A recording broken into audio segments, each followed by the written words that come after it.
Well, good evening, Big Ten Nation. I think a lot of us are Hawkeye fans this week. I'm sure a lot of us are still Michigan fans too, but we'll talk to you as well, and you'll have some representation coming up here later in the show.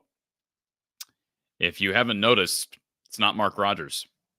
It's me, Corey Bratta, from the Hawkeye of the Storm, joining you for a special edition of Big Ten Live. Yes, here in the voice of college football, helping out my good friend Mark Rogers with a couple hours of, I don't know what you want to call this, a pregame. Not even really pregame. We're still 6 days out, but or 5 days out, but game week festivities and a lot to get to. I know I was thinking back. I actually talked to Mark last night.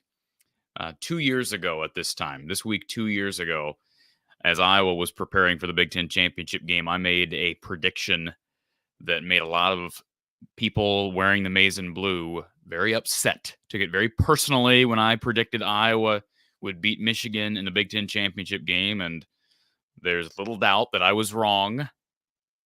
Right? Little doubt that I was wrong. But I've never seen a fan base get so upset, angry that somebody would pick against their team. Angry. The anger. Anyways, that was 2 years ago, and here we are again. Iowa, Michigan once again. Unfortunately, prior to the year beginning, we thought, hey, there's a chance that Cade McNamara, Eric all get to play against their former team with a healthy Cooper DeJean. And that team built with that level of talent. We're not even talking about Luke Lachey, who was their starting tight end coming into the year. We thought that team would have a chance to compete in one game against either Ohio State or Michigan. Since then, Cade McNamara has gone down, Luke Lachey is down, Eric All is down, and now their best player, Cooper DeJean, is out. Here we are. Iowa, Michigan this Saturday. Does Kirk Ferentz deserve Coach of the Year in the Big Ten? Absolutely should be in the discussion. There's no question about it. Say what you want about Kirk. Say what you want about the Brian Ferentz situation. He absolutely deserves consideration. And feel free to call in and debate me on this.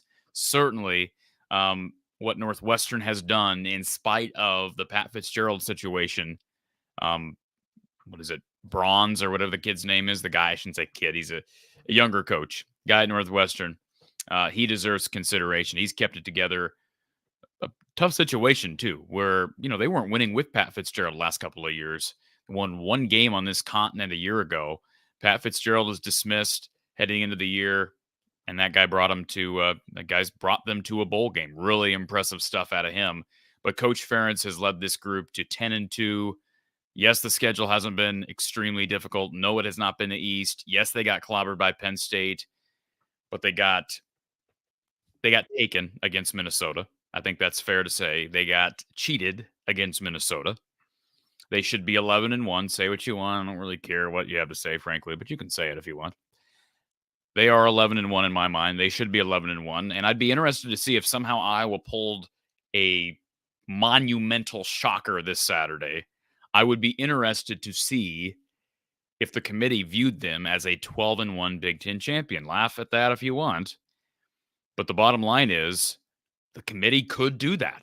They could say, hey, we don't think they're pretty. We obviously don't win pretty. They don't score style points. They beat everybody the same way. Yes, they got killed against Penn State, but it was one game back in September on the road at Happy Valley.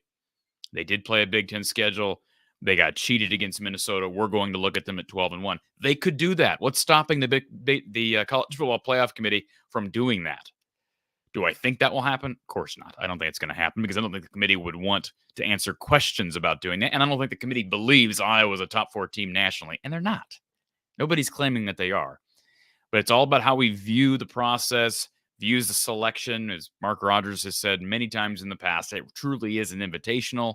That concept will be somewhat remedied by the expansion of the playoff in a year with the 12-team format coming in 2024. But for this year, Iowa is going to be a 10-2 team playing probably for just a Big Ten championship at this point. Obviously, they got a chance to go to a New Year's Six Bowl. That would be great.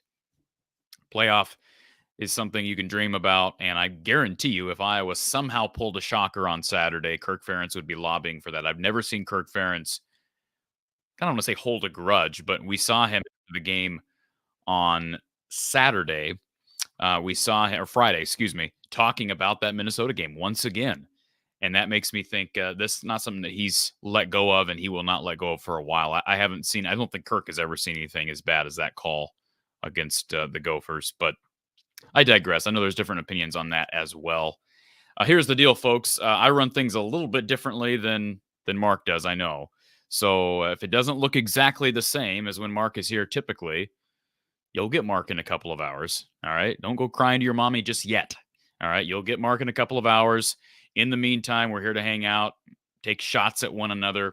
I'm hoping I'll get ripped. I enjoy getting ripped. This is the time of year where I get ripped, and it's usually by people wearing the maize and blue. So go ahead and rip away. And I'm wearing green. This was my work shirt for the day. I thought about changing into something more homebody, if you will. But then I thought, hey, Michigan State, Michigan rivals, so I fit right in. Whether I'm an Iowa fan or a Michigan State fan, you're going to hate me regardless. Let's go to, we actually got a couple of people jumping on here. Before we get to our callers, let's go ahead and throw the StreamYard link up in the chat. I think it was already in there, but let's do it again. I will throw it up in the live chat right now. You can join by StreamYard if you'd like. If we get enough ask for it, I can actually throw my own show's phone line in as well if people want to have the phone line open, but I don't want to catch people too off guard. Call in by StreamYard, Google, or Facebook and be a part of the show. We've got John, we've got Ben. Let's go to John first. Michigan fan, John. How you doing, Corey? You know what, Corey, I'm a man of the people. And there's been a couple of Iowa Hawkeye fans who've asked for you and me to have a chat. So Casey's in here. Erica will probably be joining at some point. Sure. And I want to give the Iowa fans what they want. So both Moose and I had 11-1 for Iowa. Wait. Who's Moose? Jason, yeah, he's in the chat. Gotcha. So we had 11-1 for Iowa. People called us crazy. Iowa, when I was on the Iowa and the Hawkeye of the Storm, they didn't. But when I was on Voice of College Football, I got railed for that one. Well, that's because people are idiots. But go ahead, John. And I would argue I came pretty darn close because that Minnesota situation. Without that, it would be 11-1. Correct.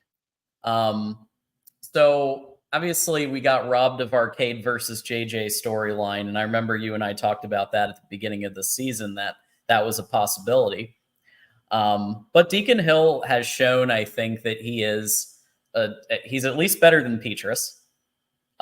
He's been able to orchestrate some completions that I think Petrus couldn't. So I don't think it's going to be the 42-3 that 2021 was.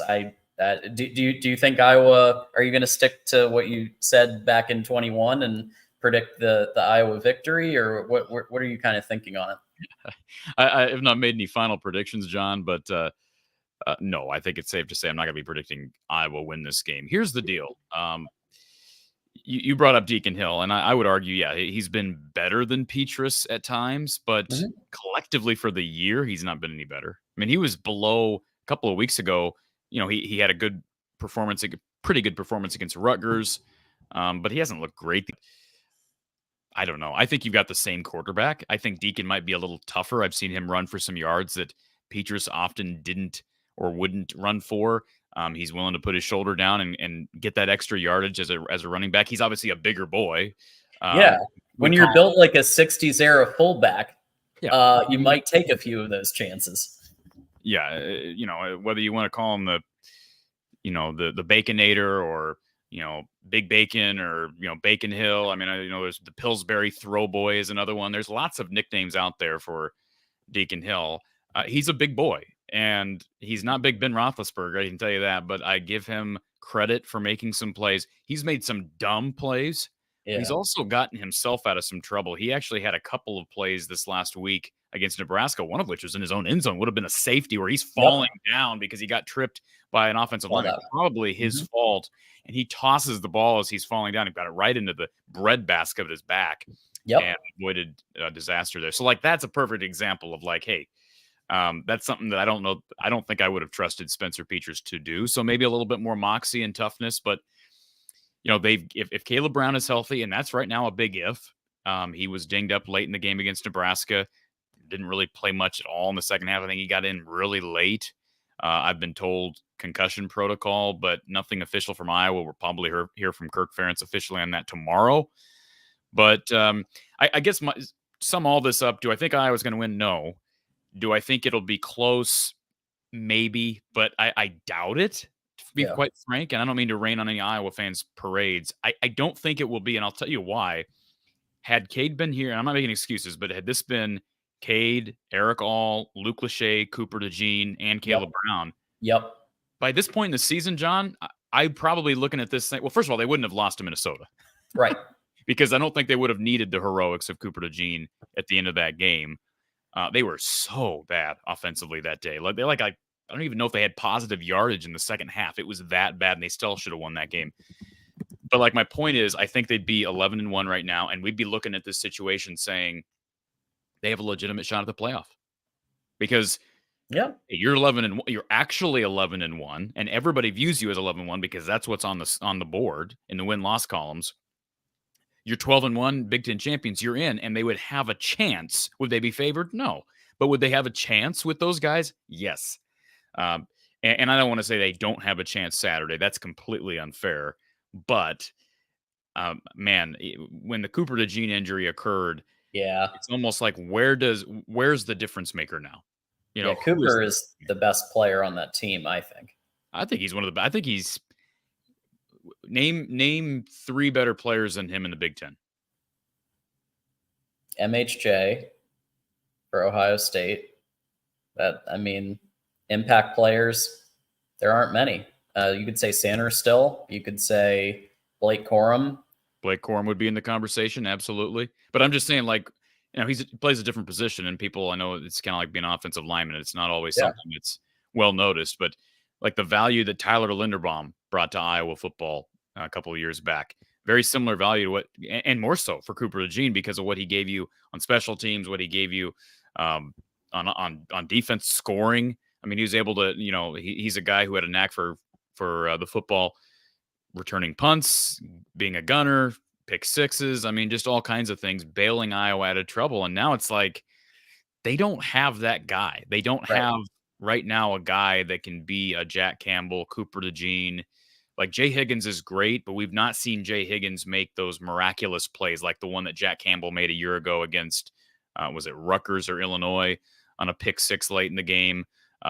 We saw him against Wisconsin in 2020 make a huge pick in the end zone from Graham Mertz on a pass thrown from Graham Mertz. We saw Cooper DeJean do it over and over again against Michigan State, against Minnesota.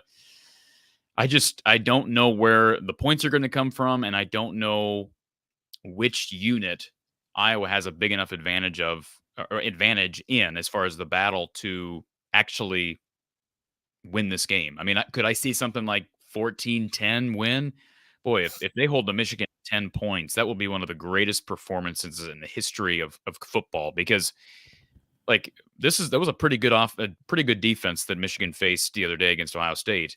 And it's as you know, John, this is as skilled of a running back room and obviously JJ has upgraded them at quarterback. I don't think they're as dominant on the defensive line as they were in 21, but they're still really good. Yep.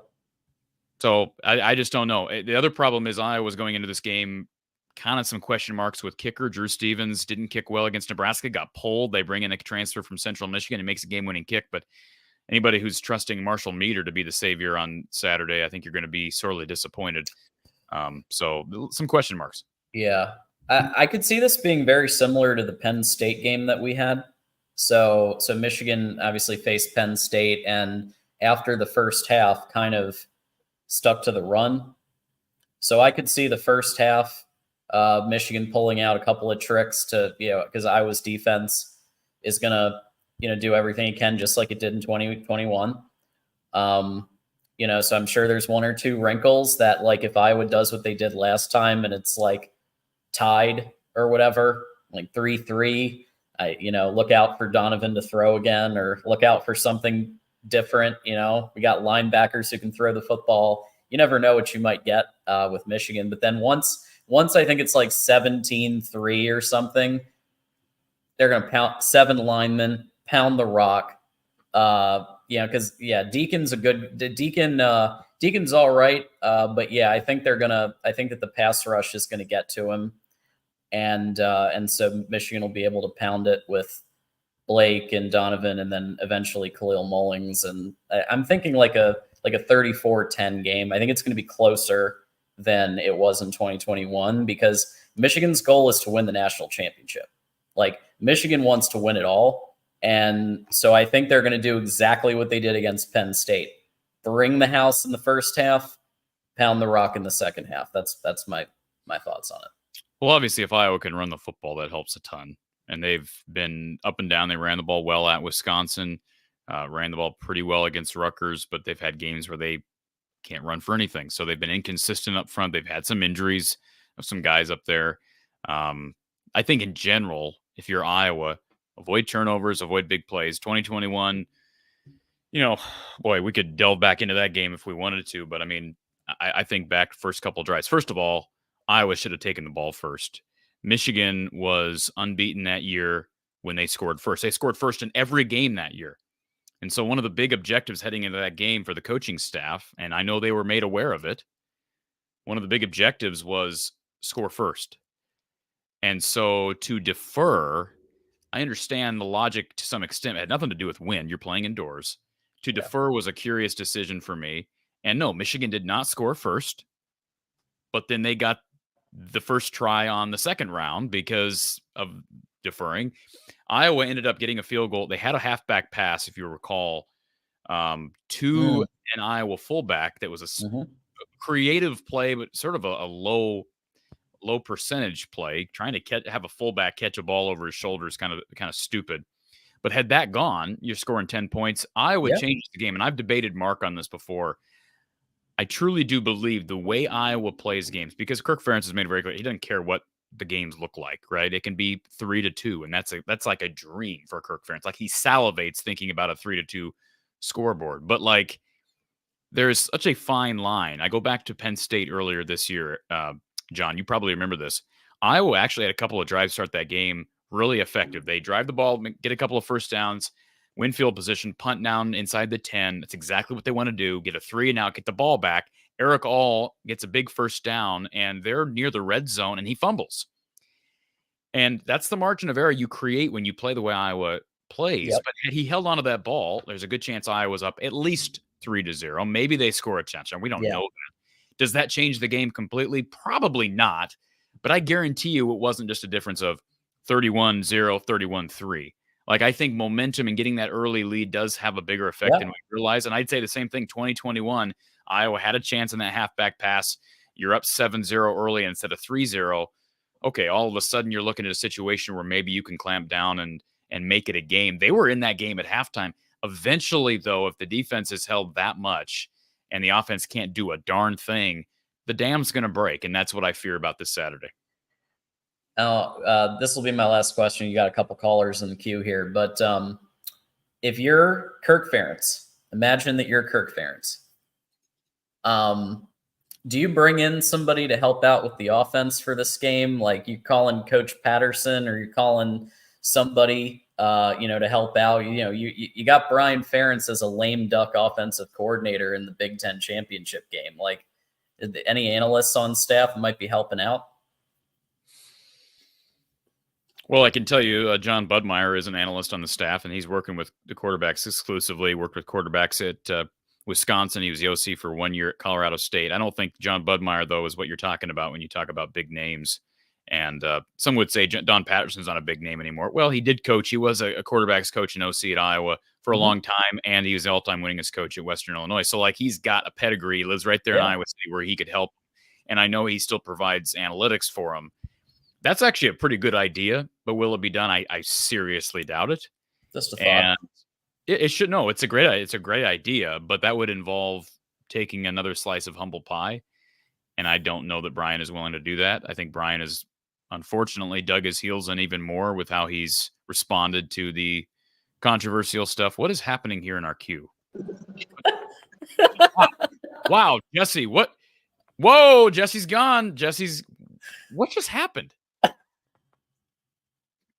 Do you know who that was, John? No. Looked like he was driving a truck. Am I right? Driving a truck.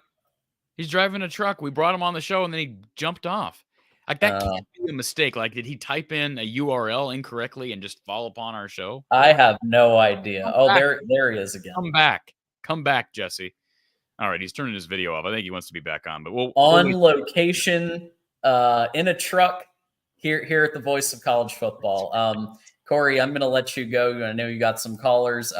Everybody should stay tuned. Hit the like button and stay tuned for Mark Rogers at 7 p.m. Eastern, 6 p.m. Central. And then I'm taking over at a special time, 9 p.m. Eastern, 8 p.m. Central for the Ocho.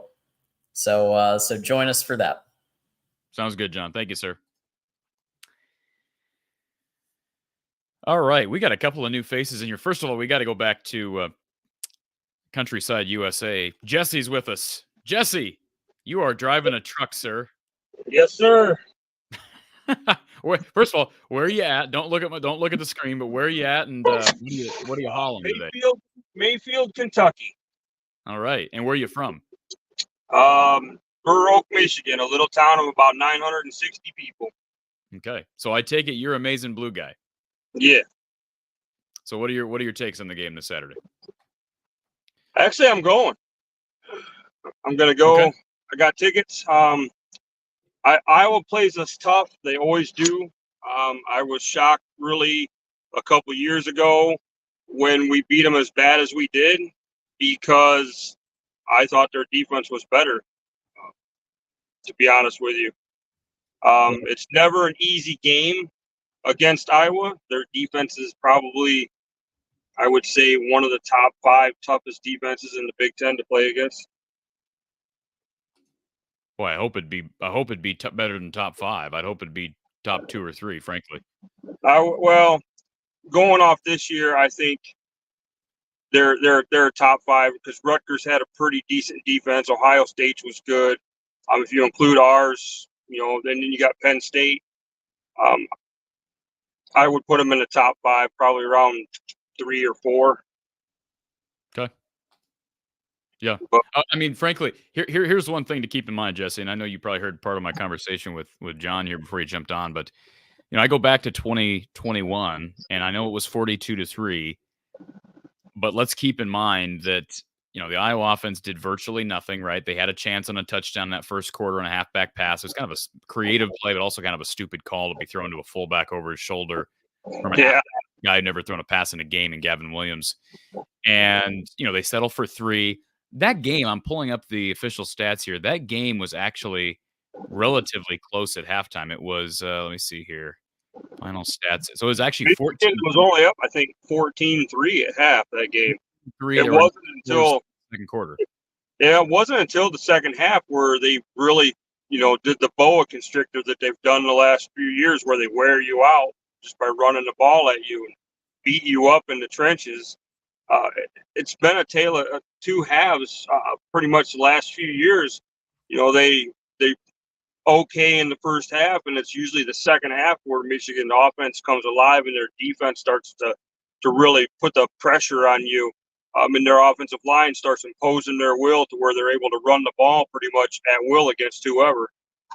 And really, that's a two-sided monster, as you know, Jesse, because apparently you know better than I do. Michigan's got a reputation for the offense kind of getting better as the game goes on. Iowa, if you can't score, like, your defense can be unbelievable, which it has been more often than not.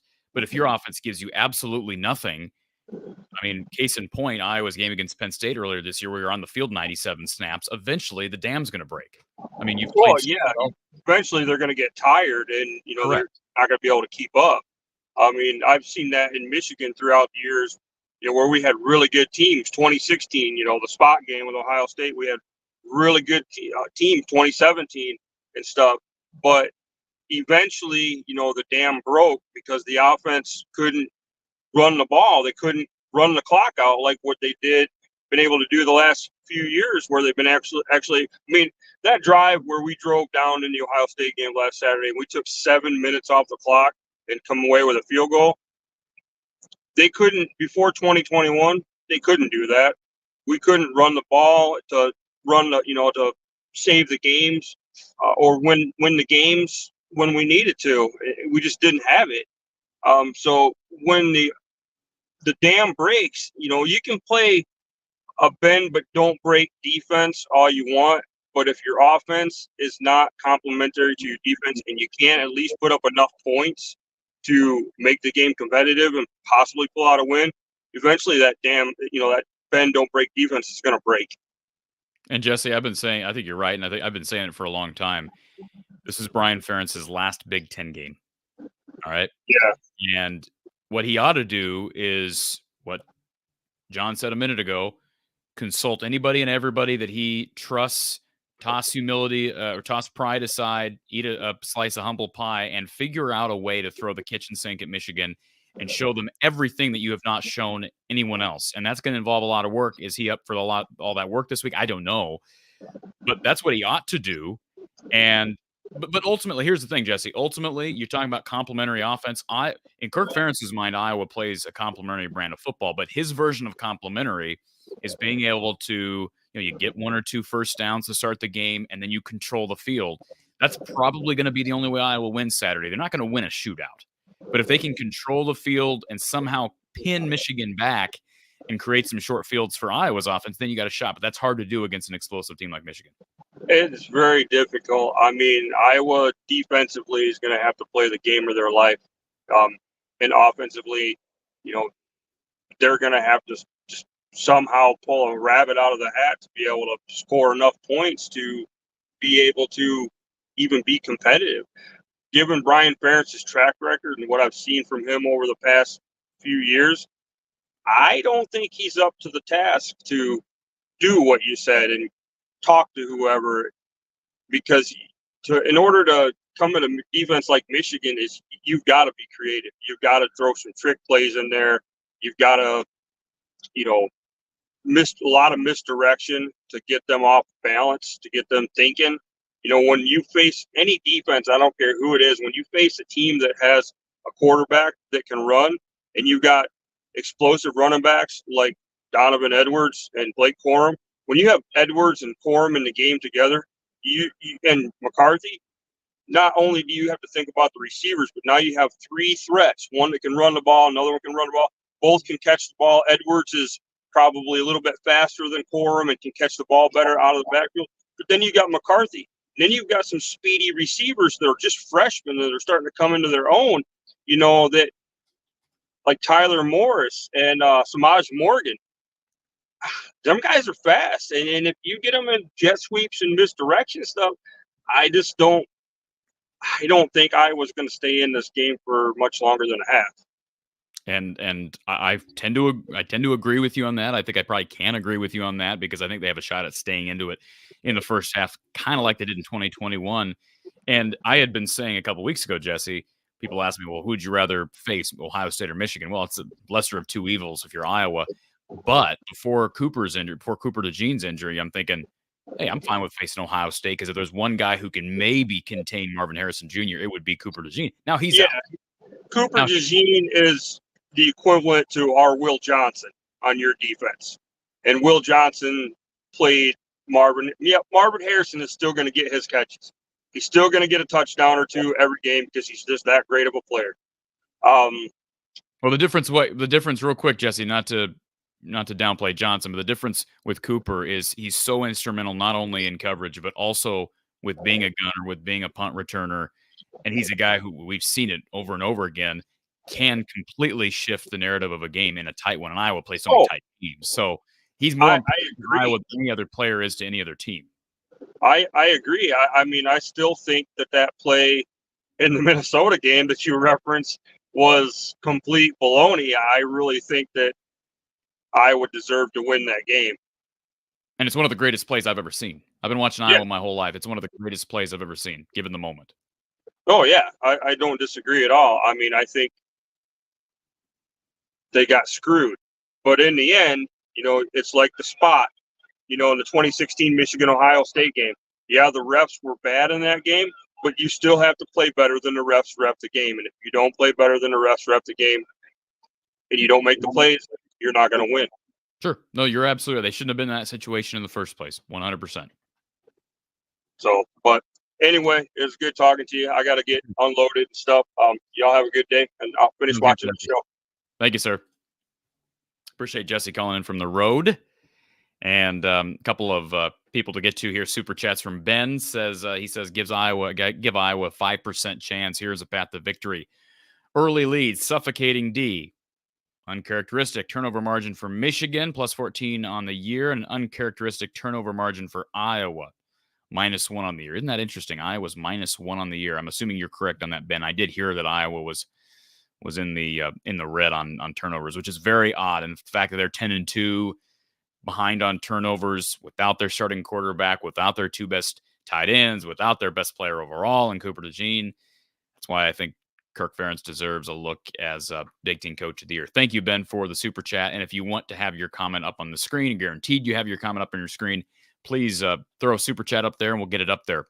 Wolverine Nation, Corey, do you definitely think that Iowa is better than Michigan? Oh, yeah, absolutely. 1,000% much better than Michigan. Slade the expectation. Oh, God, not Corey. Okay, let's go to our next caller. Tony's on hold. Tony, welcome. Oh, Corey. Man, you're just too nice of a guy sometimes, I swear. And then Ferris asked the question, is Iowa better than Ohio State? 100%. They're better than everybody. Bring on Bama. Yeah. No, bring on men's basketball. No. Maybe. Did you hear back from the Big Ten by chance? Not a word. I did get a notice today about. I did not partake in it, but I did notice. I did notice the media availability for players today. I did not take part in that, but yeah, I have not heard back. So I would assume it's got to be tomorrow, like at some point. And they did encourage media members to book their hotels in advance. I was not going to do that because I think the chances of them, granting credentials are very low. By the way, you want to know what the media rate for credentials is? Or excuse me, media rate for hotel accommodations is through their sign up? I'm going to guess it's at least 300. Okay, now you're just making me look bad. No, it's not quite that much. It is, or it was when they first came out, $265. Like that's the media rate. Like it's even your kid recognizes how ridiculous that rate is. Yes, she does. But I mean, like that's the media rate. So now you could cancel your reservation. I get it, but no, my guess is they will not grant me those rates or me the credentials, and so I'll probably end up staying right here in Iowa watching the show and then jump later. And I don't know if John Patterson's going to be there. Gotcha. The two things I was just going to say, two things real quick. Number one, I noticed that the early public money has not moved the line very much. It's split about 50-50 with a 23-point line. So in other words, the line was pretty good when it first came out, is what you're saying. Yep. And it's at 23 points currently, is what I'm seeing. And then I'll just let you go and listen to this answer. You mentioned that you do want to see Iowa throw the kitchen sink. I'm assuming, number one, that's just on offense and not get too exotic on defense. Absolutely. Okay. And then, frankly, Tony, Frankly, Tony, let me just say this. You saw last Friday, how Iowa got burned when Phil Parker went very much against the grain, a little bit unorthodox, sending some extra pressure, and got burned by Chubba Purdy. I think the good news about that, I said the same thing. You'll probably remember this, Tony. I said the same thing back in September when Iowa got burned with big plays against Western Michigan. I said, Tony, I bet that doesn't happen again. All right. And guess what? Came back, got beat by Penn State in a landslide. Penn State ran 97 plays that week, didn't have a single super explosive play. So that's the one thing. Now, I'm not saying they won't give up a super explosive to Michigan. But what I'm simply saying is I guarantee you, yeah, they only gave up 10 to Nebraska, but Phil Parker, I guarantee you, was angry about what happened on Saturday with that one big play over the top, because he prides himself on this Iowa defense not giving up the big play through the air. And what would you like?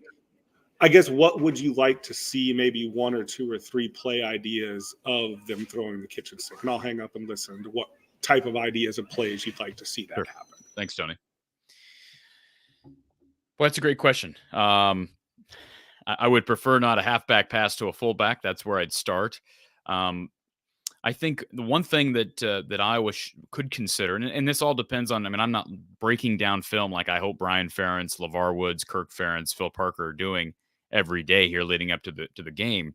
One thing that Iowa had a lot of success with going back to 2017, 2018, even 2019 is running quote unquote exotics out of special teams formations, whether it be on punt formations, field goal formations. They haven't shown that in years now, and they were effective in almost every situation where they ran a fake punt or a fake field goal.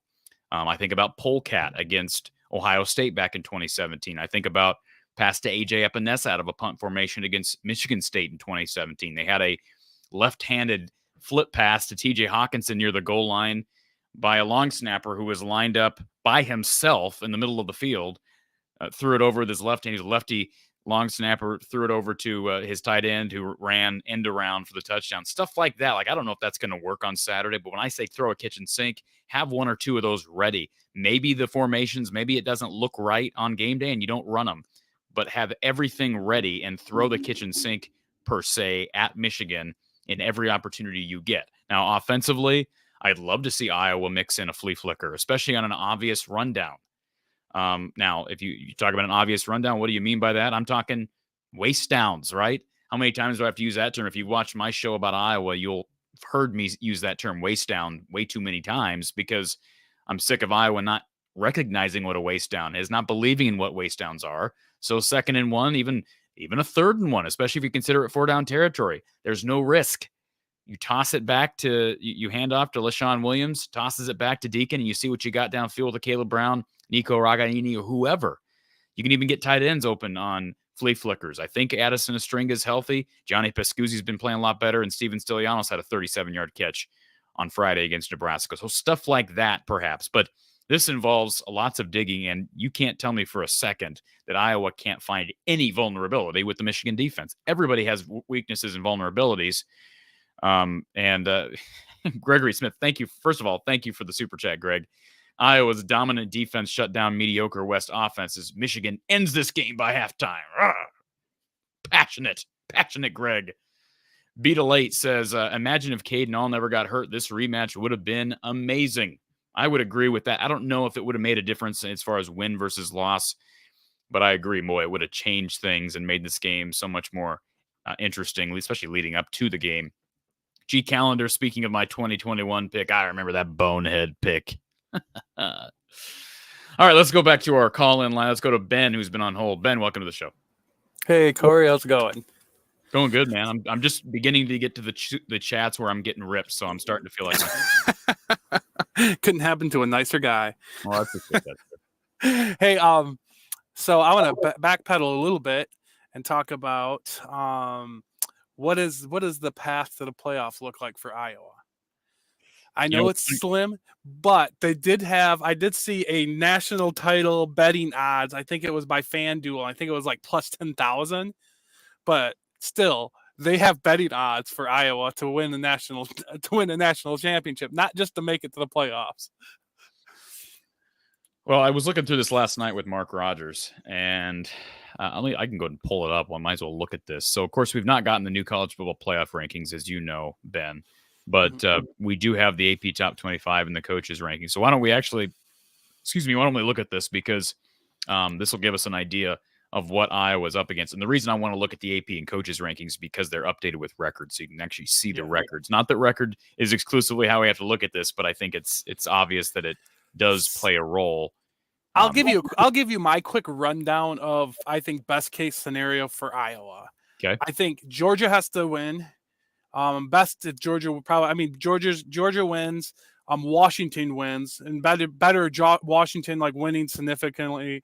Florida State has to lose probably significantly, and then then you want the most points you could put against Michigan. I mean, if you're going to beat Michigan, you want to beat them by a couple scores. Well, and Texas also has to lose. Well, so here's what you have, right? You've got Georgia and Alabama playing. One of those teams is getting in at a minimum, right? Yes. I mean, we're and not. You want that loss to be. You want for Iowa to get in. You want that loss to not. You don't want Georgia to lose. You want Georgia to win. Correct. So you want Alabama sitting with 2 losses. Correct. So Bama needs to lose. So Bama loss is an obvious one. Obviously you got to beat Michigan. You don't. Iowa's got to win. So. And then obviously, somebody's getting in from the Pac-12. If Oregon beats Washington, they're likely in. Frankly, you could see both teams get in. Yeah, that's why you want Washington to win that game, because you want Oregon to have 2 losses, and you want that's. Yeah, you want Oregon to lose, and then of course Ohio State's sitting at home; they can't do anything about it. You'd like Texas to lose, right? Yeah. Yep, Texas loses, then that's a 3-loss champion for the the Big 12. It's an 11 right. It's an 11-2. Or 11-2. That's right. That's 11-2. 11-2. Well, it's 11-2 Big 12 non-champion, and then Oklahoma. No, they're playing Oklahoma State. I thought they had 3 losses. I'm sorry, Oklahoma State. You're right. It is 3 losses. 9-3. So, but I'm saying 11-2. They have 11-2 non-champions, so they're not getting in 11-2 non-Big 12 champion. And that's basically where you're at. So, if all that happens, then assuming if the other thing that has to happen is the committee would have to agree with me when I say I look at Iowa as an 11-1 team, not a 10-2 team. Like if they don't see Iowa that way, then it doesn't matter because they're not getting in in their minds as an 11-2 conference champion. They'd have to be viewed as a 12-1 Big Ten champion. And I want to agree with you on that. I want to agree with you on that play against Minnesota. The signal, I forget what it was, some kind of signal infraction where it was not a legitimate call. I agree with you. I think it was a bad call, but I have to say this because I had a discussion with you and Mark Pryor about SEC. I think it was me and Jeffrey were talking about it, and I made the comment about we were 2 plays away from seeing Michigan and Ohio State playing in the national championship, and then we discussed a little bit farther, and I talked about that call where Wilson was called a touchdown and it bobbled as he was going into the end zone, and they called it a touchdown and they reviewed it and you guys criticized me on that so hard. I almost think it's karma for that. Well, first of all, Ben, hold on a second. Couple of differences here. What happened in the Minnesota-Iowa game was unprecedented. We've never seen anything in a moment like that where an official made that type of a call. It's one thing to overturn a touchdown because a guy's bobbling it, and another thing to say that a guy who's got his arms out is calling for a fair catch when nobody in the stadium or watching on TV thought it was a fair catch. There's a difference between what happened. Even Kirk Ferentz has said this. That was unprecedented. What happened? No, I agree. I agree. I'm not saying I don't agree with you. I think it was a bad call. I don't remember how that played out. I don't remember if they even didn't they throw a flag after the play? No, they didn't throw a flag at all. That's what's stupid. Okay. They were reviewing the play, and they didn't throw a flag at all. So it wasn't something that wasn't not reviewable. It was something they reviewed and just said, "Hey, we're gonna say that is just okay." Yeah. So that's It's the stupidest thing. I've went into this. It's the stupidest thing I've ever heard in my life. Let's just say that. Yeah, I agree. I think that's ridiculous. I mean, it's something that I looked at that and I'm like, that's how can you call that anything other than, any motion a guy makes to get to the ball can all of a sudden be a fair catch. Bad call, Yeah. Correct. No, I agree with that. Real quick, Ben, let's finish this. So let me just talk through this with you real quick. Assuming those losses occurred, and then of course Florida State would have to lose to Louisville. Assuming that happens, then Georgia's 13-0, they're in. Washington's 13-0, they're in. Oregon would be out at 11-2. Texas would be out at 11-2. FSU, we're assuming they would be out at 12-1 non-champions.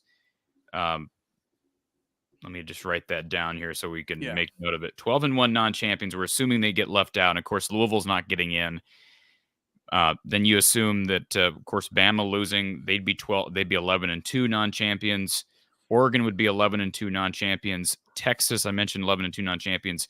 Iowa then would be 11-2 non-champions, but or as champions. But you're praying that the committee looks at that and saying, hey, they're actually 12-1. So if you look at them as 12-1 Big Ten champions, then it's going to be a conversation between Iowa's Big Ten champions, 11-1 Ohio State that's sitting at home, and a 12-1 Florida State team. The good thing you have on that, you have Ohio State that was beat by Michigan. So how do you put Ohio State in over Michigan? And well, that's why, you know what? Can I tell you something? I had this conversation with Mark last night, and frankly, I don't think he'd mind me sharing this on the air. He made the comment. I think he's right. If Iowa beats Michigan, could the committee actually, if this scenario played out and Iowa beat Michigan, instead of just putting Iowa in, could we foresee a scenario where you have Washington, Georgia, and then the committee just says, heck, we're going to go with Michigan and Ohio State? Put them both in. That would be interesting. They could do that because they'd both be one-loss teams. Iowa would technically have the 2 losses, and you're right. The committee would not want to put Iowa. They just wouldn't want to have to deal with the headache.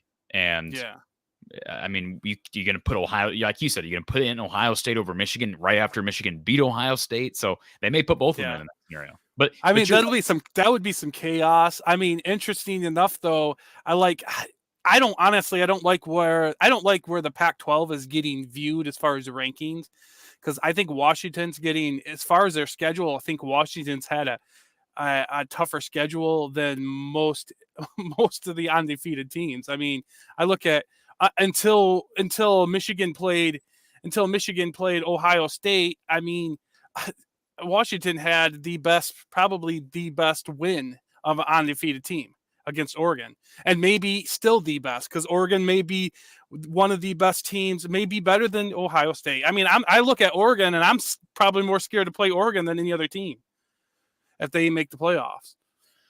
So I mean, could the same scenario be with the Pac-12, where you get 2 Pac-12 players? Yes, I mean, teams and could be, but I think it's obviously that's not happening if Oregon goes 11-2. Oregon has to win. Yeah. They're not getting in at 11-2 as non-champions. So if again, I think if any of those things don't happen, very similar to 2021, maybe a little bit smaller chance because of the situation. And Iowa's schedule, you could argue, is even weaker than it was in 21. In 21, they played Penn State and beat them at home. This year, Iowa got clobbered by Penn State, didn't play Michigan or Ohio State. But again, need a Bama loss, need an Oregon loss, need a Texas loss, need a Florida State loss, and you need to beat Michigan impressively and hope the committee looks at you as 12-1. If that happens, then you got 2 spots to fill with the options of likely Iowa, Florida State. Man, maybe they get in Iowa, Florida State, and Ohio State. Those would be your 3 teams then to fill 2 spots, in my opinion. If that chaos ensued, and I don't expect that to happen, but if somehow that chaos ensued, that's the scenario. I think. Yeah. No, that's interesting. I just want to comment, Darrell, I don't think Georgia's the team that is as good of a team as they have been. I think they're beatable. I'm more scared of Oregon than Georgia this year, actually, at this time of the year anyways.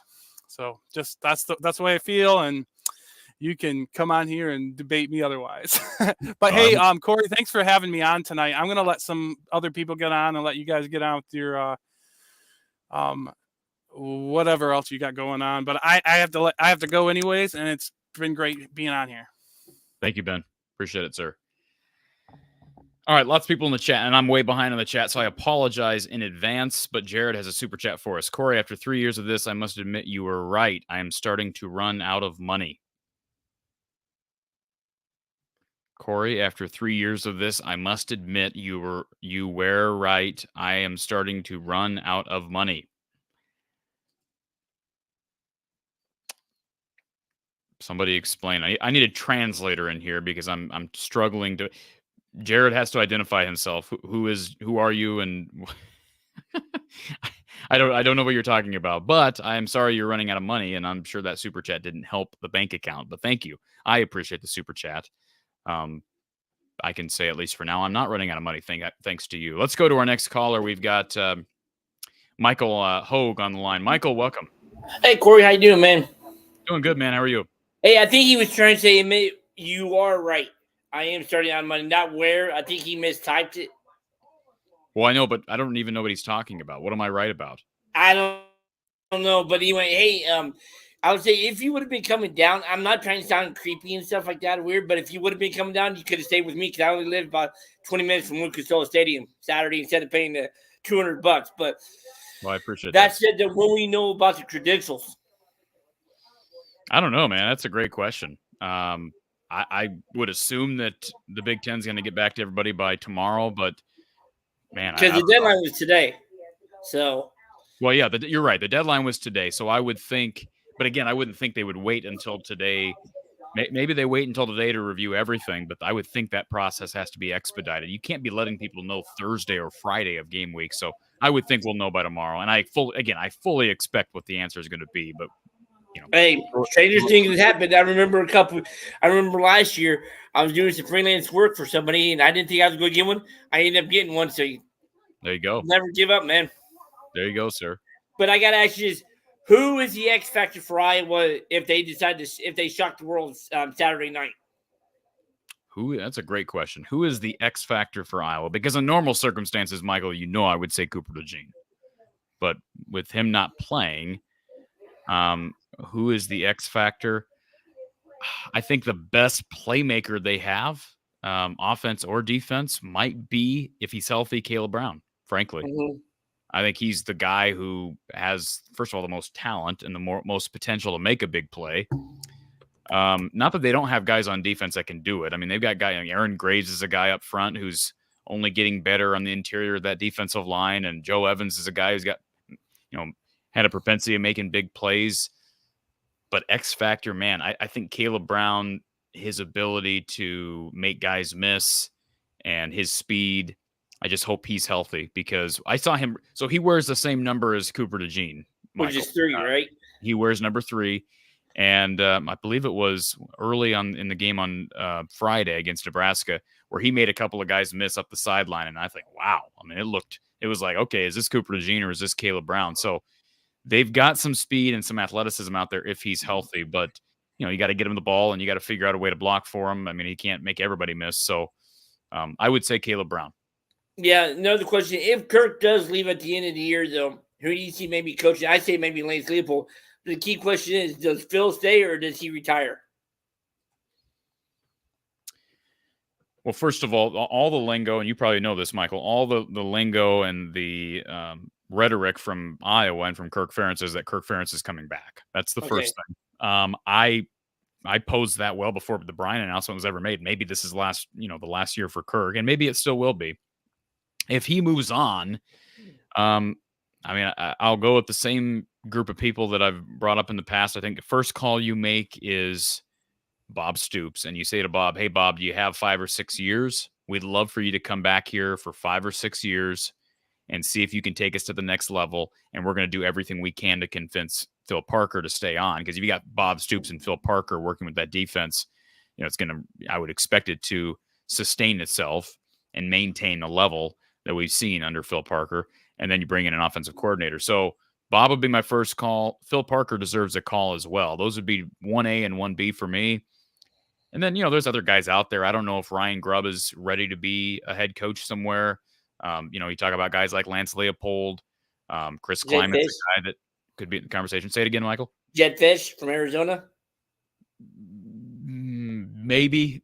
I mean, he's obviously elevated that program. I'd like to see a little bit more evidence of that. But Ryan Grubb doesn't have any better of a resume than Jed Fish does. I think the key would be, can you keep Phil Parker in that role if he doesn't want to be the head coach? If he wants to be the head coach, I'm not just going to hand him the job. He's got to interview and tell you what he's going to do as far as hiring and whatnot. But Phil Parker deserves it. I mean, this guy's, he was named today to the finalists of the Broyles Award. So he's one of the top 5 assistants in the country. I think he's the best defensive coordinator in the country, quite frankly. And yes, I'm biased, but I would say Phil Parker, Bob Stoops, and then everyone else.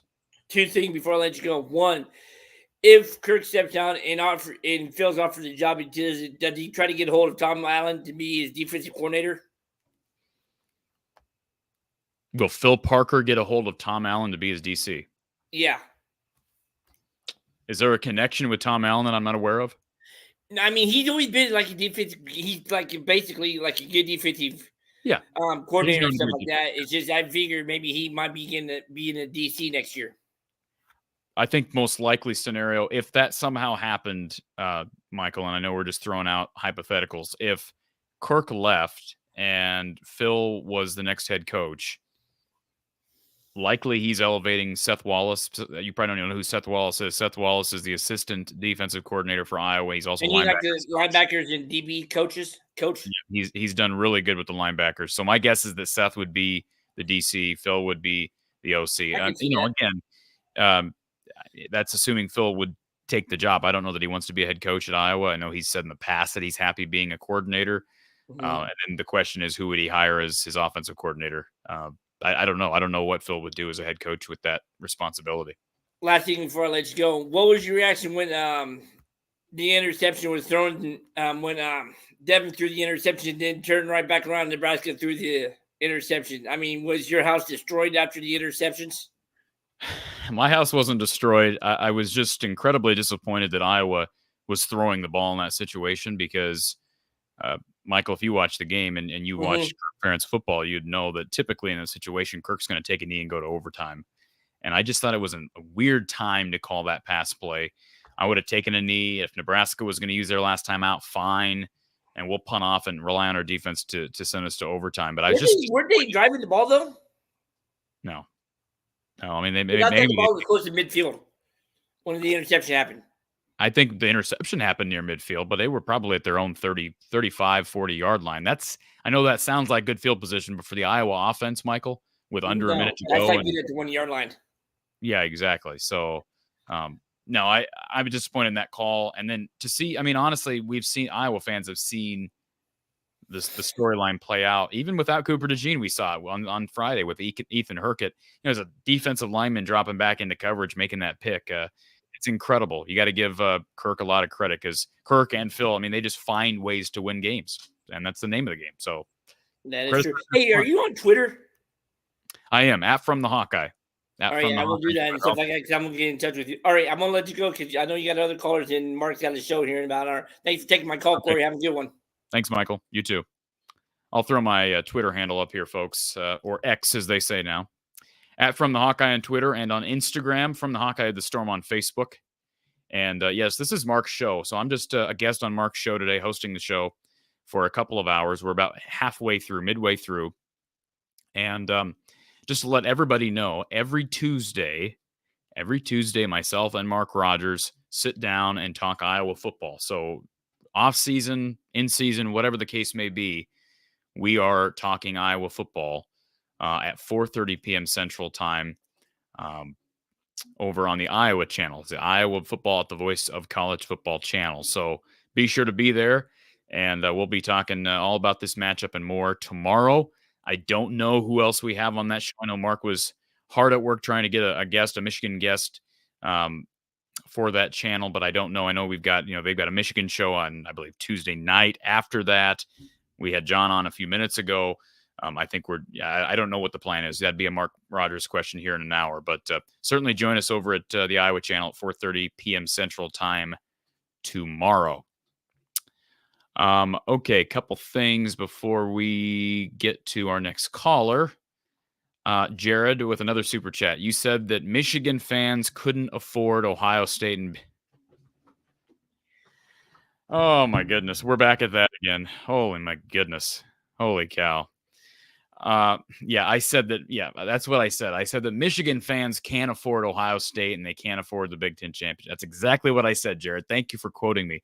I appreciate your $6. It's going to go a long way. All right. Halfway through a McDonald's quarter pounder with cheese, but I do appreciate it. Thank you, Jared, for the super chat. And I hope that you're not dead broke from, spending a couple of $100 on a couple of games 2 years ago. Thank you, Jared. Let's go back to our callers. Let's welcome on Nelson to the show. Nelson, welcome. How you doing, Corey? Doing good. How are you, sir? I'm great. So, I come on, every once in a while, and I wanted to ask you. Let's start with this. I work at Michigan.Rivals.com, the Maize and Blue Review, staff writer there. But I wanted to ask you specifically about where you think points are going to come from for Iowa, and how you think they're going to try and approach this game offensively. Obviously, that's been an issue all season long, but you're going to have to score. And, whether that is on special teams or on defense, where do you think the point of emphasis is going to be on offense to get some points in this game? Well, what I think it will be and what I hope it will be are two probably different things. And frankly, Nelson, I said it earlier in the show. I hope they throw the kitchen sink at Michigan. And part of the reason why I say that, not just because this is the Big Ten championship game and this is Michigan, this is the a college football playoff team. They're facing a team that beat them by 40 a couple of years ago in this game, a team that beat them at home last year. But frankly, I look at this game and I'm thinking, it's Brian Ferentz's last chance in a big time game. Now, if they win, maybe they get a chance. I get a chance in New Year's Six Bowl if it's not the playoff. But this is likely his last chance in a Big Ten setting against, on the national stage on Fox to go out, guns a-blazing. And, he's had games a la 2017 against Ohio State, 2019 against USC down at the Holiday Bowl where things have clicked and it's worked. And this is a different team than it was in 17, different team than it was in 19. But if Brian can somehow pull a few rabbits out of his hat, whatever that looks like, whether it be a flea flicker or maybe it's a halfback pass, not to a fullback like Iowa did in 2021 that didn't work against Michigan. I don't know. I mean, they don't have the Wildcat option now without Cooper DeJean. Do they have someone else on the roster that could run that? They ran a lot of Wildcat back in 2020, which was odd. They've kind of abandoned it. I talked earlier about special teams plays. There was a stretch between 2017 and 2019 where Iowa was extremely successful on what I would call exotic special teams plays, fake punts, fake field goals, etc. So, throw your best plays out there based on what you see on film against Michigan. And, I don't know that he'll do that. I think the most likely scenario for Iowa to actually win this game, Nelson, is Iowa control the field like they do against everybody. If you can generate a couple of first downs on that initial offensive drive, pin Michigan back. The question is, can you actually pin that offense back, especially without Cooper DeJean in the backfield? I don't know. If they can do that and control the field throughout the game, they got a shot because this is what they do every week. I just don't know that they're going to be able to keep Michigan in check. Yeah, I mean, it's one of those things where, especially if you look at Michigan's offense, I think, a lot of people will look at the Penn State game and say they've run the ball this year. They're running, run first team. If you look at, the grand scheme of things of the way that Michigan's offense has been working, it hasn't been on the ground. I mean, it's been a pretty balanced attack. And the thing that's gotten them through is great situational passing offense. I mean, that has gotten that's exactly why they won against Ohio State. They were able to complete passes and make plays when they had to, win the running game, which was frankly okay, against Ohio State. And most of the time it wasn't great. They were getting 2-3 yard carries. But then, every once in a while you have Blake Corum break off that 20-yard run. And it's been a lot of that this season. So I look at what Michigan's done offensively, and I think Iowa has a chance in what you're saying here, playing the field position, pinning them back, limiting what they can do. If you're able to, you've got a great punter at Iowa. If you're able to pin them deep and force them to run the ball in these situations with their back close to the goal line, you get a couple points on your own side of things on offense, and you can pin them back. Well, then, hey, okay, maybe you have a chance because now you're sort of making them one-dimensional. And then you're forcing McCarthy to throw, which I don't think would be, I don't think it'll work out great, but that's an option. And that is the option, I think, going into this game. Now, special teams I thought was going to be a bigger issue for Michigan. Against Ohio State, it was not. James Turner, I thought might be somewhat of a liability based on his performance this season, was very average. And he stepped up and he had a great game. Big Ten, special teams player of the week. Punting game was terrific. And so the phase of Michigan's team that I thought they might struggle in, bringing two newcomers in at punter and kicker, they go out and play against Ohio State and play maybe their best games of the season.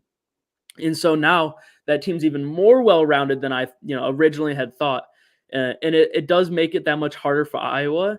And I do think Michigan wins big in this game, but hey, there is always the chance, and I will never eliminate that, that sliver of hope. If you're a Hawkeye fan, or if you're, a Rutgers fan going into that game, or Indiana, or whoever it is that you're playing, because this is college football and anything can happen. Well, I'll say this, Nelson. You brought up punting. I know a lot of college football fans want to make fun of Iowa for the whole punting is winning moniker. I don't like that, by the way. I don't like the T-shirts punting is winning. I think it's great for Tory Taylor and the Children's Hospital. There's funds raised for the hospital. But frankly, they struggled special teams against Nebraska. I mean, they managed to win a game with poor place kicking, average punting, no Cooper DeJean. Their two best tight ends were done. Again, on the road in a rivalry against a team that beat them a year ago.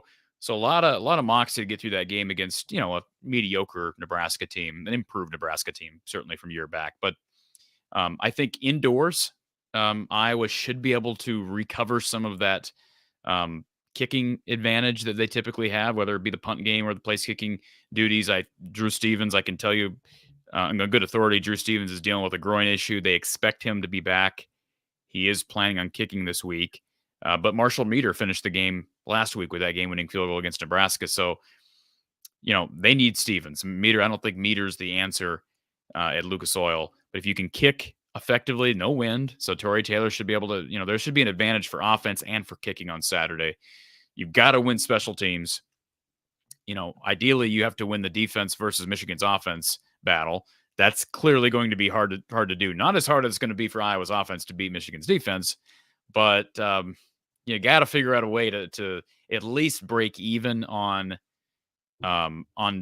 defense against their offense, and then hopefully dominate special teams wise. And hope you get a bounce here or there. If you can create explosive plays change everything. If you can create a super explosive or an explosive play early and get up and play with the lead, it changes the game. But I don't expect Iowa, especially when they have to abandon the run, to be able to come from behind against anybody with a pulse on offense. Yeah, I mean, that's a tough ask. And Iowa's running game has been what they can lean on offense. I wouldn't say it statistically has been great, but it has been that reliable, hey, 3 yards in a cloud of dust, like we're going to get it. That's how we're going to get it done sort of thing. Offensively, I agree. It will be tough. If you look on the Michigan side of things, and a lot of Michigan fans thinking of this game as a shoo-in, maybe rightfully so. But there's also the component of we got to stay healthy, and you can't play bad in this game. You have to play sharp because you're about to go play in the college football playoff more than likely. And even with a loss, I mean, the shot is still there, very, very slim, I'd say, with a loss. So, you look at a guy like Donovan Edwards, who just hasn't been there this season the way that he was last year. Had a great Big Ten championship game, had a great game against Ohio State last year. Even in 2021, threw a huge touchdown pass in the Big Ten championship game, threw a pass this past weekend against Ohio State. He hasn't quite done the things that he's been able to do in the past this season. So, Michigan's explosive running game hasn't been there really in the same way. And that goes back to what I was talking about. So what that brings up for me is getting right before the playoff. If you're a Michigan fan, and if you're a Michigan player, maybe even, you have to, maintain the focus on playing well and expecting a good product against a very good Iowa team, a team that's going to take advantage of your mistakes. Doing the same thing Michigan did to Ohio State is you just play well enough and you take advantage of the mistakes that they're making, and you make the right decisions in the right situations. And that's always, that's always a winning formula. And you see it. I mean, in the NFL, you look at the Steelers, I think is a great example, another black and gold team, compare them to Iowa. It's like, hey, the offense is not there, but they're playing well enough on defense, well enough in special teams, and they're winning games. They're finding a way to win games. And I think that's what, you have to expect Iowa to do. And Michigan's going to, have a different perspective, different mindset. So if they get stunned early, I am curious to see what happens. Nelson, tell us what you got going on over at Maize and Blue Review. I'm sure it's a very busy week for you guys over at Rivals. Talk a little bit about your pregame coverage. Yeah, so me personally, I do a couple stories a week that are previews, so to speak, for the game specifically. I do a couple articles breaking down some players that I think you should watch going into this game, whether it's a storyline, narrative, or just who I think is going to have a big impact. So Those will be out, one tomorrow, one Thursday. I also do a weekly, roundup on the commitments for Michigan to see what some of the commits are doing. They still got some guys playing in the playoffs here at the high school level, 2024, 2025 recruits. So that came out today.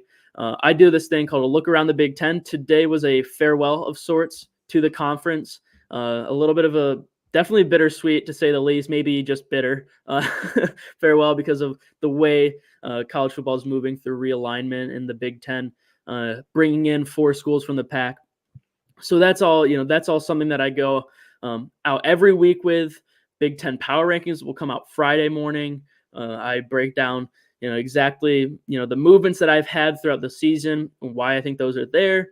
I think that is one of my more fun things to do because I get to pick apart the entire conference. Same thing with the look around the Big Ten, that weekly article that I do. I love just destroying some of the bad performances. I have those who impressed, those who disappointed section in both those stories. And I love to just break down, some of the great players who surprised and some of the guys who really just let everyone down, which I think Ryan Day, maybe if you're an Ohio State fan for sure, but across the Big Ten, for those who are mad at Michigan right now, and rightfully so, is a guy that let a lot of people down this weekend. And so that, he was one of those people in that article. But I do that, and I'm going to have, a preview coming out for Michigan basketball. We'll see how things work there. But yeah, that's what I've got going on. And we've got plenty of other stuff going on from plenty of other people over at Michigan Rivals. I'll tell you what, Nelson, drop your, don't do that because then everybody's going to have access to it. Drop me a DM on Twitter when you get off here, if you can. And I'd love to have you on. Iowa will be playing Michigan in basketball here again in 2 weeks, I think. They're one of they might be the first game of the I think they play Purdue and then they get Michigan. Would love to have you on the show and we can talk Iowa Michigan basketball as well. Yeah, I already sent you a DM. I was, so you can check that out, but we'll connect through there and all sorts of stuff there. So thank you for having me on. I appreciate it. Yep. Thanks, Nelson. I love Ben here in the chat. First of all, let's see here. Ben says, one of Corey's biggest fans. Well, thank you, Ben. I appreciate that. He says, we need to talk about today's shirt. Hideous color. Nice fat tie, though. Windsor knot. Is it a Windsor? I just tie my tie, brother. I don't know. I don't focus on names, but thank you for the knot. I think the shirt is just fine. All right. I think the shirt is just fine. Just because of Michigan State colors. Thank you, Ben. I appreciate the compliment. Wolverine Nation wanted to correct himself. Not definitely. He says, do you think Iowa's defense? I read defense is definitely because your DEF period is better than UM. No, I never said that. I said Iowa's got probably a top 3 defense. I have a hard time believing that Penn State, Ohio State, and Michigan's defenses are all better than Iowa's defense. It's so hard. It's apples and oranges because you're looking at 3 programs that have a palpable offense to complement said defense, whereas Iowa has no offense to complement the defense. So what would Iowa's defense look like if they had an offense? We don't know. But Iowa's defense is incredible year after year after year. That's why Phil Parker's in the Broyles Award, not only watch list, but now he's one of the 5 finalists. And just to respond to the buddy boy here in the chat, just want to make sure we make this clear. I got this. I got a notification here from, let's see, Big Ten. Yes, Iowa football Phil Parker named Broyles Award finalist today. This was sent out around noon. The only other finalists were Mike Denbrock from LSU, Georgia's Mike Bobo, Sharon Moore from Michigan, and Will Stein from Oregon. Correct me if I'm wrong. Those are all offensive coordinators. Mike, I see you in the queue. Sharon Moore is the offensive coordinator at Michigan, correct? Nod if can you nod? Is Mike with us? Yeah, no, he's nodding. He's trying to nod, people. So Phil Parker's the only DC on that list. So what does that tell you, Wolverine Nation? Whatever. You can argue if you want. That's fine. Aaron Taylor, post-game show in 21 they were running up the score. And now we're going to not act like it was close. No one said it was close. They did run up the score. When you're running trick plays late in the game, you're running up the score. All right? Bottom line. And that's not something Kirk Ferentz would ever do. Now, I understand Michigan's trying to position itself for a playoff spot in 2021. I understand it, but they did run up the score. You can deny that all you want, but they did run up the score. Go back and watch the game. Drew says, any chance at all Iowa wins this game if they play their perfect game? Well, sure, there's a chance. Absolutely, Drew. I don't think there's any way you can say, well, there's no chance. Is there a small chance? Sure.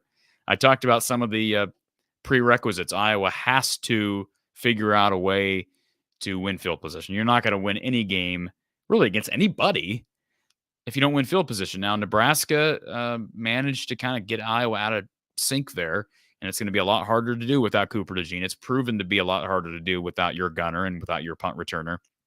Torrey Taylor's got punt better, and your field goal kicker's got to be better, because when you kick a 50-yard field goal and give up the ball and you miss the field goal, then you're giving good field position to Michigan. So all those things have to happen, hopefully indoors.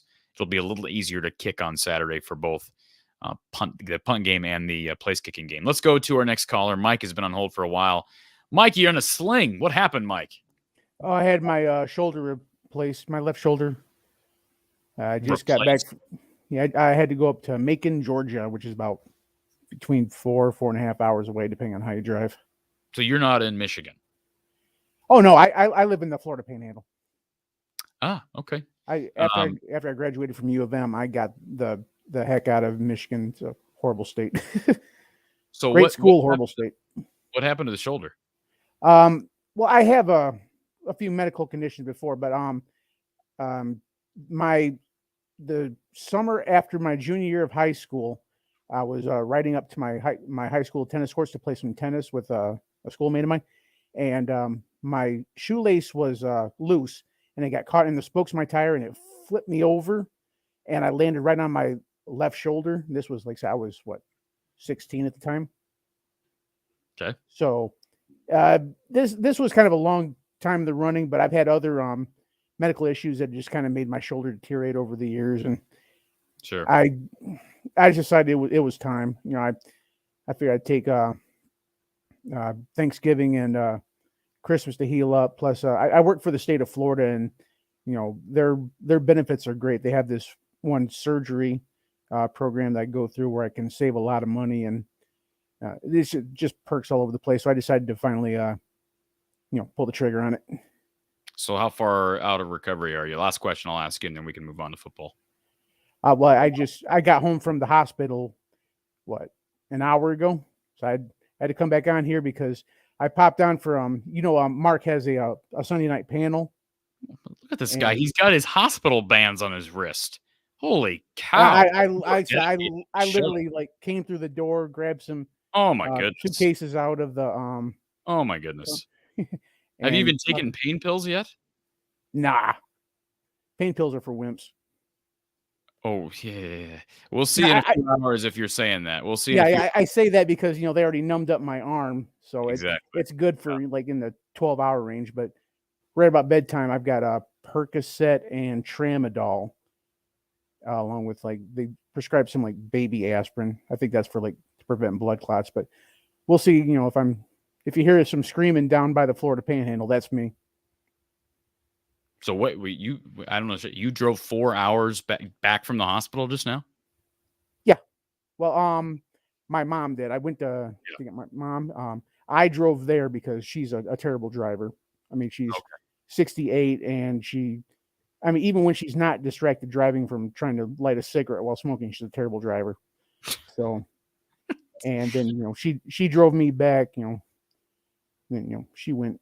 So, and then she almost got in an accident about 3-4 times, and I thought I was going to die coming home. So, well, I'm glad you're here. I'm glad you aren't in too much pain yet. What do you think about the game on Saturday? I'm just kind of curious to see how it goes. I mean, I'm of the, you still have to play the game. Now, I've already likened this Iowa beating Michigan is something 1980 U.S. hockey team over the Soviets, or 83 NC State over Phi Slamma Jamma, or Buster Douglas over Mike Tyson. It's honestly, I'm no respect. It's that level of upset, but you still have to play the game. Anything can happen. I love these comments from people like Carl. Corey has to be the biggest homer I've ever heard. Carl, no, with all due respect, this proves you have never watched my show. Not my show. You have never watched my show. So, anyways, go ahead, Mike. No, so I consider you optimistic, but not a homer. I know somehow I think that how am I? Hold on a second. How am I some optimistic Iowa guy?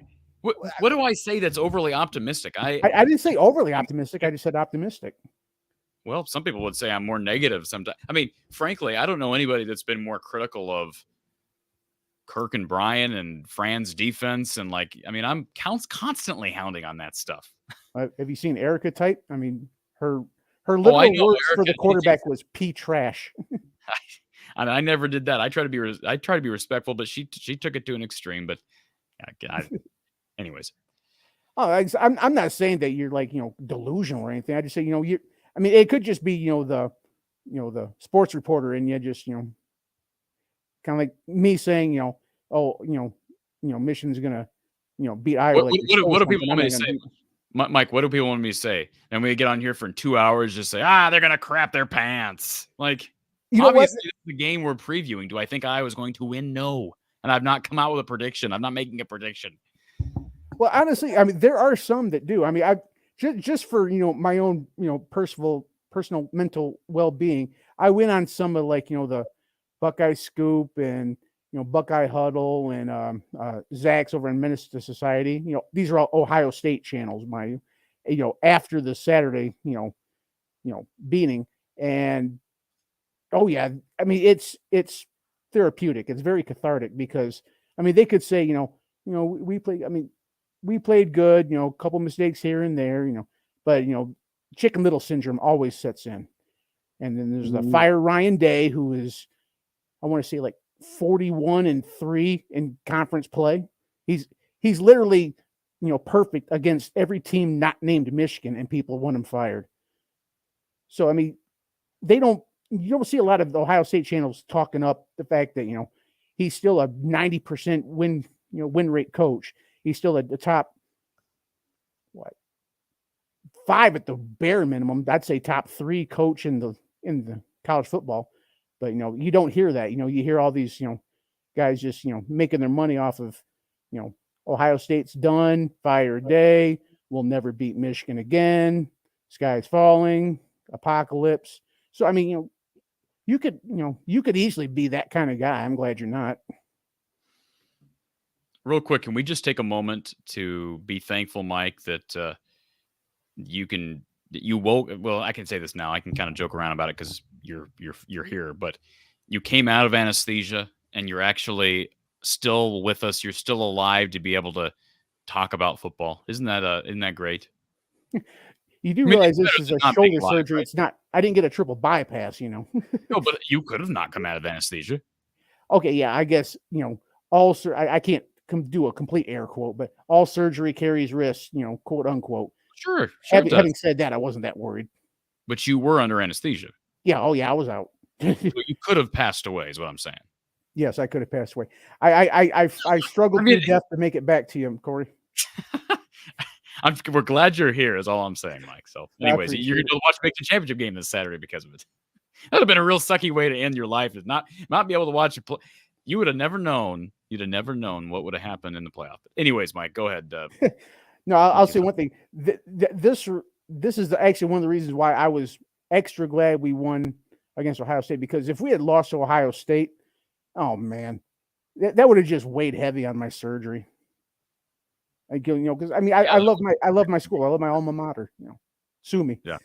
So that's going to cause negative feelings. That's going to carry over my surgery. It's like, we lost to those a-holes. How am I going to recover from this and the surgery? Well, I'll give you credit for something, Mike. You've been very respectful as a Michigan fan. You've been now a lot of the Michigan fans that, like, the percentage of Michigan fans that I've dealt with, and people know I've had a love-hate relationship with Michigan fans over the last 2 years. Mm-hmm. But Mike, here's the deal. 2 years ago, the number of Michigan fans that I dealt with that were total trolls and would never be big enough, never be man enough to actually get on this screen and look me in the face and have a debate. They'd rather just troll and be keyboard warriors in the chat. Like those were the ones that were brutal, right? That tried to be brutal. People like you, there were plenty of Michigan fans. You, Ben, John, people who would jump on and be respectful and prove that, hey, there are even-keeled, nice Michigan people out there. And so you can't stereotype all fans, but the people that are going to be ripping me all week, they're not the ones that want to be on the, on camera like you, or even on the phone. Frankly, I did have a couple people, one specifically that I can remember, that just let loose. Like after Michigan won that game in 2021 against Iowa in the Big Ten title game, he called in the post-game show and just went on a rip fest. I mean, just a rip fest.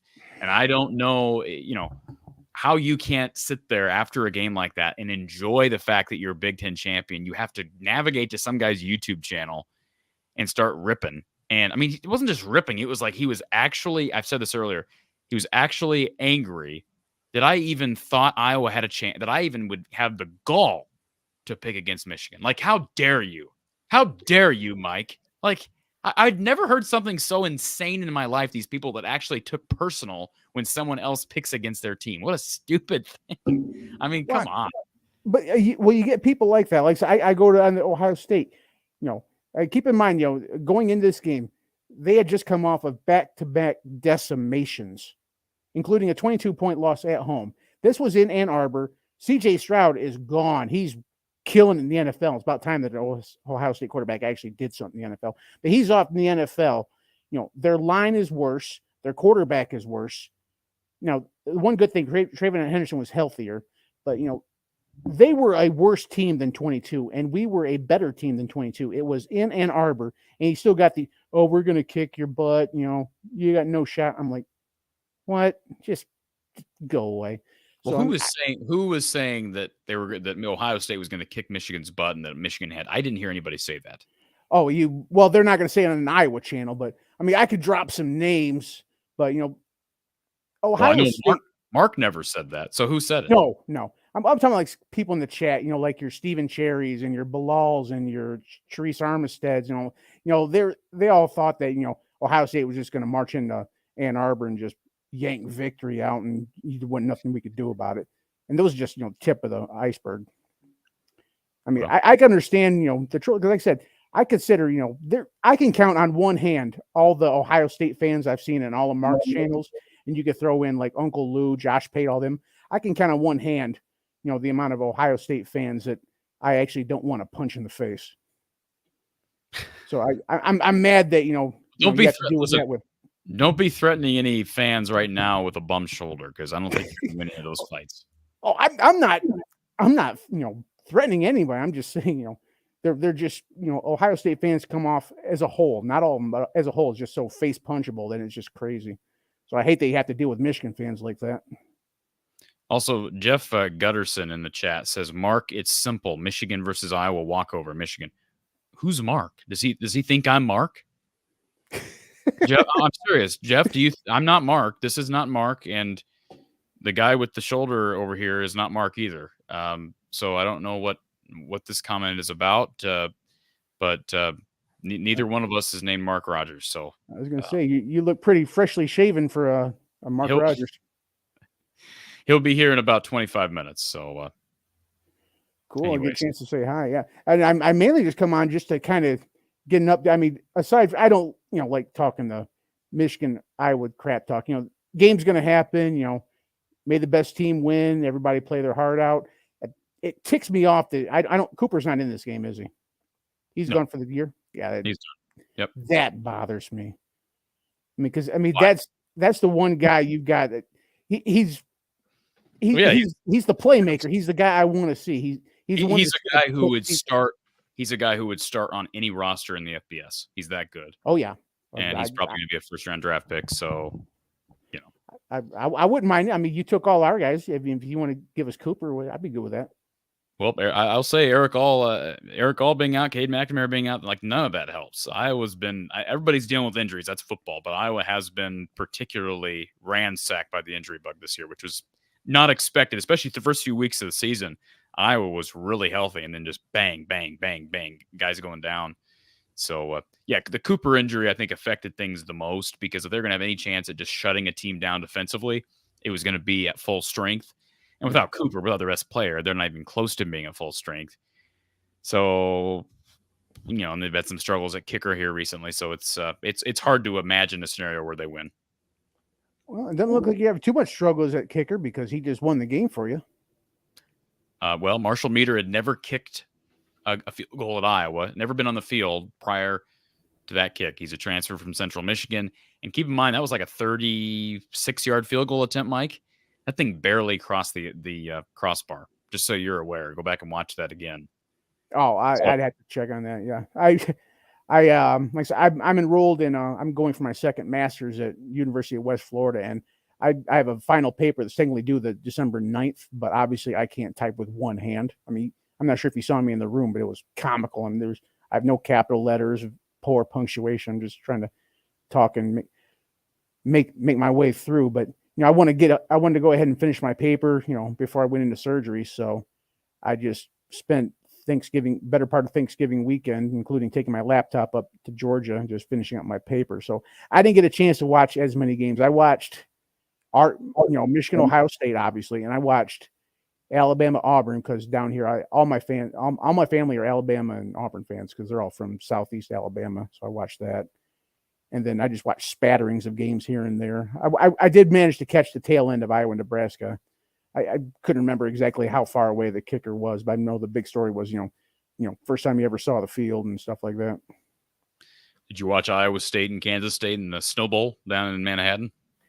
I can honestly say I have yet to watch any Farmageddon since I've started watching football. I mean, no offense against Iowa and Kansas State, but there are better games on. But that game was played in like a foot of snow, Mike. I saw, they'd send like clips over, that I catch like online and stuff. And, it looked like they were having themselves a holly jolly Christmas up there. Well, it was an entertaining game. And by the way, Mike, has anybody jumped in the transfer portal from Michigan today? That'll be the first day of the portal being open. Honestly, the reason I came on was to kind of get my information from you. I had heard through the grapevine, as I was driving up to Georgia, that Bobo took the job at A&M. Is that right? Not Elko, not Bobo. Elko. Oh, Elko. Well, I haven't been to be quite frank, I haven't been on Twitter all day. If I turn it on, it's probably blowing up with reports. I can tell you for a certainty, Mike, that Michigan State hired the guy from Oregon State. Yeah, right? Jonathan Smith. And then let's see. You've got, of course, the guy at Northwestern's being retained. I didn't hear about that, but I could see that coming. Tom Allen is gone, so Indiana is officially looking for a new head coach. Saw that one coming. And am I missing a couple others? I saw Will Howard enter the transfer portal today. So you don't care about Kansas State, but he's going to be a guy that people have on their radars. And I honestly couldn't even tell you if that game was in Manhattan or Ames. What was Farmageddon at? Was it Manhattan or Ames? It was in Manhattan. It was not in Ames. Okay. Just looking through here, some of the other storylines. Yeah, the transfer portal is hopping right now, and Iowa's not had anybody jump in. I know Iowa State's been hit with several already, including a couple of their backs and a DB today. So this is the time of the year. I'm sure most of these players for Iowa and Michigan will wait until after this week. Why jump in now? I did find it curious that a couple of guys from Iowa State basically didn't travel with Kansas State or to Kansas State because they were entering the portal today. And I'm thinking, that's a bad sign. That's a bad look is what it is, Mike. Well, I meant to say look, but yeah. Yeah, if you're an opposing team looking potentially to add to your roster and you see a guy like Eli Sanders at Iowa State who did play for Iowa State this year and look good at times, not even travel with his team, one game short of finishing the season, didn't even travel, I'd be like, you're not a team guy. We're not bringing you in here. That's my opinion. Yeah, and honestly, I was equally, kind of critical because, players in the past like Bosa from Ohio State, he was healthy when he decided to shut it down for the year. And Jadeveon Clowney from South Carolina. He basically just he completely forgone his last year of eligibility just because they knew he was going to go number 1 overalls, and so he could be the next Reggie White. And turns out that didn't happen. But that's what happens whenever you just you buy into your college football hype and say I'm just going to save myself for the draft because I'm not getting paid $5 million in college, so F you guys. Well, Mike, I appreciate you being here. Is there anything else that we didn't get to? I mean, I don't have anybody right now. There's nobody else in the queue, so I'm not pushing you on out of here. I am going to share the StreamYard link again here in the chat, so if anybody wants to jump on here in the last 10, 15 minutes of the show, they can do that. But anything else I'm missing about this game on Saturday? Any insight you can give me that I don't already know about Michigan? Nope. Like I said, I've been out of it, so I'm just hoping for a good game. Congratulations. I heard that Parker is Royals a finalist, which I would expect him to be. He is. Yep. I'm kind of surprised it happened to us again with Sharon Moore because, we're just a couple years removed from when Josh Gaddis won it when he wasn't even the best coordinator on our team. That would have been Mike McDonald who ran our defense. Just like I would have put Minter over Sharon here because last time I checked, we lead the nation in points per game allowed. But, I mean, I guess that's not a stat worthy of a Broyles. Yeah, I thought it was interesting that no other defensive coordinators were on that list. That's kind of just a demonstration, I think, a microcosm of where college football is now. There's a lot of low-scoring Big Ten teams, but I mean, the name of the game is scoring points. So for Phil Parker to still generate that much respect in the new modern era of college football, that tells you a little something. Yeah, I mean, because we want to see what happens if Iowa isn't a consistent 3-and-out machine. So that'll give us a good litmus test on exactly what Parker really is. Maybe he's that next level beyond what he is now. Because I mean, if he can do it with Iowa obtaining 4, 5, 6 minute drives on a consistent basis, that just makes him look even better. Well, I'll tell you what, Mike, you be careful with that Percocet, buddy boy. Oh, trust me, I ain't no drug abuser. Well, I mean, you be careful with it, and make sure Mom makes some warm soup and have it at your ready, and be a part of this show. But you make sure you get your rest, and if the pain gets too bad, call first nurse. Well, I've got 24 hours with her because it's doctor mandated. But after that, I think I can take care of myself. What's doctor mandated? I can't be alone for 24 hours after surgery. Oh, okay. I got you. You're not talking about the first nurse isn't there. You're talking about your mom. Yeah. I'm good. Good. Okay, sounds good. Thanks a lot for having me. Thanks, Mike. Take care. Jeff in the chat, Michigan fan here. You are not a homer. Your views are informed, well-balanced. I enjoy listening to your take. Keep up the good work. Oh, look, a balanced, kind person in the chat. Oh, my goodness. Let's go to our next caller. Leo's on hold. Leo, welcome to the show. Hey, Corey, how you doing? Doing good, man. I forgot to mention you and the long bevy of Michigan fans that are very respectful and kind to me. So I'll add you to the list. I wish we were the majority, man. I wish we were the majority. It's just that time, and they've got this thing, Michigan versus everybody. Yeah, I understand. Yeah, I know. I understand it, but at the end of the day, it's good football. It's Iowa. It's Michigan. Hey, can you do me a favor, Leo? I'm going to put up a comment up on the screen. Can you read it, please? Yes. Just read this out loud. Corey, it's not that you picked against UM. It's that you're supposed to be a journalist and you're absolutely delusional.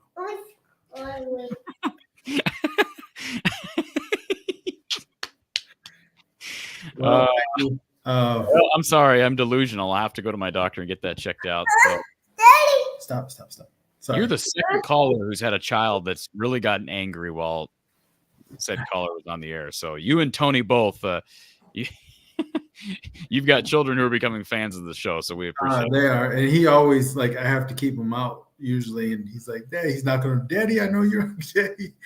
He hears me calling when I call you shit. Okay, stop. Okay. Ride your bike. But yeah, so man, it's gonna be a good game. I know. Is it gonna be a good game, Leo? Is it? For us. Okay. Gotcha. I didn't know. I kid you not, and maybe I'm just behind the power curve. I did not know Cooper got hurt. I did not. Oh, I didn't know he was out for the year, man. I did not know that. Yeah, he's done. Oh, you guys. He hasn't played the last 2 weeks. You guys have been devastated this year. Oh, one more comment real quick. Can you read one more comment for me before I address what you just said? Just read it matter-of-factly. He's a clown. Real quick. So, yeah, they have been devastated. Like I said, Caden McNamara came into the year. I thought he was the most irreplaceable player, if you will, given the lack of depth at quarterback. Eric All and Luke Lachey, obviously, Iowa's tight end you. So everything offensively runs through the tight ends, and then your best player overall on either side of the football is Cooper DeJean, and he also affects so much on special teams. So, yeah. No, you're right. I mean, say what you want. There's no excuses. Football are a part of injuries are a part of the game. But man, they have been ransacked more than. And it's not to throw any salt on the wounds, but I know it wasn't so much. I know it was more the scheme that I thought was plaguing you guys. Ride your bike. And I thought it was a scheme, but when you're losing the players that you have to run those schemes, it's another subject. But man, I wish you all the best. It's gonna be fun here for us anyway. But like I said, I hate what's happened to my program, and I told you and Coach Patterson that I hate what happened to it. You got a little cancer in the program, and all of a sudden everybody is now culpable for what happened. And the kids they busted their tails. We finally got an elite NFL quarterback, and that's why we are successful. I can't believe we know that sign right there, it's on, but you're taking away from what the kids are actually doing. You're taking away from what our program is. And I hate it. And I don't think we're going to get out of this little funk for a little while, just because of something that happened. Now, do I think Harbaugh had anything to do with it? Absolutely not. But is he in charge of the program? Yeah. So you got to know somebody has to be liable, and somebody has to know what's going on within that program, and that can't happen, man. That cannot happen. And I hate that it happened. And I love that we're there again. I love that we're probably more than likely going to go back to the CFP again. But God, there's a cloud over my program that I can't stand right now. What am I supposed to say? No, My question is, how do you view this any differently? If Michigan goes to the playoff and wins it all, how do you view this year differently? I mean, is there always going to be an asterisk next to this championship if they run the table and go 15-0? Well, that's exactly, and last time people said, well, last time Michigan won, they didn't even win it. They were co-national champions, right? And if we do win it this year, which I'm hoping we do, but your program had to cheat. The whole Michigan program cheated. So it's all Michigan, right? And I just hate that the kids are going to have to go through that. I hate that the team is going to have to go through it. And I hate to see the long-term effects of what it's going to do to us for recruiting, everything else, but we'll see what happens, Corey. I'm still hoping we win it this year. I'm still hoping we can pull it off, but we'll see what happens. One final comment I need you to read, and then if you need to get back to it, sounds like your house is getting destroyed by your younger one. Can you read this comment and then we can move on? Corey kind of reminds me of Frankenstein.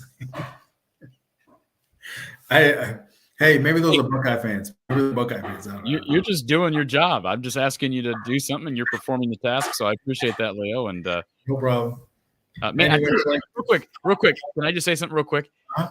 I don't know anything about politics, and Austin is. This guy is this guy trolls over every channel and everything. This guy must live and breathe political shows. Like, all he ever does is comment on political things. Like, clearly knows nothing about sports. Everything is a political thing. I think it's hilarious that he's comparing me to laugh to Tucker Carlson. Anyways, Anyway, sorry, Corey, and I'll call you when he's not here. I'll call you after the game. You and all Coach right, hey, Wilson, man. Good luck, guys. Post-game show with Don Patterson. I hope you'll stop by regardless of result, one way or the other. I'll be there. All right, Corey. See you. Leo. Moose says, Corey, I lost some respect for you when you were making fun of Moore for showing emotions after his team won a tough game in Happy Valley. He was emotional because of everything his team had to deal with. I'm not going to get back into that again, but I don't know that I was making fun of anybody. I simply said I thought it was way overboard. And it wasn't just about showing emotion. Kirk Ferentz shows emotion after every game. Like, he really does. I'm just talking about when you start sobbing. When you start sobbing on national television, that's what I think you're taking it a little bit too far. That's all I'm saying. You don't have to agree with it, Moose. I'm not forcing you to agree with it. That's just my opinion. Lemansky with a super chat. If Corey is delusional, Hawks offense play signals are being stolen. Thank you for the super chat, Lemansky. Do appreciate that. Brian wants to know, can the teams travel their whole roster to Indy? That's a question I don't have the answer to. I think they can, but I don't know that. I'm assuming they can. Obviously for the bowl game you can. I don't have the answer to that question. Railroad wants to know who is the best Iowa player that they have healthy right now. Overall player, man,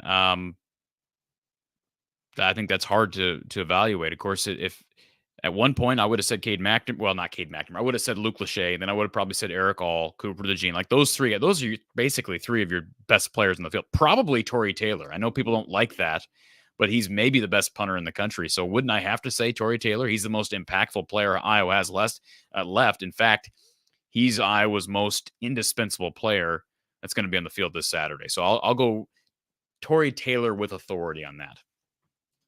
The punters wants to know, is this Iowa team better than the 21 team? I don't know that the defense is going to be better because of the Cooper DeJean injury. I think prior to the Cooper injury, yes, this defense was better. The offense was marginally better. I'll say this team it's about the same, perhaps with a slightly better offense and on par with the defense of 21. That 2021 defense was really good because that offense was abysmal. And that team went 10-2, beat Penn State at home. So I'll say this team is marginally better collectively than 2021. Anyone been to Indy before for championship game? Is the Fan Fest worth going to? I have not been there. I do know good friends who have been down there. They say the experience is awesome. Great town, great sports town. But yeah, I have not done it myself. So we'll see if we get there this Friday or this Saturday, but I doubt it. Let's go to our next caller. Jackson is with us. Jackson, welcome to the show. How you doing, Corey? What's up, man? Oh, not much. How you doing? I'm hanging in there, man. I've been here for almost 2 hours now. We're waiting for Mark to jump on here, and I'm doing good. How are you doing? Doing all right. I just want to say it's a shame that we're not going to be able to see the junior dog, Cooper DeJean, in the Big Ten title game.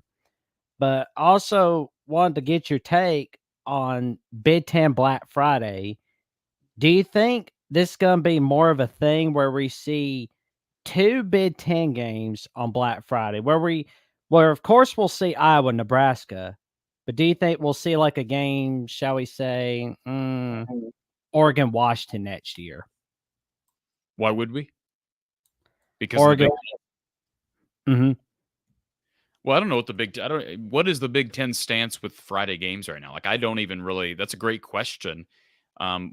With this new TV deal, that whole Friday night thing kind of went out the window. Like, there were some games on Fridays, but for a while we were seeing conference games every week on a Friday night, and that kind of went away this year. So I don't know what the plan and what the structural, I guess, setup of the new TV deal, how that navigates through Saturday versus Friday.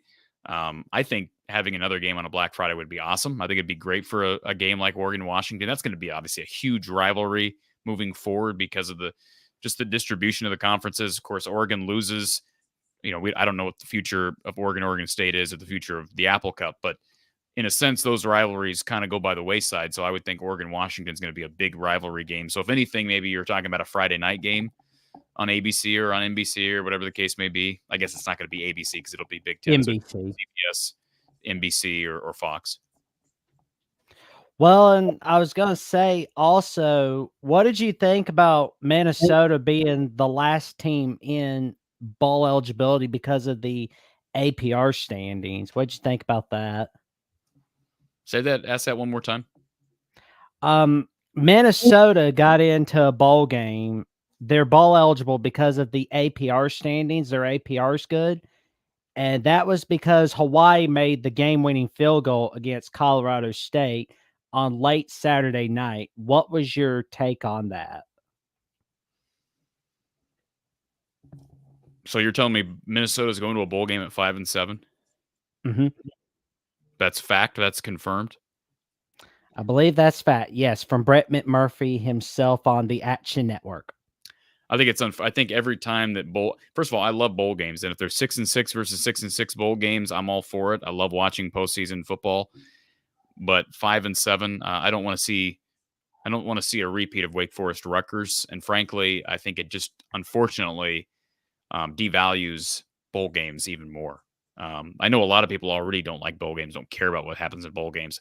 I'm not one of those people, but the more you start putting teams under 500 in bowl games, the harder it's going to get to gain traction and respect for these games. The other thing is now with the expanded conferences, are we going to see a change in, a minimum win percentage to where you're going to regularly have 4 and 8 and 5 and 7 teams in bowl games because you have too many good Big Ten teams, too many good SEC teams not making that 6-game threshold. I hope that doesn't happen, but that's kind of I don't think we'll get to a point where we see 4 and 8 teams. No worries there, good buddy. No worries. I hope not. I hope not, Jackson. Yeah, there won't be any worries, but I kind of just go by that Hakuna Matata phrase. So Hakuna Matata. There you go. That's all it takes. Hakuna Matata. So I'm curious, Jackson, what were your thoughts after that Iron Bowl on Saturday? Did you call in the Mark Rogers show and comment on that?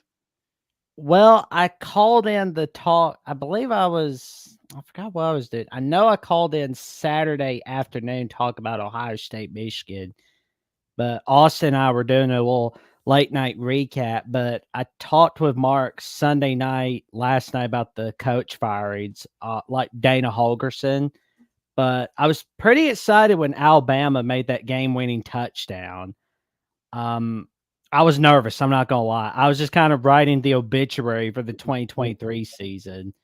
I was thinking, well, all we can do now is play spoiler for Georgia's playoff hopes.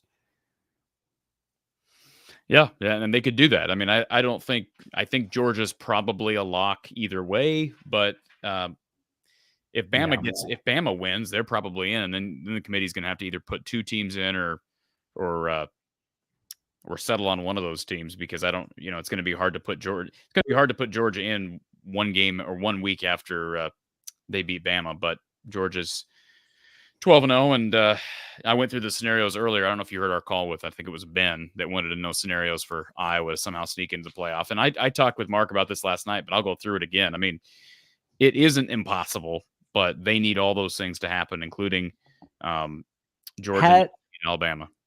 I think had Iowa not been screwed over by the missed call on the refs against Minnesota, I think you guys would have a playoff chance.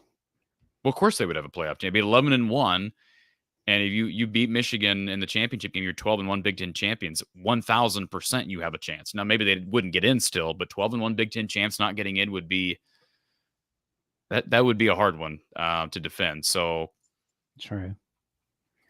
Well, and I know Ohio State's going to need a lot of magic to happen. They're going to need Texas to lose the Big 12 title game. They'll definitely need Alabama to lose. And they're going to need Louisville to pull off the magical upset against Florida State in the ACC title game.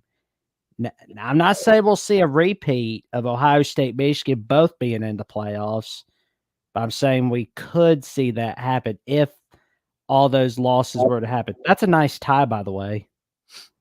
Windsor. What'd you say? Wins or not. We talked about it earlier. But thank you. I do appreciate it. Silk, by the way. I'm gonna have to get something like that one of these days. That looks nice. Hey, man, brother, you got the button down. You need to get the tie, and you can get a tie with plaid. Absolutely. Yeah, one of these days I'm gonna be getting some ties and some suits, stuff, something like that. Kind of get that professional look. That fleek look, yeah. Amen, brother. Thank you. There you go. That's the way the news goes. Well, Jackson, give me your Harvey Updike Jr. before we leave, and then we can let you go. I'll be one on that 431. Roll damn tide. Thank you, sir. All right. We have come to that time, folks. It's 6 p.m. Central Time. Lemansky wants me to urge the chat to watch from the Hawkeye of the Storm. Mark, I haven't promoted my channel one time during this show. But a lot of people rip me during this show. That's a shock. I kind of urged for that I kind of pleaded with the fans to start ripping me. So they came through. You'll have to rewind and watch some of the show and hear some of those rips. But I want to thank you, Corey, for bringing some class to the show today. I like your outfit. Looks great. Thank you. You've inspired me. So this is what I'm going to go with. No. So. That's great. You are a shirt and tie. Didn't you wear a shirt and tie to Big Ten Media Days? I did. I did not wear a tie. No. Oh, okay. I used to dress like this on the show all the time. I doubt if anybody that's still watching remembers those days, but I used to wear dress shirts and ties all the time on here because I'd be either going to work, coming from work. Absolutely. I have just, like I said earlier, I came from another obligation. I did not dress up for the show. Now I don't come on here wearing wife beaters, but I'm not going to dress like a slum. So anyways, and I do think it's funny that Darryl MVP says, can I have the link now that you're on here? And that he's had 2 hours to call in and face me on some of his little claims that he threw in, a few days ago. But now he's begging for the link in the chat, Mark. So you go ahead and give him the link. I did tell people about our Tuesday show with you and me tomorrow afternoon. I don't know if you have anybody nailed down for that yet. I know that's kind of yet. But then Wednesday, it's Michigan Wolverines live on the Michigan channel at 7 p.m. Central Time. So, absolutely. Well, I appreciate you doing this and needed you especially this week with the Big Ten championship game, and hope you had a good time. I'm sure you nailed it for the last 2 hours.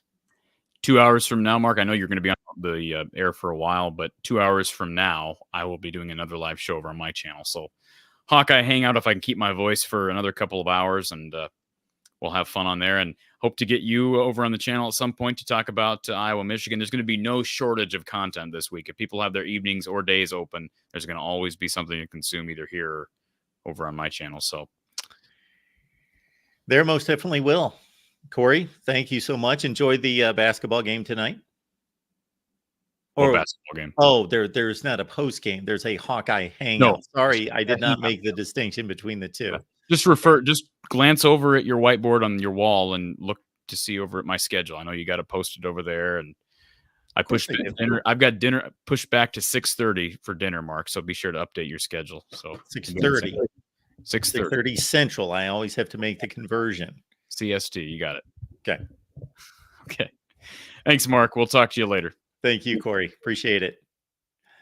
All right, folks. Appreciate you being here at the Voice of College Football, our Big Ten live show, which typically kicks off at 6 p.m. Eastern time to accommodate our guy, Corey. And I did ask him to host this week, 5 p.m. Eastern. So we have an extended run for 6 hours, a bit of a triple header of sorts. Corey from 5 to 7 Central, or from 5 to 7 Eastern. I'll be here from 7 to 9 Eastern, and then John Diadamo takes over. And again, the Big Ten Championship game kicks off on Saturday night, 8 p.m. Eastern. Let's get back to Eastern time because I don't need to make those kind of conversions. Every time I set up records and schedules with everyone, I know to timestamp it Eastern time because I've run into those issues before. Michigan, last I saw, 21.5-point favorite against Iowa. The over-under is 34, which leads us to a 28-6 final. I'm going to be posting a by the numbers comparison of Michigan and Iowa. Look at all those numbers, lots of numbers to compare Iowa and Michigan against what I believe is 7 common opponents this year. I think that's the number 7 common opponents, and then the overall national ranks. So that one to break down, and I'm sure many of you could guess that are into stats what the disparity is in some of these categories. All right, I've got a number of other things to talk about, but we'll get to the phone lines here at the Voice of College Football. We've got Tanner Wooten jumping on from Blue by 90. Tanner, how you doing tonight? Hey, I'm good, Mark. How are you, sir? I'm doing great. Appreciate you jumping on here, and I'm trying to set up the way we typically do. There we go. Tanner, do you still have your voice? It's coming back. It's coming back. And as I was sitting in the kind of the pre-show area backstage, listening to you guys talk about Eastern versus Central, I will tell you, I covered a territory for work that was 3 time zones. And I finally got away from that. And it was all Eastern Seaboard. And then I took a new role, and I'm back to covering 3 time zones. So I've got Eastern, Central, and the Pacific. So it is always, I outsmart myself. I'm like, I know what I need to do to book the meeting in my time for their time. And I've done it where I'm like 3 hours early. So I'm with you. Let's just talk Eastern. That's what I like to do. Well, you actually, Tanner, there for a split second outsmarted me, because for a second I thought you meant, because you got to remember, I'm an old guy in old school. And so the first thing that comes into mind is actually covering the territory, like physically getting in your car, covering the territory. And I was running through my geography to try to figure out where would he have to be to cover 3 time zones at the same time.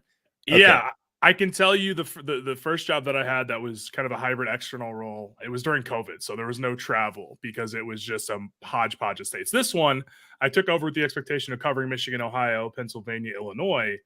And then they're like, hey, we have some accounts up in Oregon and Washington. And I said, great, I'm not going to get to them, but we'll call on them and we'll do Zoom. And it's worked out so far. But yeah, it's thankfully I'm not getting too many miles heading out that way. That would be it'd be a flight, and I'm good on that.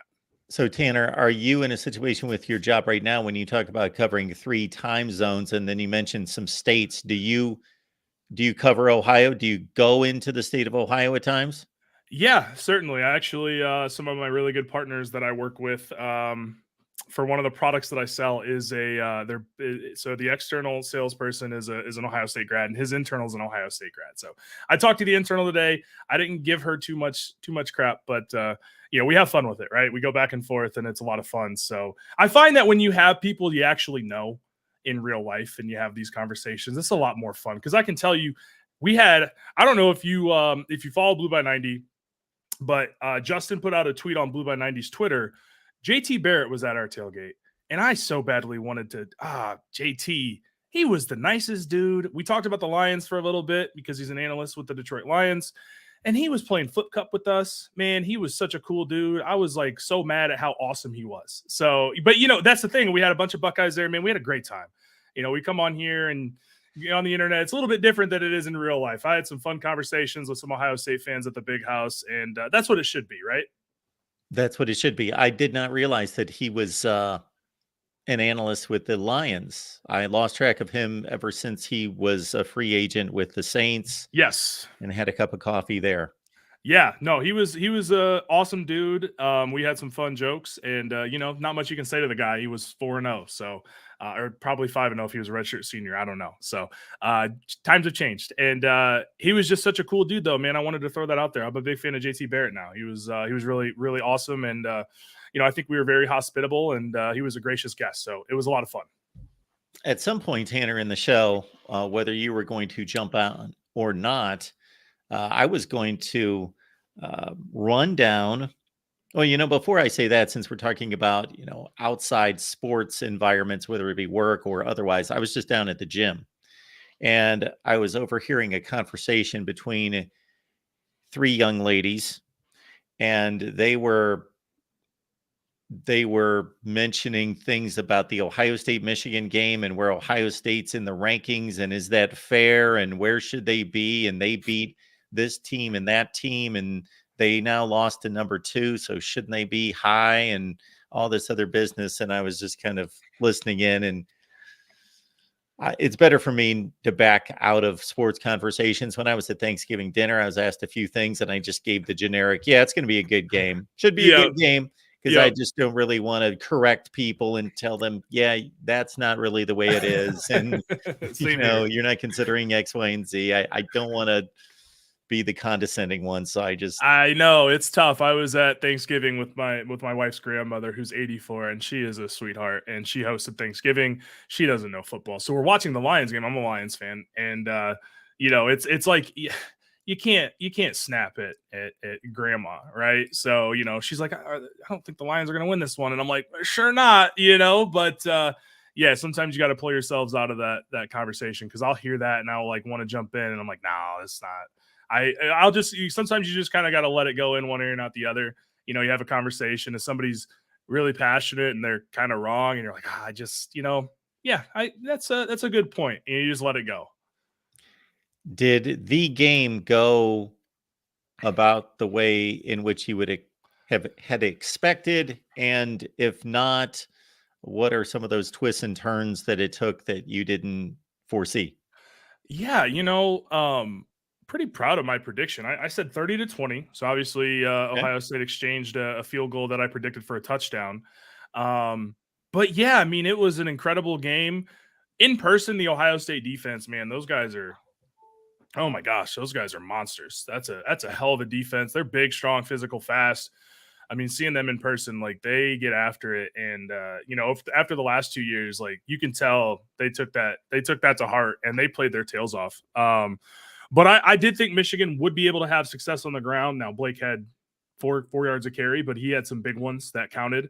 And yeah, I thought once you were able to get some pressure on McCord, he may make a mistake or two. But he did do a really good job of evading some pressures, evading some sacks. I think there was a couple throws downfield that he stepped up in the pocket or maneuvered it within the pocket and was able to find Marvin or Fleming or Igbuka. I mean, he did a great job outside of those couple of picks. But yeah, I mean, it kind of went the way that I thought it would. The only thing that I was sort of surprised about is that Michigan did not have any designed runs for J.J. McCarthy. He had the scramble, and that was it. He maybe got outside the pocket a couple times, but it seemed very clear that they needed him the whole game, right? They're not going to sacrifice him in the first half with a 7-yard run and bang that knee up any more than they needed to. So that was the only surprise. I thought it was a game where you let it all hang out. Honestly, Mark, I don't know what your thoughts were, but it seemed like neither team really came with anything too crazy in the game plan, right? I mean, Michigan had the halfback pass. I thought Ohio State did some interesting things with some of their motion. They did a great job of motioning to get mismatches on Harrison or some of their other receivers. But I thought it was a pretty vanilla game plan for the game, right? I mean, you think about your July drives, your August drives, your September, like every week at practice, you're installing something for this game. And I don't know, it just seemed like there wasn't a ton of that. It was just straight up football, which was just an awesome game, awesome environment to be a part of. And it definitely lived up to the billing for sure. I mean, number 2 versus number 3. I mean, that was a hell of a game that could have gone either way at the end. Yeah, exceptional game. I would say that, and this is not a knock on Kyle McCord at all, because he has taken it up on social media and otherwise. After that first interception, I saw all sorts of, I hate Kyle McCord and he's trash and he sucks, which is the typical response from the morons on social media. Absolutely. I do think that he played a solid second, third, and fourth quarters. He got off to a rough start. Of course, he threw the pick, and I believe only, unless Ryan Day is going to explain what happened this week on that play, only Ryan Day, McCord, and Marvin Harrison Jr. know what happened there. Joel Klatt certainly thought that Marvin Harrison Jr. should have been in that spot and should have fought for the football and not allowed Will Johnson to undercut him. But after that, I thought McCord was fine. I thought he played well enough to win the game. Now, The thing I will say is that JJ McCarthy outplayed him, and I expected him to outplay him, and he outplayed him about as much as I thought the gap would be. JJ went 16 of 20. They didn't rely on him a ton, but when they did, he made big plays, and he was razor sharp. He missed, I don't know if he missed all 4 of those throws. I think maybe 2 he missed, and 2 were just really good coverage. But man, he threw some. Of course, people are going to remember the touchdown pass to make it 14-3, and what a dot that was. Yeah.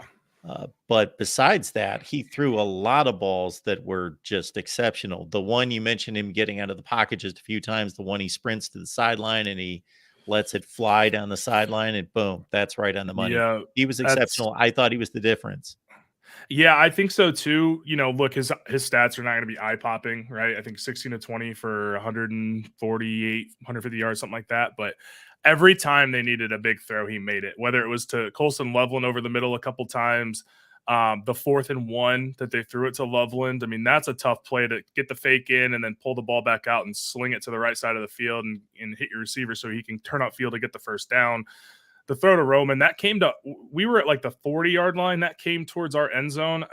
I didn't really know what happened, to be honest. There's a lot of back and forth on if he had possession, but that throw was, I mean, and I don't know if you had seen the quote, but he talked about watching film and noticing that number 25 for Ohio State, I don't know his name, but when he would have his back turned, he wouldn't look back. And so he knew from watching film that he could fit that in between 2 defenders. I mean, unbelievable, because that was great coverage from Burke too, right? Burke almost makes the play there, but that was just with pressure in his face because he gets hit after he throws that. Like those are NFL level throws, and like you mentioned the one to Cornelius.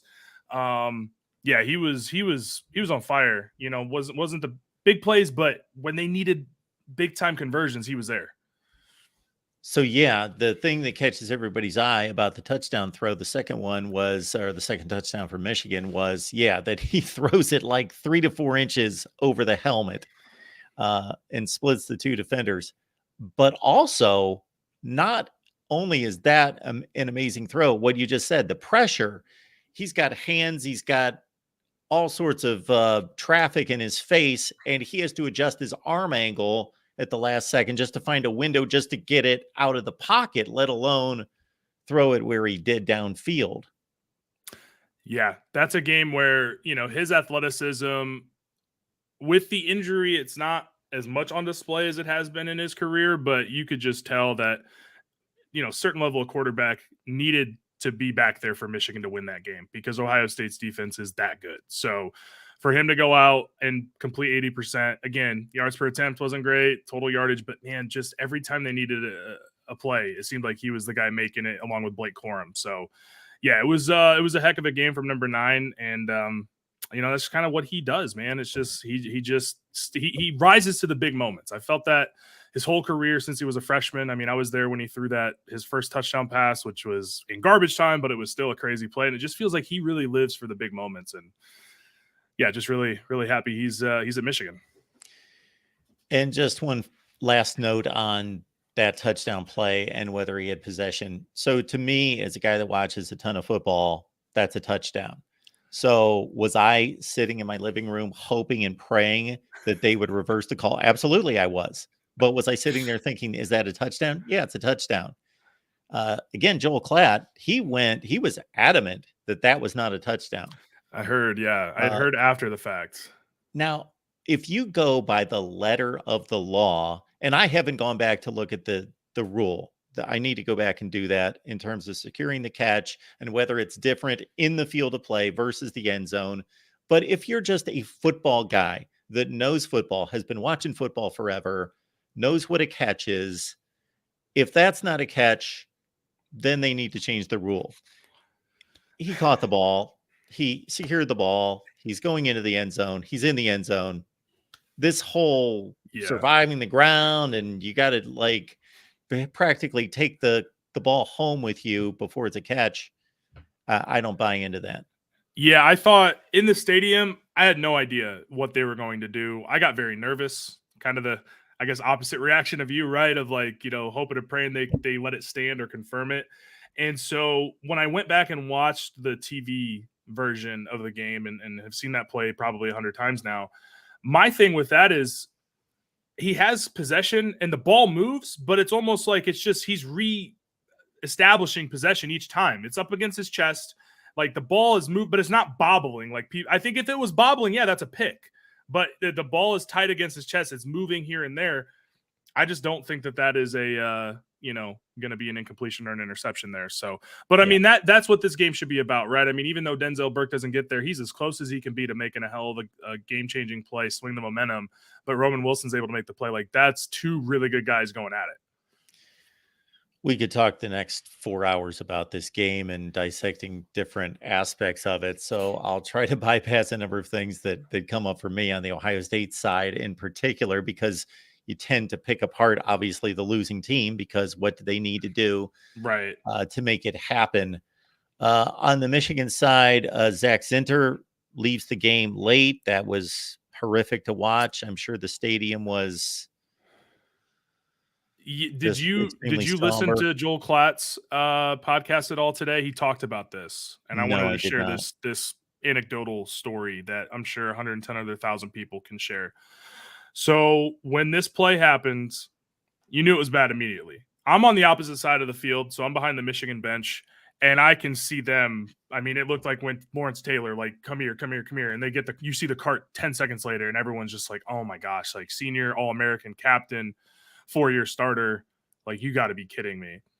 And when I tell you that place was so silent, and they'd gone to commercial, right? So you can hear a pin drop. It is dead quiet.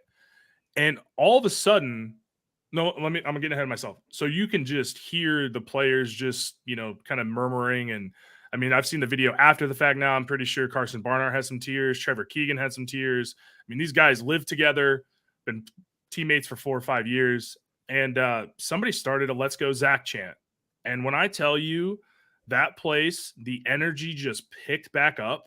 I had never seen anything like it, Mark. It was unbelievable. And that's when the Michigan team came out, rallied around Zach Zinter. I mean, and Zach Zinter is an absolute badass, by the way, because he just kind of, I mean, if he could have walked it off, he would have. I mean, if he would have thrown him some crutches, he would have just, hobbled off.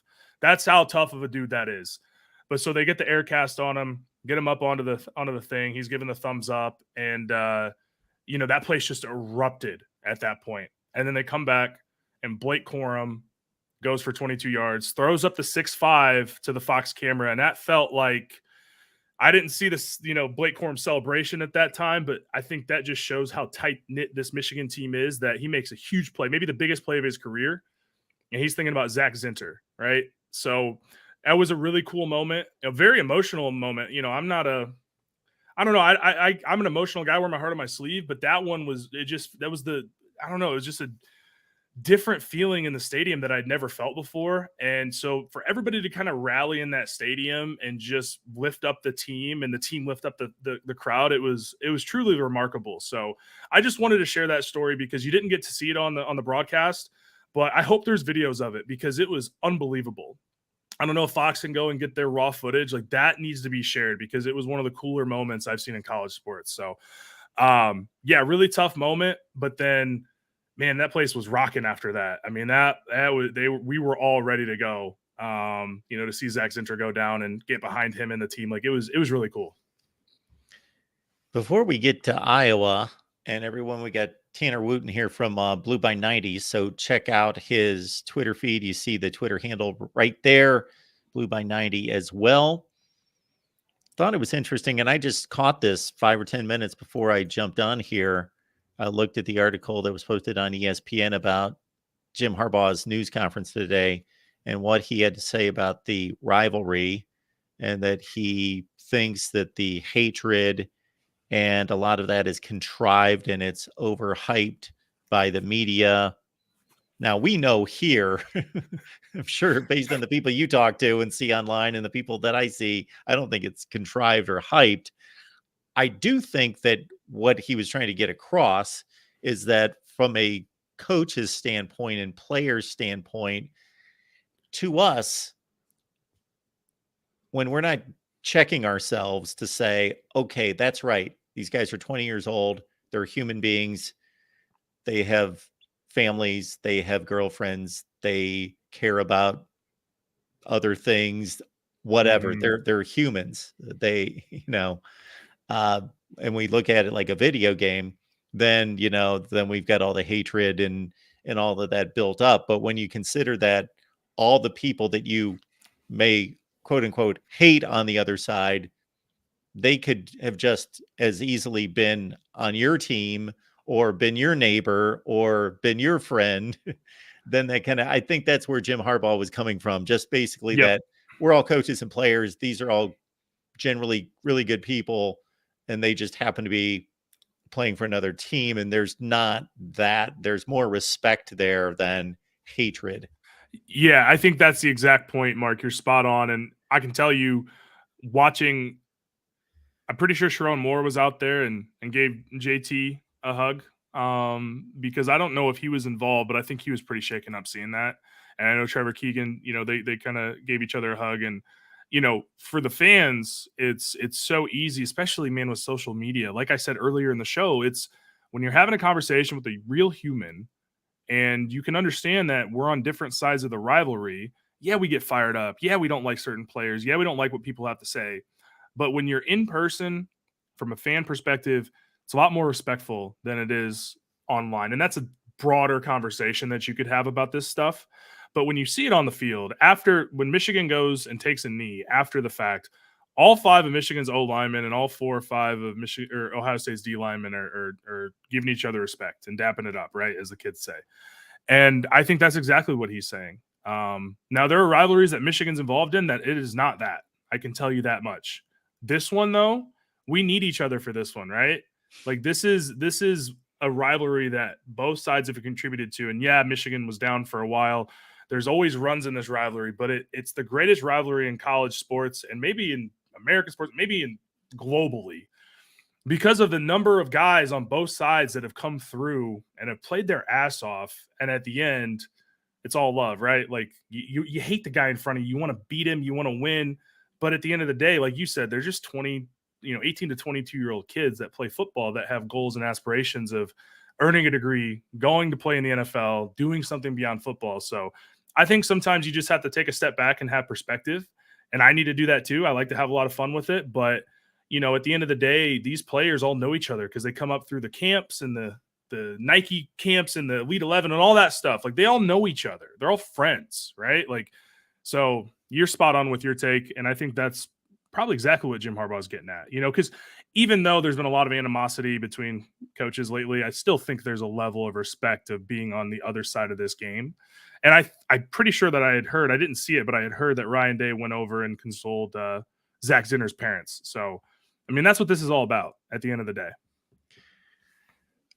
One more before we get to the Iowa game, and because maybe I'm taking a page from Mike Sanders who said this is the Big Ten championship game, but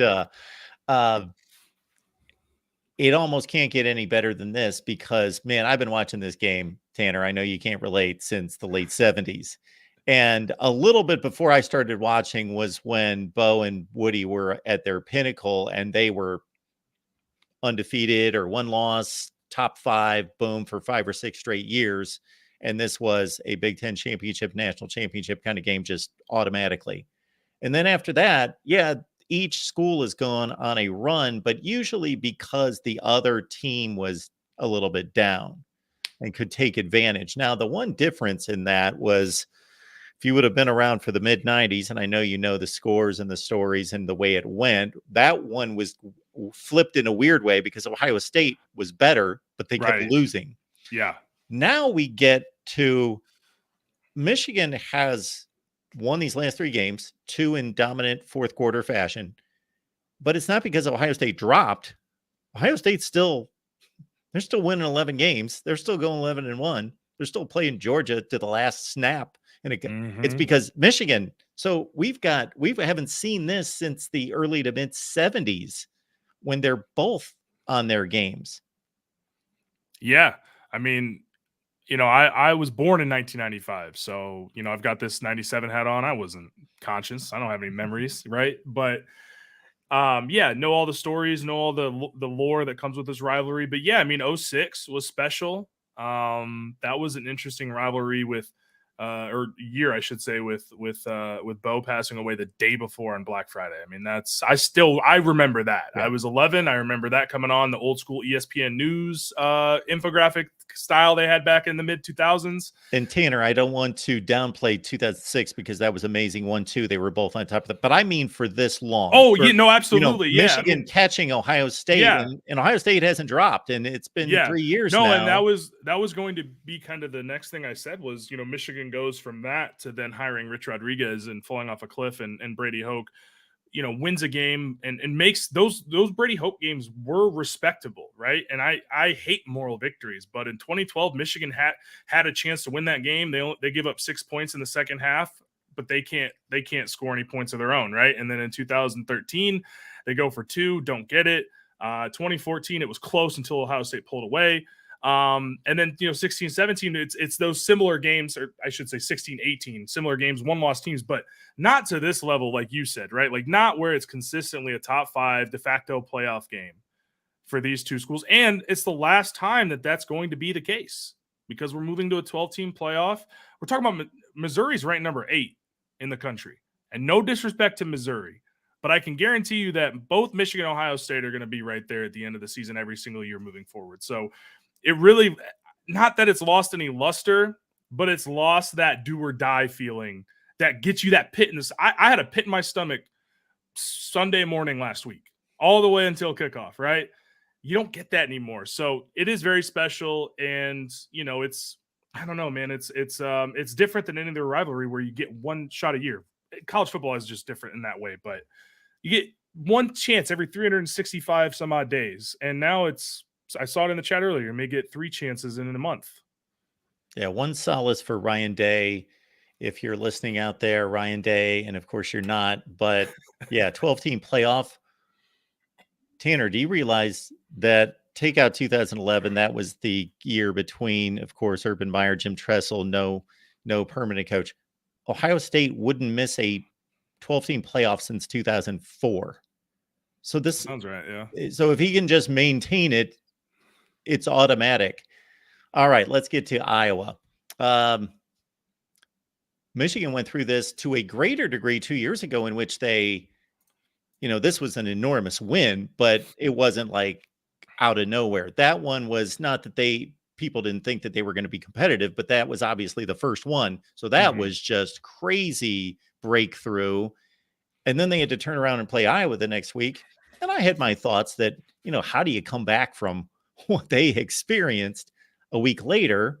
But they definitely did it. So I can't think that that's much of a concern. You know, 2 years ago, I had a guy that I love now, Sam Laporta at tight end. Was Petrus the quarterback then, I believe? Yes. Petrus was very maligned last year. Nobody really thought much of him, but he was pretty solid in 21, I thought. I mean, but Iowa has shown they can win with me at quarterback and go 10-2 in the Big Ten West. So, yeah, you know, I think this is a team on a mission. You know, 2 years ago, I did have those thoughts of like, can they get up for it? Can they come back from the high? I think now, like we actually had FaceTime one of the players, and they were already at home. Like they were already just chilling, watching football. So, and that was probably like 5 o'clock Saturday. So I don't think there's going to be any sort of hangover here. I think this is a team that, yes, beating Ohio State is one of their main goals, but winning a Big Ten championship and going on to the playoff and giving yourself a chance to achieve the biggest goal in college football.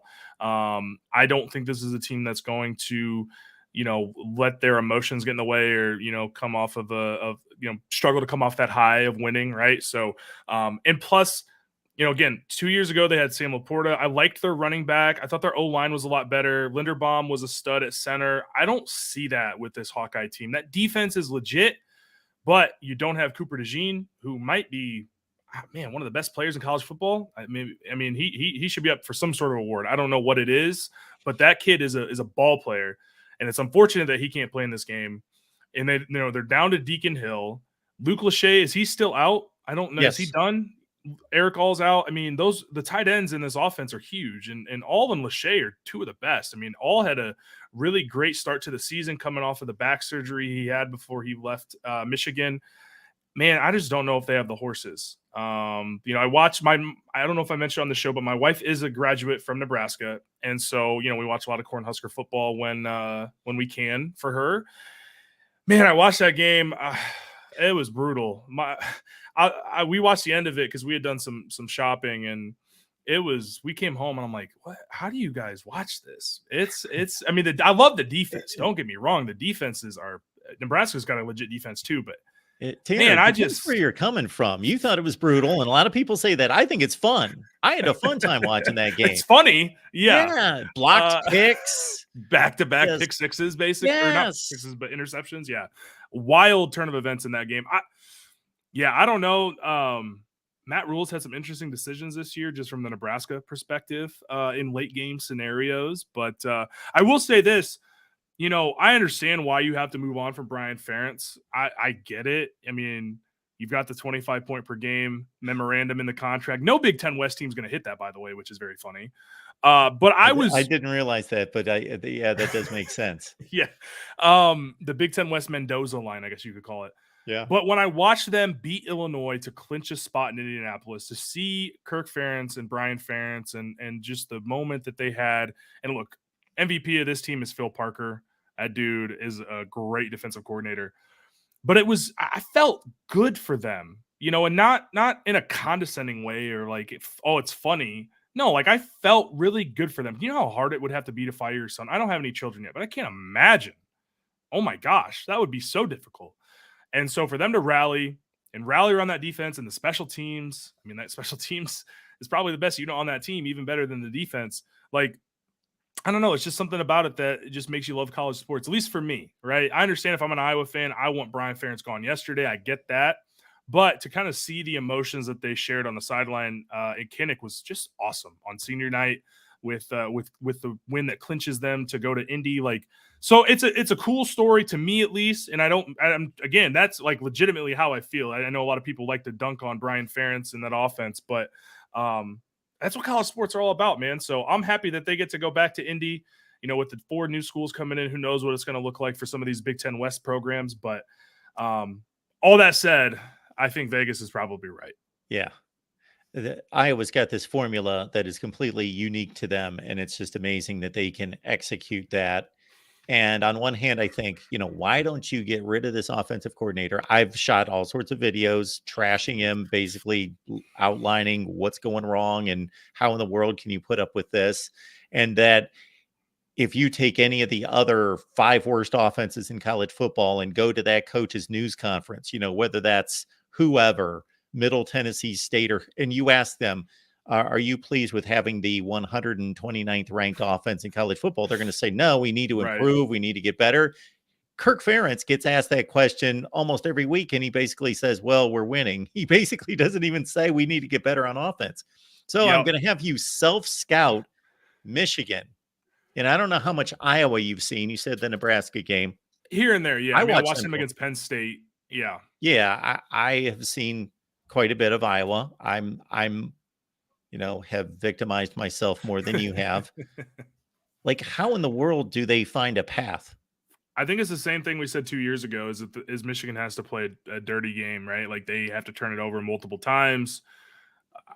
I mean, the way that, I don't know, I just feel like that Iowa defense, now, they lost 31-0 to Penn State, but Penn State only averaged about 4 yards per play on that game. They had 100 plays for 400 yards. You see 400 yards, like, that's pretty good. Well, no, because Iowa never had the ball because they kept turning it over. Cooper DeJean was losing his mind, pointing out to his teammates that the ball's coming down and they're just running, blocking, doing whatever. Get the ball hits them and Penn State recovers. So, I think for Michigan, if they're going to somehow stumble in this game, it's really going to come down to being reckless, careless with the ball. There's going to have to be a couple big special teams plays that go Iowa's way. Yeah, that's kind of where I'm at, because when I look at this Iowa offense, what are they supposed to do? No, I don't know. I really don't. Like, none of those tight ends. I just don't know how they can hang And I don't think their offensive line has been as good as it was when Iowa was Iowa. The Iowa that I remember when I was a kid was dominant offensive line that could run the ball. They always had a good receiver and a good tight end. That's all they needed, right? That's all they needed to be successful. So yeah, I don't know. It's going to be, it's tough for me, right? Like Ohio State, I could tell you exactly what I thought they should do to beat Michigan. With this game, I don't know. Like Michigan's going to have to shoot itself in the foot multiple times for this to be a close game. And that, who knows, that could happen. But, you know, JJ's a guy that takes care of the ball. There's, again, no Cooper DeJean. That's your best cover corner. So we'll see. I just think Michigan's going to be able to out-athlete them and be pretty vanilla too. I mean, I don't think you're going to see a lot of craziness from the offensive game plan or the defensive game plan. So although Michigan's been very light in the box this year, I think they can kind of scrap that a little bit if they really wanted to. Maybe get those safeties out of the parking lot that they were running in preparation for the Ohio State game. So maybe they can do something like that. But yeah, I think there's going to be very vanilla from Michigan, and you know, I think they'll score a few touchdowns, and I don't think Iowa will. So that's where I'm at. You got to wonder what's running through the mind of like Jess Minter watching the Iowa offense on film. Salivating. He's going to be asked about it, and obviously he's going to come up with nice things to say. But yeah, actually watching the film, he's got to be thinking, yeah, I guess we've got our game plan. It's run our base defense. Yeah. No, and I mean, that's still a good football team. That Sure, defense is absolutely. legit. So Michigan's going to have to come to play on offense. But yeah, I just don't know if there's a way that Deacon Hill is going to be able to lead too many. I just don't think they're going to be able to sustain drives, you know, and I just, unless there's big plays somehow, which I don't know their explosive rate, but I can't imagine it's very good just watching them from the eye test. So yeah, that's a tough one. You put me on the spot. I don't really know. They broke through with 400 yards against Rutgers. That was their first 400-yard game in 2.5 years. They still only scored 22 points.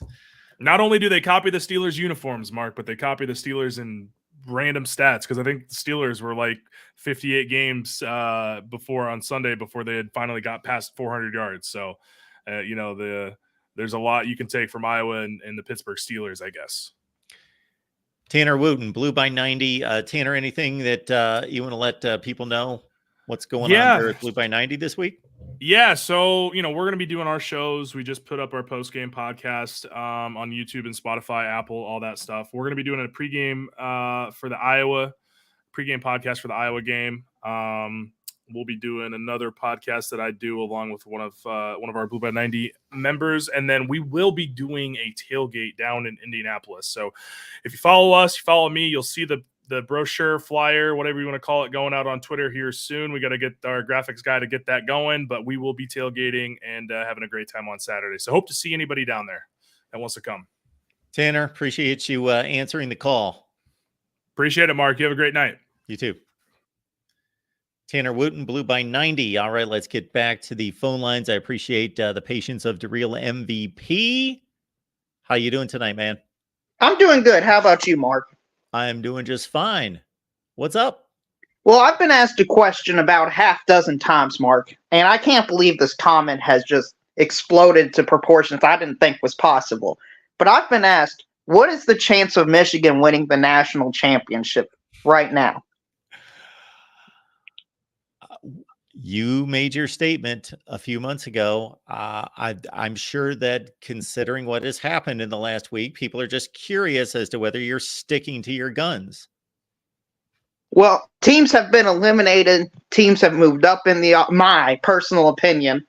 So can I give you what I think the odds should be right now? Not what the odds are. The updated to real MVP odds on Michigan winning the national championship. Okay, I've got Georgia as a heavy favorite, a 65% chance to win the national championship. I mean, they're clearly the best team in my opinion. I mean, they coasted against the Georgia Tech game. They've looked elite all season, Mark. They've got one of the best rosters. They've got the best coach in the country. Second, I've got Alabama and Texas both tied at 15%. Both of them are really good teams. And I'll be honest, Mark, I don't know who's going to make the playoffs if both of them win their conference. I understand Texas beat Alabama head-to-head, and I think that should matter the most. But there is a rule the committee has that says if a team is clearly better than another team, they can jump over them. And we have seen that been used in the past to justify a team who won a game be behind another team. I have torn apart that quote unquote rule in the past. If a team is clearly better than another team, do you know what teams I know that are clearly better than other teams? I know Alabama's clearly better than Mississippi State. I know that they're clearly better than Vanderbilt. I don't know, and they don't know if they're clearly better than Texas. And the only way they will know that is if they actually play, and they already did. Plus, the only way Texas is going to have a worse resume at this point, head-to-head included, is to lose to Oklahoma State, and that's obviously going to make their decision for them. Like that whole we're going to select the best team, I think, is a bunch of garbage.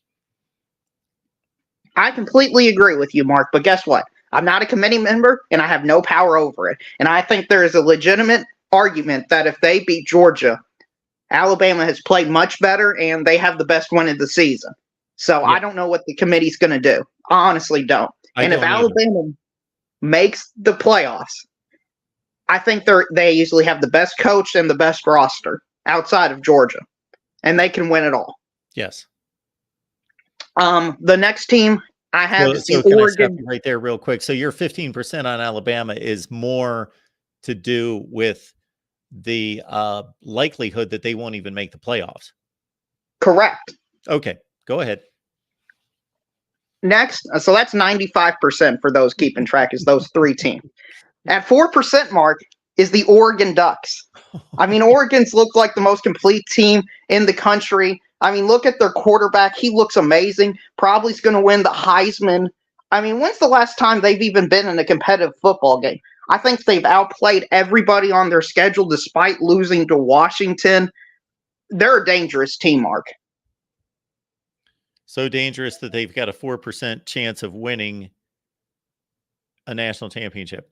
Okay. Correct. Well, for their roster, I mean, their roster isn't nearly as good as these other heavy hitters like Texas, Alabama, and Georgia. So that's actually a lot of respect giving to them. And they have to beat Washington just to get into the playoffs. If they lose to Washington, their odds go to 0 because they're not getting in with 2 losses, Mark. I mean, no. Let's just be frank about it. So again, you're taking that into account that they may not even make the playoffs. Sure. Right. And finally, the only other team that can win it is the Michigan Wolverines, still standing firm at a solid 1% chance, Mark. I mean, let's be honest. J.J. McCarthy, he looked solid. He looked exactly what I thought he would do in the Michigan game. He made a few great throws. I saw some separation at wide receiver, but I didn't see nearly enough to say, oh, they can compete with Georgia and Alabama. I just didn't see it. Blake Corum looked okay. I thought Ohio State was worn down in the fourth quarter, and that's when Blake Corum really exploded on the scene. And I don't think they're able to do that against a Georgia, Alabama, or Oregon team. Not against Oregon. You're putting Oregon with Alabama and Georgia after you clearly stated, rightfully so, that their roster talent is not in the same ballpark. Correct, Mark, but I'm just talking about the endurance and physical nature of the teams. Oregon has a 4 times better chance of winning the national championship than Michigan, although Michigan has a much better chance of making the playoff. Correct, because I think if Oregon makes the playoff, they are going to have just a better chance of beating Georgia and Alabama. That's where I can't agree with you. Michigan's better than Oregon. I just disagree, Mark. Okay. If Oregon played Michigan tomorrow, I would think Oregon wins. Sorry. I think Oregon wins by 7 to 14 points right now. I think it'd be a close game. It wouldn't shock me if Michigan won, but I think Oregon's got the far better quarterback right now. Correct me if I'm wrong. Did you not either state this yourself or agree with me that the 4 best teams in the country are Georgia, Alabama, Ohio State, Michigan? That is correct. Those are the 4 best teams. If they all played one another, okay, those are your 4 best teams. But Mark, styles make fights. Okay. And the way Oregon plays, I think, can exploit Michigan's weaknesses in the secondary. Okay. Certainly you're not crazy. There is legitimacy to your claims to a certain extent. I think Michigan's got a much better chance of winning a national championship and a better chance than Oregon. Simply, number one, because they're going to be in the playoff. And Oregon's about a 50-50, probably more like a 60-40 chance of making the playoff. Well, obviously, if they don't make the playoff, Mark, the odds, my personal odds are going to shift around. If they don't make the playoff, Michigan probably gets a bit of the pie. Alabama, Georgia gets a bit of the pie. It's going to change. But if Georgia beats Alabama, then there goes your second place team. And then if Oregon loses, they're out. And we're down to, let's say, a Georgia, Florida State, Washington, Michigan situation. Right. And even if that situation occurs, Mark, Florida State and Washington, I don't think have any chance to make the playoff, win the playoffs. I think they're complete frauds. They're going to get completely exposed by the legit national champion, whoever that is in the playoffs. I mean, we saw it last year with TCU. TCU made the playoff. Heck, they won a playoff game last year, and they still didn't have a chance to win an all, Mark. Any realistic person kind of understood that even going into the national championship game. And I know Michigan fans are hyped that they beat Ohio State. And Ohio State is a very good team. They are a great team, Mark. They are one of the 4 best teams in the country. But over the last 2 years, it has been proven that this is going to be the 3rd best opponent Michigan plays. The 3rd best opponent. They lost to TCU, and they lost to Georgia in the semifinals. I think Ohio State was better than TCU last year, but they lost to them. So okay. You're tying up some of your lines there with saying Ohio State's saying you're giving Ohio State a top 4 spot in terms of best teams. Not that they're going to make the playoffs, but best teams. But you're saying TCU is better, but they were a fraud and didn't belong in the playoff. TCU had the better resume, and they beat Michigan. Okay. Whereas Ohio State lost to Michigan. So if you go solely based on the results, TCU proved to be a harder opponent than Ohio State. But if you did a round-robin style power rating tournament, I think Ohio State would have been shown to be better than TCU. Okay. You seem to be jumping back and forth between the way the team should be seeded based on wins and losses versus what you think are the best teams in order. Okay. Well, you asked me about what are the best teams. I mean, those are different things. So I'm having to jump back between one thing and another. And when doing odds and stuff like that and thinking about it the way Vegas does, I mean, that's a conflict of balance for them as well. Because, like, do you watch the NFL, Mark? I used to be a huge NFL fan. Okay. Well, the Buffalo Bills this year, I think, is one of the top 10 teams in all of football. But they probably won't even make the postseason because they're 6-6 and they've got a brutal schedule. But yet they've got a better chance, I would say, right now to win the Super Bowl than the Steelers or the Browns. Gotcha. But those teams are more likely to make the playoffs because they have a better record right now. And that's what I'm trying to compare with these college teams right now. And that's the hard balancing act you got to do. I'm just sorry that I missed your back and forth in the chat. Well, it's been going on for weeks, Mark. I mean, these fans, after every game, is like, have we improved? Have we improved? Are we at 2% at least? Are we at 5%? I mean, I didn't think it would get to this point. I mean, these people are really upset over what one guy has to say. I mean, it's kind of crazy. Yeah. But let me ask you, Mark. J.J. McCarthy, you seem sold on him as like this elite top 5 quarterback in college football. Top 5, yeah. So if you would you take Jordan Travis over him? Not based on what I've seen. Caleb Williams? Yes. Interesting. Bo Nix? I still think Caleb Williams is the best quarterback in the country. He didn't have the best season, but he's the best quarterback. Bo Nix and J.J. McCarthy. Well, certainly Bo Nix has shown that he can carry an offense. Like he can be I got to throw it 45 times a game guy, and J.J. McCarthy's never been that guy. But if you think J.J. McCarthy is a better pro prospect than Bo Nix Well, that's nice, Mark, but this is the college game we're playing. If we were playing the underwear Olympics type game, Kentucky would have had the number 1 overall quarterback probably in Will Levis, okay? I'm asking you, who's a better college quarterback, Bo Nix or JJ? Bo Nix, I would trust him a little bit more, but it's not that decided. Michael Penix Jr. Michael Penix above JJ McCarthy. Jaden Daniels. Yes. Okay, there's 5 right there you've said that are better. Okay. Than JJ. Okay, you got to understand the way I look at things, and I say this all the time when I rank things, that the difference between 5 and 8 could be next to nothing. I would put Caleb Williams at number 1, Jaden Daniels at 2. Now, in terms of the way that they've played this year, I'll put Jaden Daniels at number 1, Bo Nix at number 2, Penix at 3, Caleb Williams at 4. Who else have I missed? Because you knocked me down to 6 with JJ McCarthy. Somebody else was out there. Bo Nix, Penix, Caleb Williams, Jaden Daniels, Jordan Travis. Jordan Travis. Yeah, he and JJ are a toss-up. I'll take JJ McCarthy long term. Okay, let me ask you about a few more names that he'll probably play in the playoffs. Carson Beck. JJ McCarthy's better than Carson Beck right now. Jalen Milroe. JJ McCarthy's better than Jalen Milroe.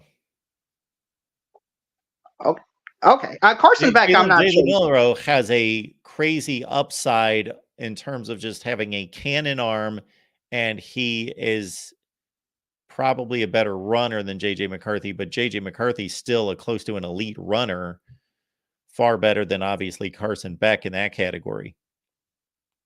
Right. I think Carson Beck has had JJ McCarthy's had like 2 bad games this season. I don't think Carson Beck has had a bad game so far in college this season.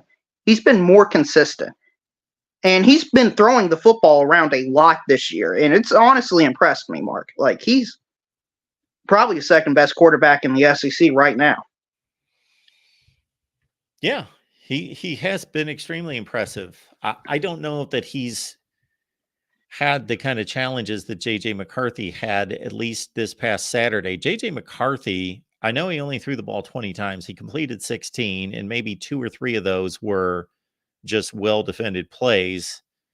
And he threw maybe 2 bad passes out of 20. And he was throwing the ball in tight windows against a lot of pressure. Michigan's offensive line pass pro issues that they had coming into this game, they continue to have, but he kept delivering the ball with hands in his face and guys hanging on him. Yeah, and credit to him, but if he plays a Georgia, Bama type team, they're going to get to him quicker, in my opinion. And they're going to get to him more sustainably. Why are they going to get to him quicker? Because they play in the SEC? They don't. Well, they're better. They just got better. Georgia, they have better defenders than Ohio State. I think they're better. I think Georgia's better. I think Ohio State's numbers are somewhat contributed to the Big Ten having bad offenses. Sure.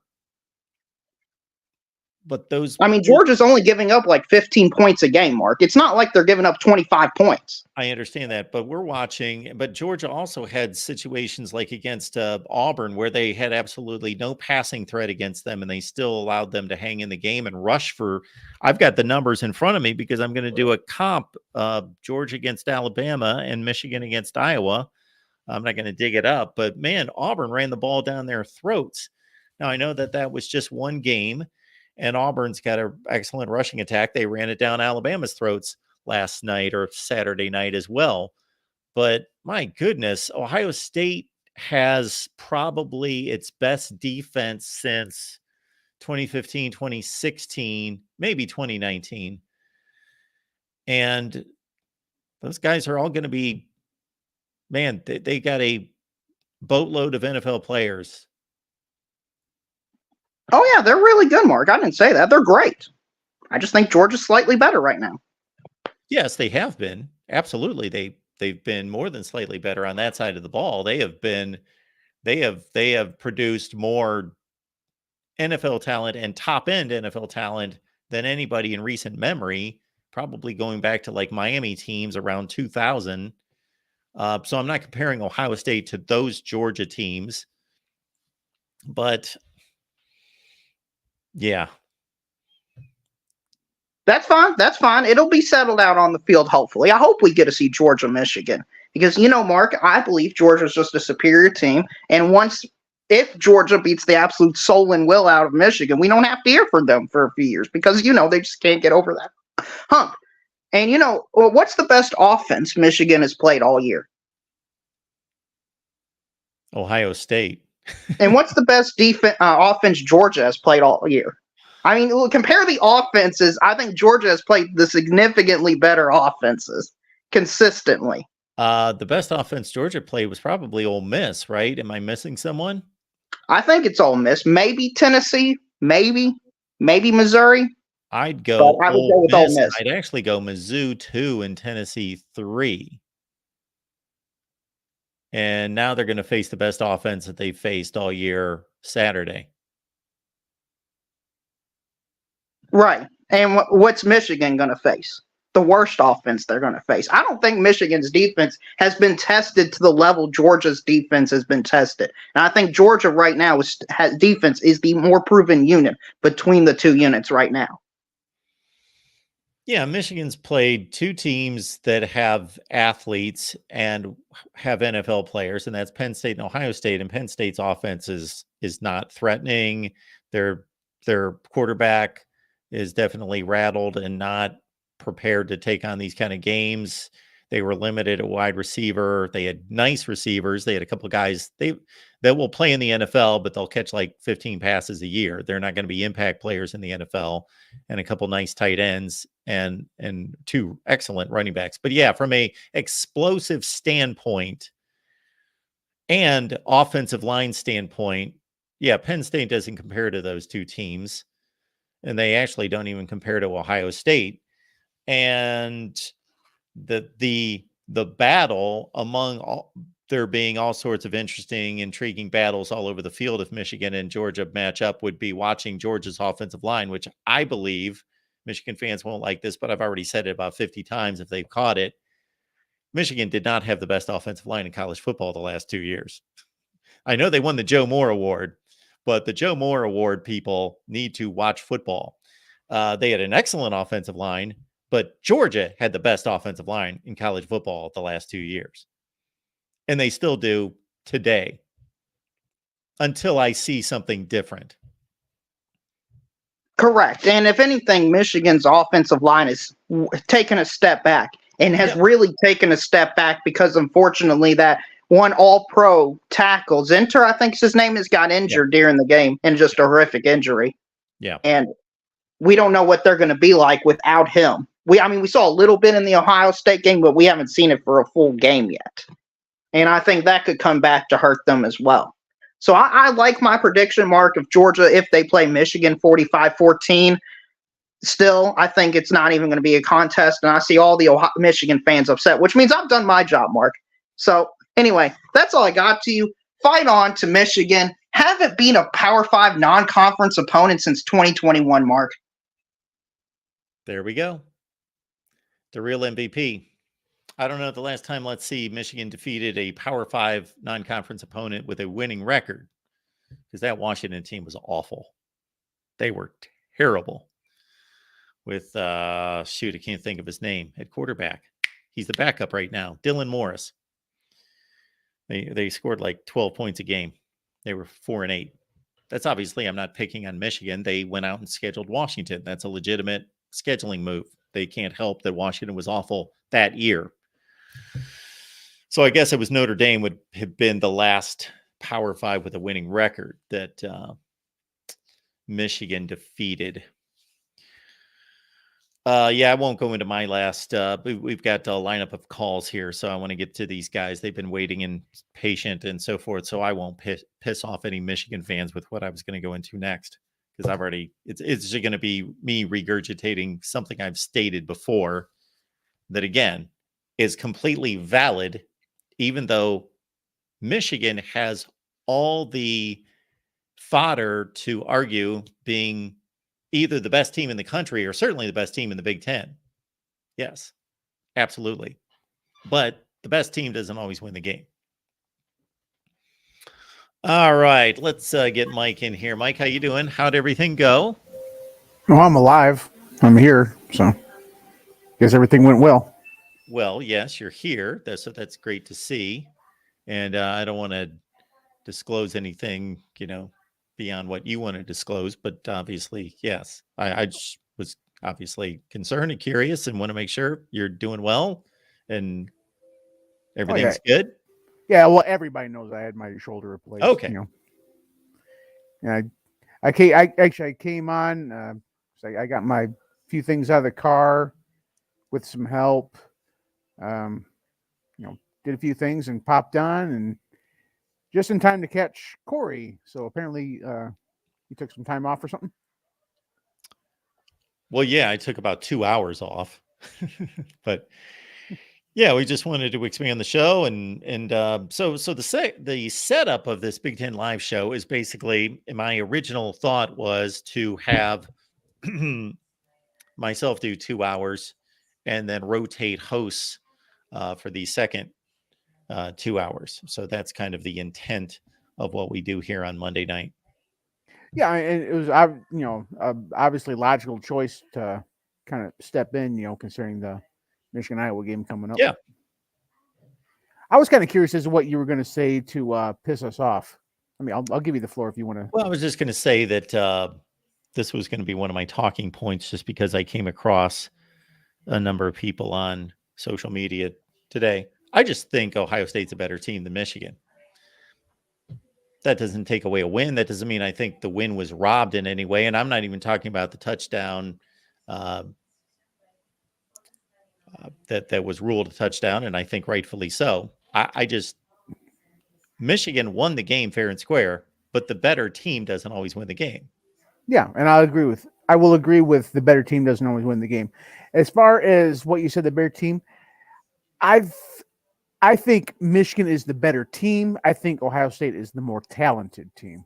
That's a good way to put it. And let me clarify. When I say I believe Ohio State's the better team, if number one, I don't believe that the argument is in any way ridiculous that Michigan's a better team. Obviously, they won the game. That is the better argument. That's the easier argument.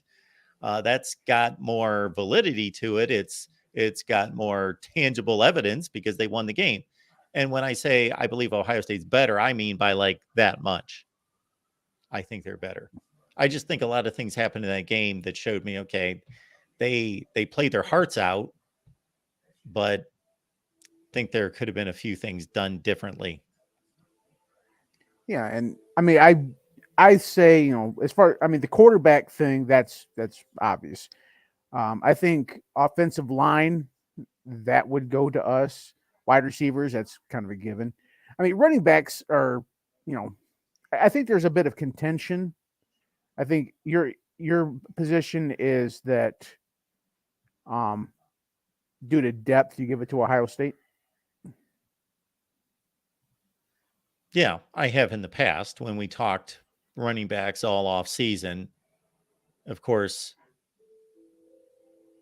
your preseason publications are going to say Michigan's got the best backfield in the nation because of Blake Corum and Donovan Edwards. And I totally get that. And you're really only going to play two guys, maybe three. But I think Ohio State has a better room, like 1 through 5.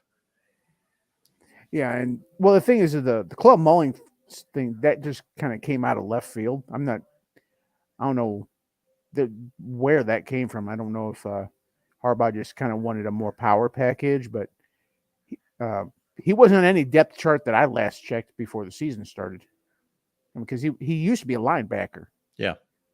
So and you haven't seen him run enough to really get a proper litmus test, but I mean, what I have seen, I do like. So, and then defense, edge rushers go to you. I think interior goes to us. Linebackers, I don't consider either one of us have like an all-star cast of linebackers. And secondary, that's kind of a thing, because I think there's a lot of Ohio State fans that think their secondary is really good.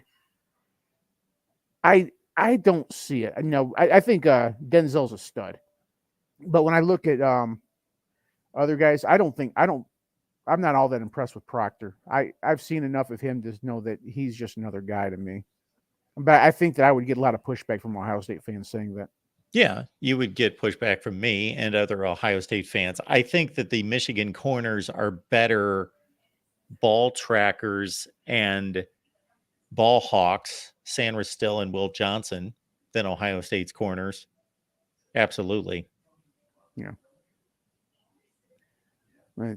I think, from a talent standpoint, I don't think it's night and day at all. But I would give the edge to Ohio State. I just think the difference is, the recipe, not the ingredients, because I've already said, Day's a great coach. He's not a great coach against us.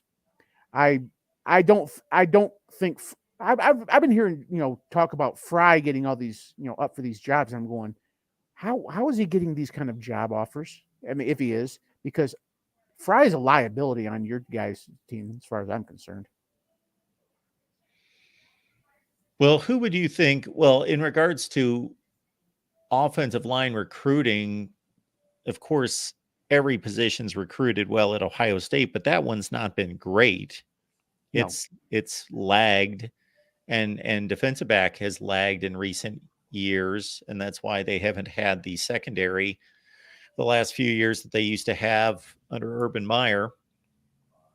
In terms of Ryan Day's coaching, what he did at the end of the first half really annoyed me, in that, number one, there's like 3 minutes left on the clock, and your punter, Tommy Doman, did one of his cue shots at the goal line and pinned the ball right at the 1 or 2. And Ohio State runs the ball off tackle twice. And I'm a run guy. I want my team to be physical and to assert itself and do all those things. Football is a physical sport. You have to be physically dominant to win the game. You can't be a finesse team and win championships. But against that defensive line, and in that situation backed up, they needed to take a little bit of risk. And so he puts McCord in a bad spot, 3rd and 10, because they just run into a brick wall the first 2 plays. McCord gets him out of it. Julian Fleming makes a great catch on the sideline. And then he hits these big plays, Marvin Harrison, boom, boom, boom. And within a few seconds, they're at the Michigan 30, 33. Yeah. And he doesn't continue that momentum. He stops. I know that Michigan made some stops because it got to a 4th and 2, but if I'm down 14-10, and if I've got the best kicker in the country, and I've seen him hit 55-yarders over and over, that's different. But it's like 31 degrees outside, and you're at the big house, and this is the most pressurized kick that this kid's ever going to see. And I know it's not a game winner. It's just at the end of a half.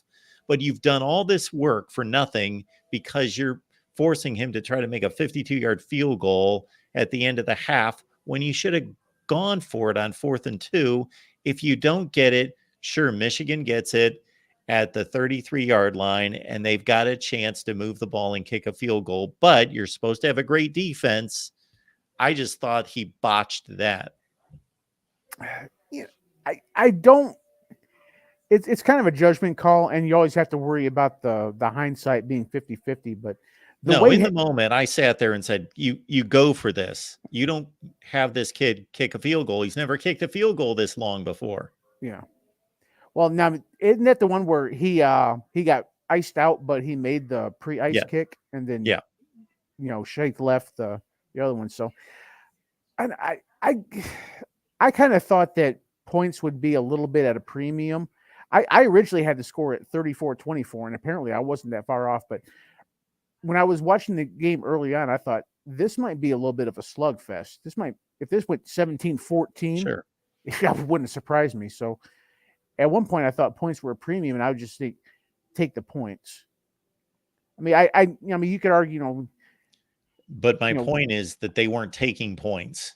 They were taking about a 20% shot at getting points, and they didn't get the points because it was a long shot, and your offense is moving. Yeah, I will say that, you know, that was kind of a long kick. I think it's possible that maybe, you know, him watching Trey kind of struggle carrying the rock might have turned him sour on anything short of anything longer than 4th and inches. Oh, I probably wasn't going to run the ball on 4th and 2. I would do what Michigan did. What was it, the last drive or the second to last drive? Michigan had a 4th and 2, and their receiver just did a little borderline pass interference. And I'm not saying it should have been called. You let the guys play because it wasn't like anything crazy, but he runs into the guy and he turns around, boom, he's open. Yeah. That's your play. Something in that realm. Well, Day is not the riverboat gambler that Schroen is suddenly starting to seem. I think Michigan fans kind of knew that Schroen was, you know, playing really tight to the vest, you know, in Penn State and Maryland and in Purdue, obviously. But I didn't see this coming. I mean, like the Donovan Edwards pass. Yeah. That, you know, him dialing Orgy's number for a 20-something yard run. I mean, these are like, what in the world is he doing? Yeah, he did a nice job. I cannot fault him in any way or pick apart his. Now, the people that said that he called some amazing game because he went for it 3 times on 4th down, I think he made the obvious decisions there. One was right at the goal line. Yeah. You know, all 3 of those were duh. I mean, was any of them longer than 4th and 1? No, they were all in that 4th and 1. 2 4th and 1 and 1 4th and inches. Yeah, if memory serves. So yeah, I mean, I'm not giving him, you know, Bill Belichick credit points for that, because those, like you said, those are kind of, you know, duh moments. I would have gone for him too. So would have everybody that had an inch of college football knowledge would have. So yeah, I'll save the back padding on that one. It was just it looked like he just opened up the playbook. I mean, I saw things that I never thought I'd see again. I mean, like that Kalel Mullings pass from last year, that it looked like Donovan Edwards almost. I didn't think I would see that kind of play again. I thought that was just too unconventional, even for, you know, somebody that's a little bit on the riskier side. What play was that? The Donovan Edwards, except the difference is that I think last year he handed off to Mullings and he did the little Tebow pass. Gotcha. And then last time with Donovan, I think there was a pitch back where he did it. I'd have to. Well, yeah, I was a bit surprised that the Ohio State secondary bid on that, considering that the same thing was done last year. Like you say, a little bit differently, but they got burned last year. Yeah, so I'm kind of wondering. I mean, I will say this: I was extremely hard on Jim Knowles in the first 2 years. I didn't think he was the right fit for a Big Ten defense, not an elite Big Ten defense. And I thought that his 4.25 would just fall flat on his face in the Big Ten, especially against Michigan. But I will say that I'm lessened up on my criticism of Jim Knowles after that game. I thought the defense played much better than I expected it to be honest. Because I was a little bit hard on Knowles. This this season, like we talked about the other day, in terms of the defensive improvement, McCord, the running game, it all kind of came together the way I thought it was, except they didn't win the game. So, but you know, I'm glad that, you know, I know for, you know, certain talking and bragging points, you know, you might want it to be 48-6, but you know, I'm glad that, you know, this was more of a battle test game, you know, that we can kind of make a proper look at this, because I mean, if you played last year's game, you know, 10 times, that was probably the only time in 10 that we go to Ann Arbor and beat them by, we go to Columbus and beat them by 22. That's not a duplicable result. Well, that's nice of you to say that. I don't know if that's true or not. Well, of course we don't know, but well, maybe a couple times out of 10, possibly. I mean, okay, let's put it this way. Let's say you're a gambling man. I say we get to watch 10 games. I mean, just in theory, we can watch 10 games. If you hit one more of Michigan winning 22, you win the bet. Would you make the bet? That's tough. If there's going to be 10 more of those games, because obviously if you tell me, will I take Ohio State in 22 points? Of course I will, if they were just playing once, but 10 more, sure, they could win another one. Wow. Blowout fashion. Wow. Except there's no way I would take that bet, but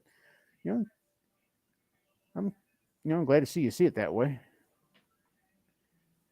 But I have to address DeReal. I don't think that a lot of Michigan fans are angry with him. I think this is more of Michigan fans laughing at him because the things he said are just absolutely ridiculous.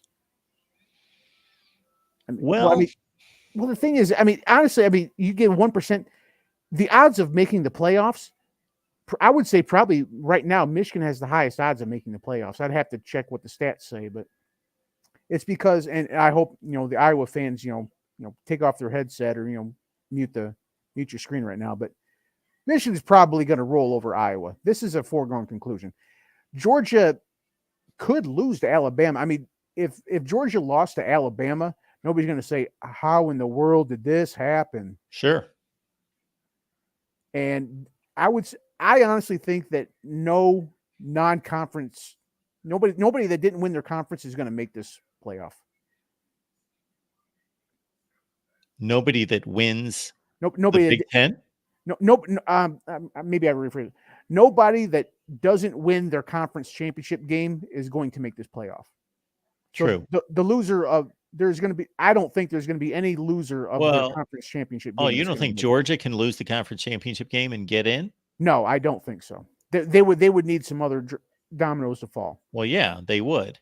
I mean, Michigan, for the sake of argument, Michigan's in. I mean, you can say, they still got to play the game, and I respect that they're in. Okay, so the winner of Oregon and Washington. That they're in. Okay. Yeah. Or Oregon and Washington, winner that in. I would say 100%. Sure. Texas, I don't know what the line is for Texas, Oklahoma State, but 14.5. See, and that sounds about right. I mean, Oklahoma State, in theory, could beat them. I don't see it happening. Texas wins, they're in. Assuming other things,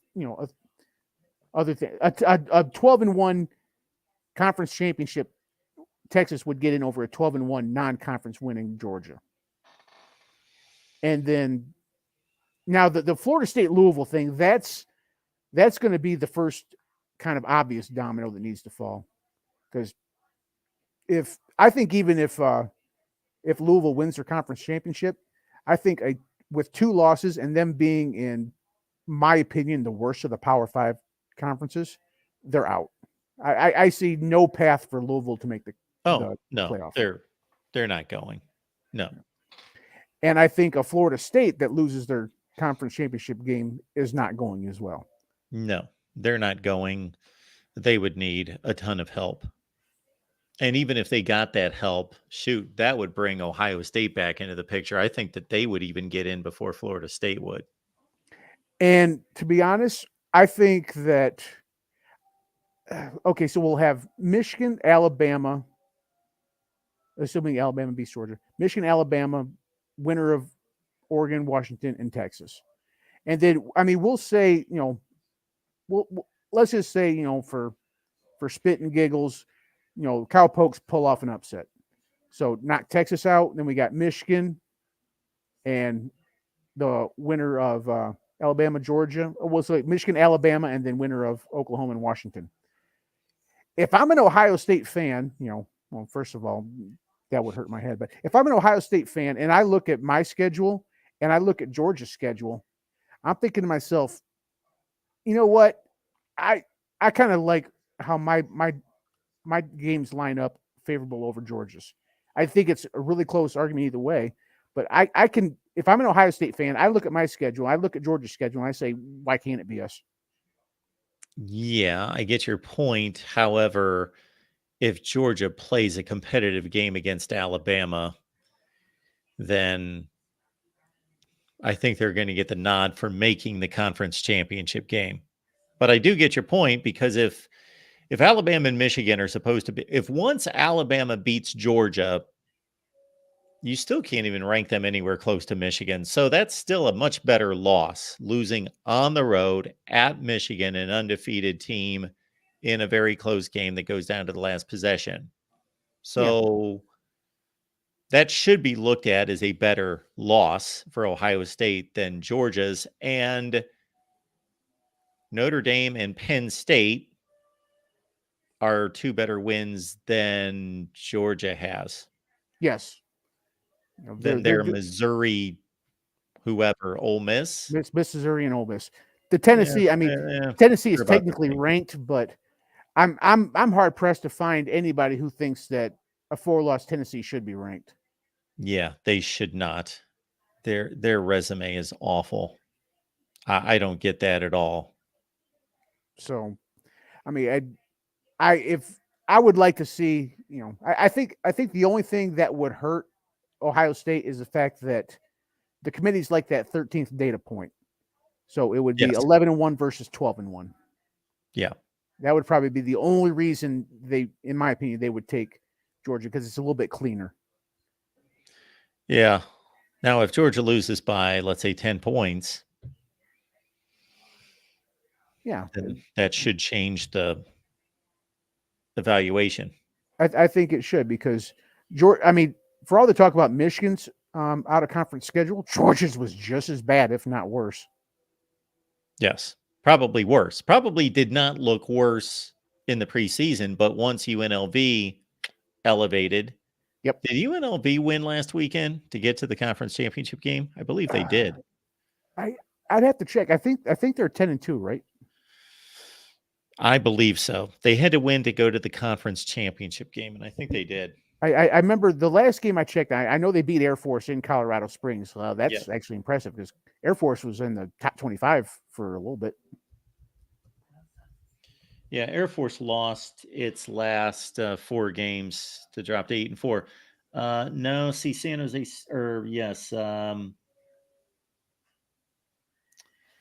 UNLV beat whoever they played to go to the championship game. So they're in the Mountain West championship game against Boise State. Oh, God. What? That should... They should be favored in that one. I mean, Boise State, this isn't the Boise State of the Statue of Liberty versus Oklahoma days. No, they just beat Air Force at the end of the year. Yeah, they're only 7-5, but they've played well late. Yeah, I mean they're respectable, but I can't imagine UNLV dropping that game. They would have to be probably a double-digit favorite going into that one. I don't. This one? You ready for this one? Sure. Boise State's a 3.5-point favorite. Wow. Okay. So if there's any bettors out there, you just heard some free money and information. I don't know about that. I think Vegas typically knows what they're doing. Okay. Well, you got to figure UNLV, their only losses are to Michigan. A team that, in my opinion, I think tomorrow they're going to be the number 1 team, in my opinion. I think they probably give it back if Georgia beats Alabama, but yeah. In my opinion, I think Michigan should be ranked number 1 right now. UNLV also lost to Fresno State by 7 and San Jose State by 6. They lost to San Jose State. Oh, okay. Yeah, because I remember the Fresno, because they were actually leading in the 4th against Fresno State, and then they just kind of went south in the 4th quarter, and it was in Fresno, so it's a little bit less embarrassing, but wow. Field goal favorite. Boise State's on a 3-game winning streak against not the greatest competition, but New Mexico, Utah State, and Air Force. Yeah, let me say that in Air Force, they went south there for a little bit, but they were on people's radar is being the non-power 5 to make a playoff. Absolutely. All right, Mike. Anything else? Nope. I appreciate you having me. Thank you. It's good to know everything went well. Take it easy. I guess you're not pitching tomorrow. No, this Tommy John thing is really rough. All right. Have a good Okay, one. Mike. Have a good one. Michigan fan Mike there. It's good to know our Michigan fans are still with me here. Appreciate you being here. I just tell the truth. And if it's not the truth, it's my truth. So hopefully we all know the difference. There is the truth, and then there's my own personal opinion, which to me is my take on things. All right. Michael's here. Michael, thank you so much for waiting. How you doing tonight, sir? I was kind of hoping you would let me in with Darrell earlier because I really wanted to go at him. Well, I saw your comment after he left. Yeah. I didn't see your comment. What were you? I was ready wondering to take his head about off the about? deal with how he gave Michigan the 1% chance. Yes, I'm 1%. like, is he really serious? I mean, I got a better chance of winning the Indianapolis 500 than that. And we know that's not going to happen. I Okay. just you guys reference because I'm a fan of the 500. Anyway, I got to ask you this. So, what is he going to do this week if it holds chalk and stuff like that? Georgia wins, Michigan wins, Washington wins, Florida State wins. How are they going to see? How you see the seeding going then? Let me say one thing about the real MVP's percentage breakdown here. And I probably shouldn't speak for him, but he has spoken for himself, of course, on a regular basis here. And I believe I've heard this enough. I do think that there's something to this.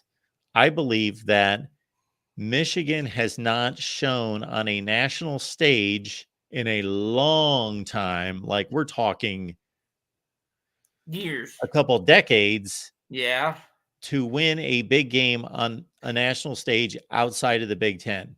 Okay. And I think he's, of course, looking at the current teams, but also a thought that until I see Michigan defeat one of the most talented rosters in the country, then I'm not going to believe in this. Now, what about Washington and Oregon? When was the last time they done anything? Well, Oregon, I guess, when they played Ohio State a few years ago, when they beat Florida State by, what was it, 39 in the Rose Bowl? Yeah. When was the last time Washington was really relevant? Back in the 90s when Don James was the coach? Well, they did go to the playoff in 2016. With Chris Peterson, of course. And the next season they lost the Fiesta Bowl to Penn State. The next season after that, they lost the Rose Bowl to Ohio State. But when were they really, even that 2016 playoff team was obviously a good team, but they were not an elite team. The last time Washington was really that good was around the year 2000.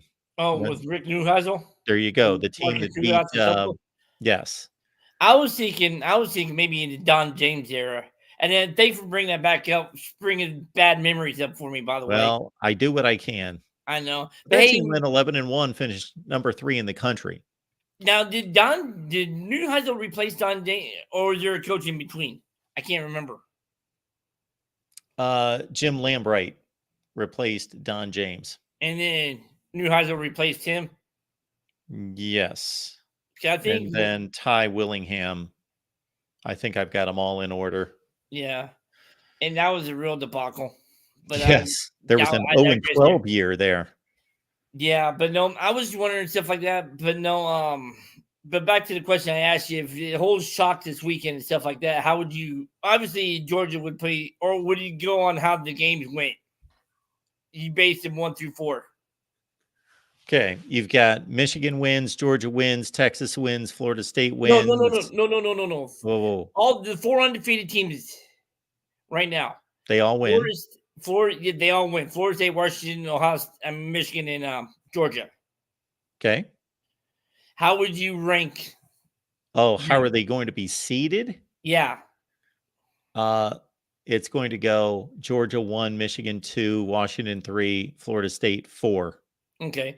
Now, say like somehow, I mean, regardless, like even if Washington blows out Oregon, which I don't see happening, and Florida State blows out, which could happen with Louisville and stuff like that. If the Georgia Bama game and Michigan Iowa game somehow was a close game, do you think there might be enough for them to maybe leapfrog?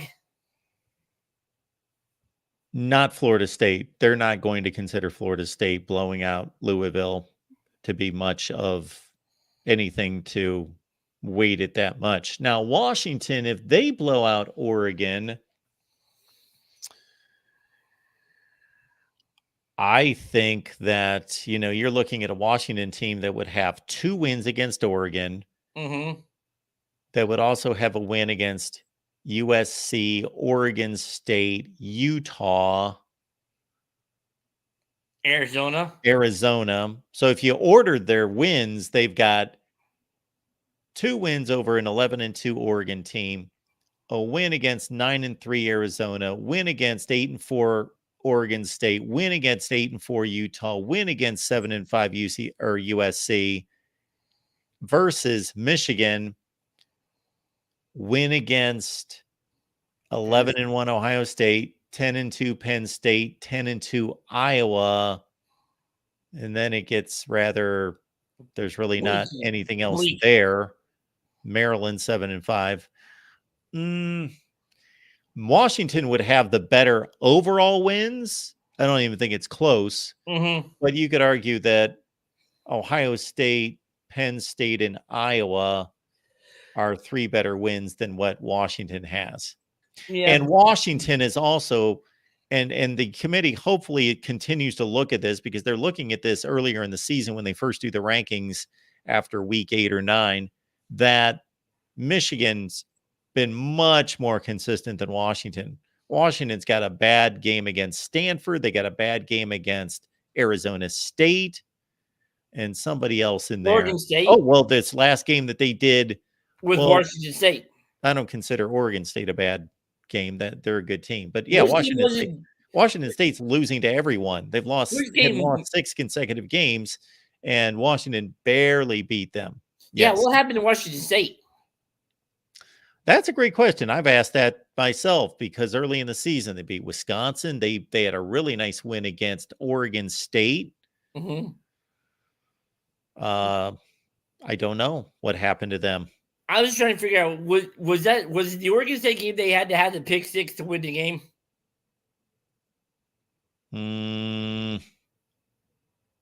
I don't remember. I don't know. I was just wondering. They had a pick. No, I'm mixing up teams. Never mind. Yeah, because the final score was like 15-9. So 15-9. That doesn't ring a bell. Yeah. Anyway, they beat Oregon State. I don't think it was 15-9, but whatever it was. Mm-hmm. Yeah, I'm just looking up. I couldn't remember stuff like that. So and stuff like that.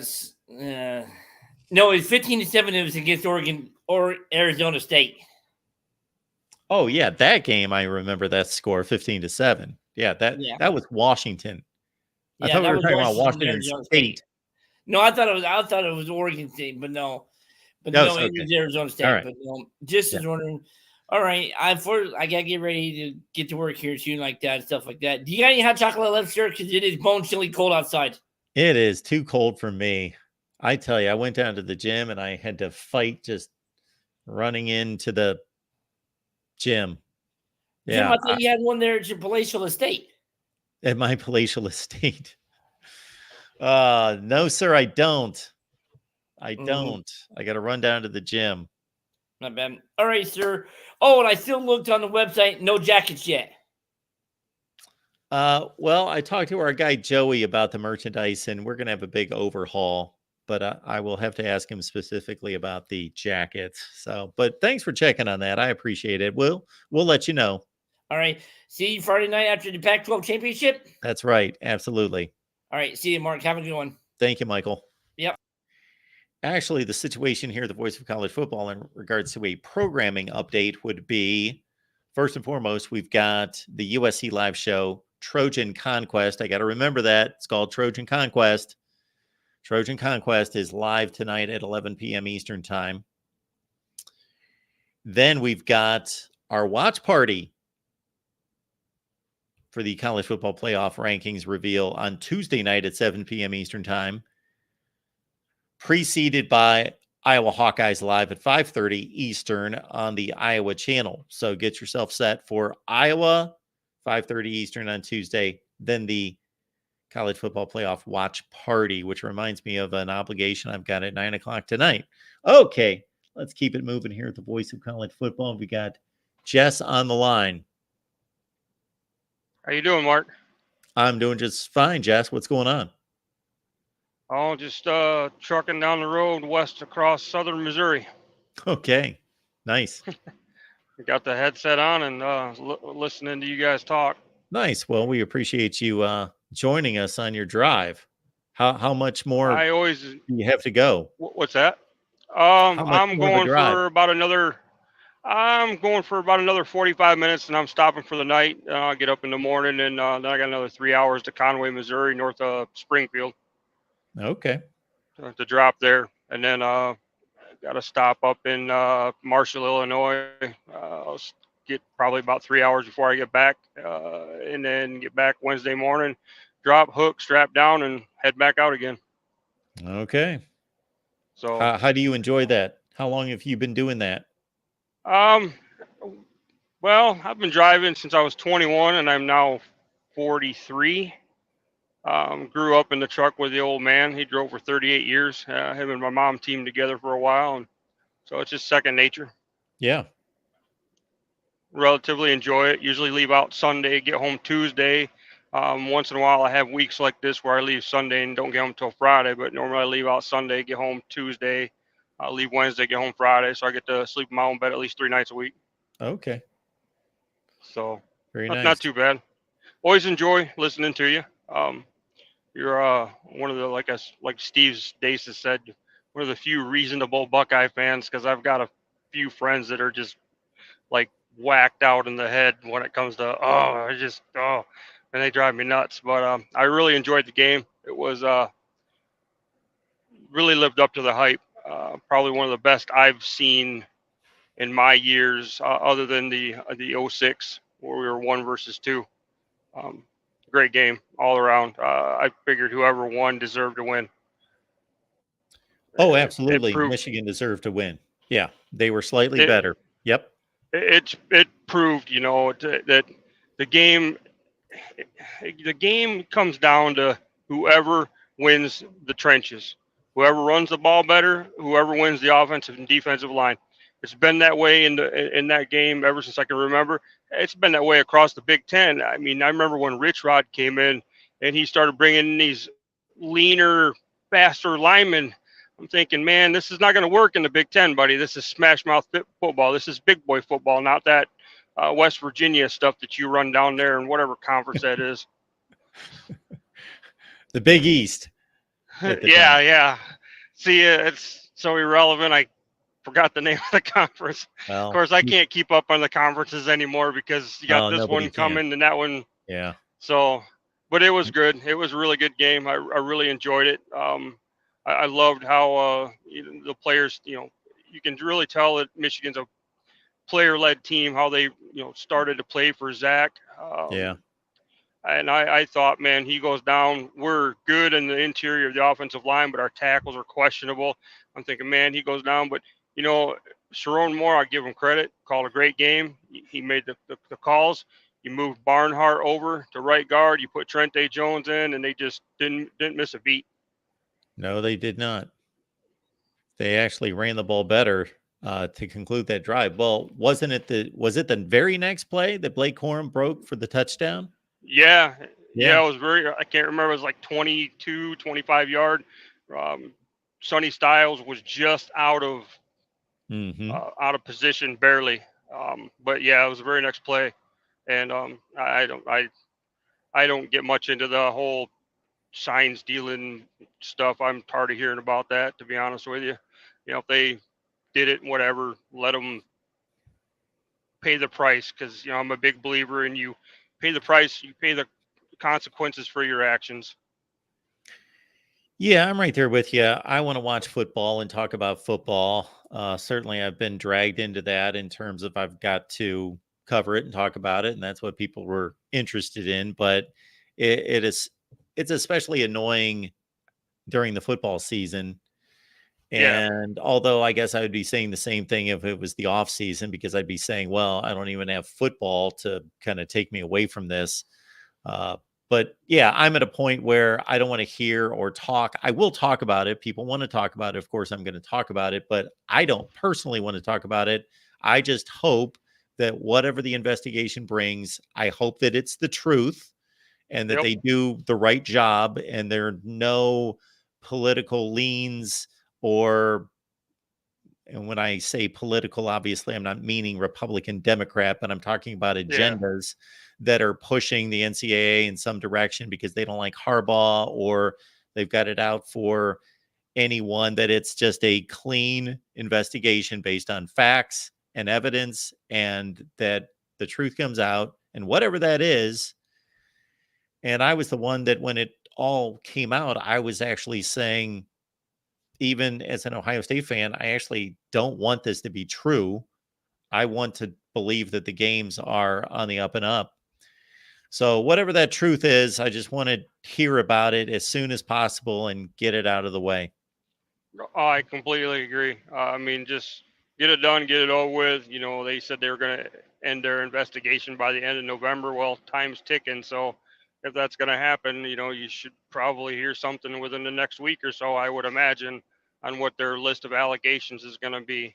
So what are your thoughts on Ryan Day and his overall performance? Now that I read an article, I think, on the 11 Warriors website where they were talking about how Harbaugh made the comment years ago that, some were born on third base and thought they hit a home run and they dismissed it. And the guy said, well, I think there's some truth to that. He inherited Urban's team, Urban's players, and now he's playing with all his players. So it's like, you don't get it done in the game against, Michigan, then there's big questions because you're playing with your own guys, and it's not like he's not getting talent because the talent is there.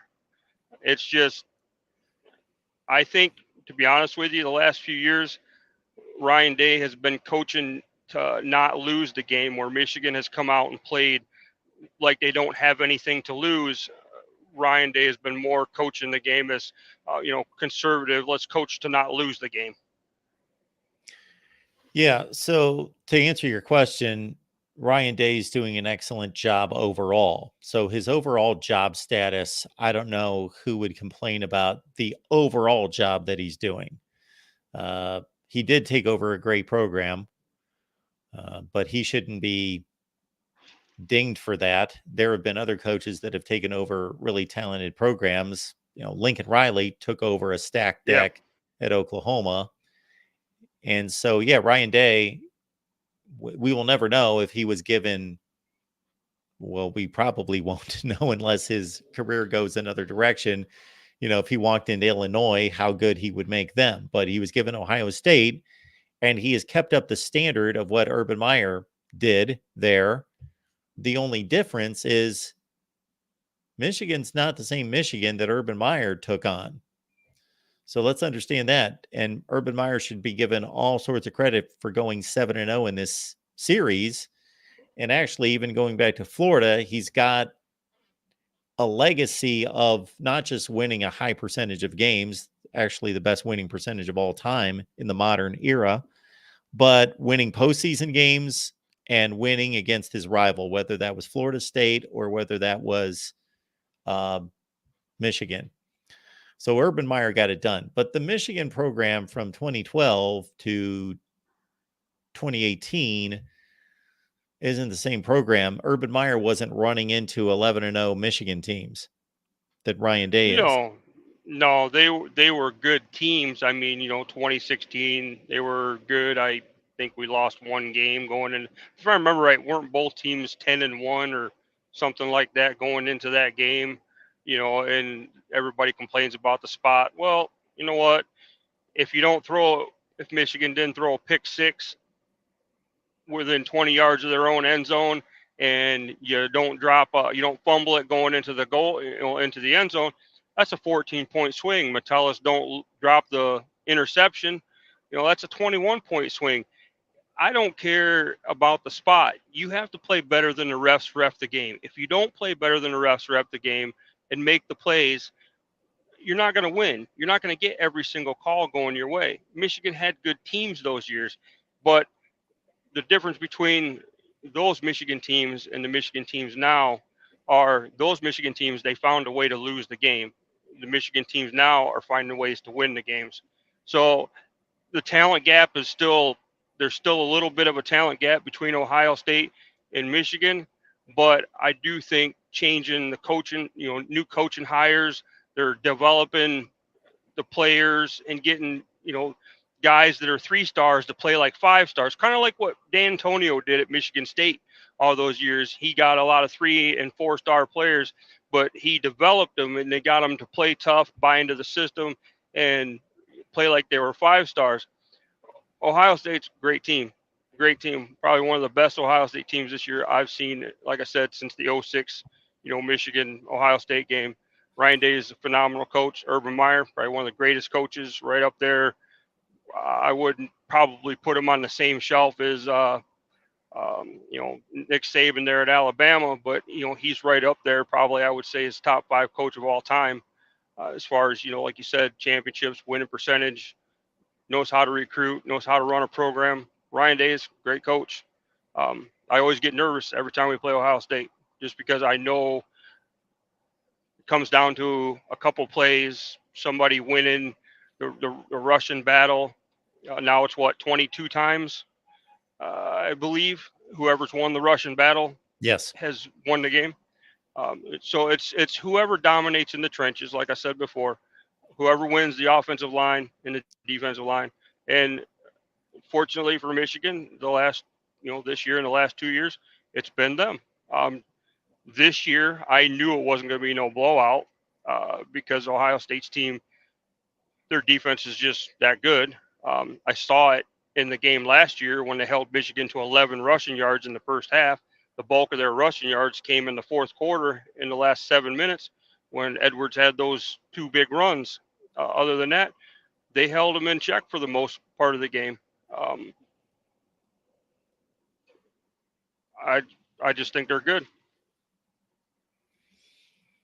Yeah, you brought up the 2016 game, and it's much like what Ryan Day is going through right now. At that time, Jim Harbaugh that was about the time that he started to hear it a little bit there.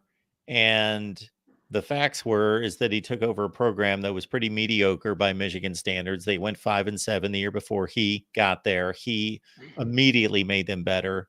They go 10-3, and then they run into this 2016 game. Well, that 2016 game was even closer than this game, but I will say now Ryan Day's got to deal with the 2 previous games as well when they really got whacked in the fourth quarter. But this game, if they're truly playing the team that's going to win the national championship or play in a national championship game, I understand that as an Ohio State fan, you don't want to be watching Michigan win a national championship and saying, well, we were almost as good as them. We were right there. That's not good enough. You're supposed to win championships at Ohio State. I get it, but let's be reasonable.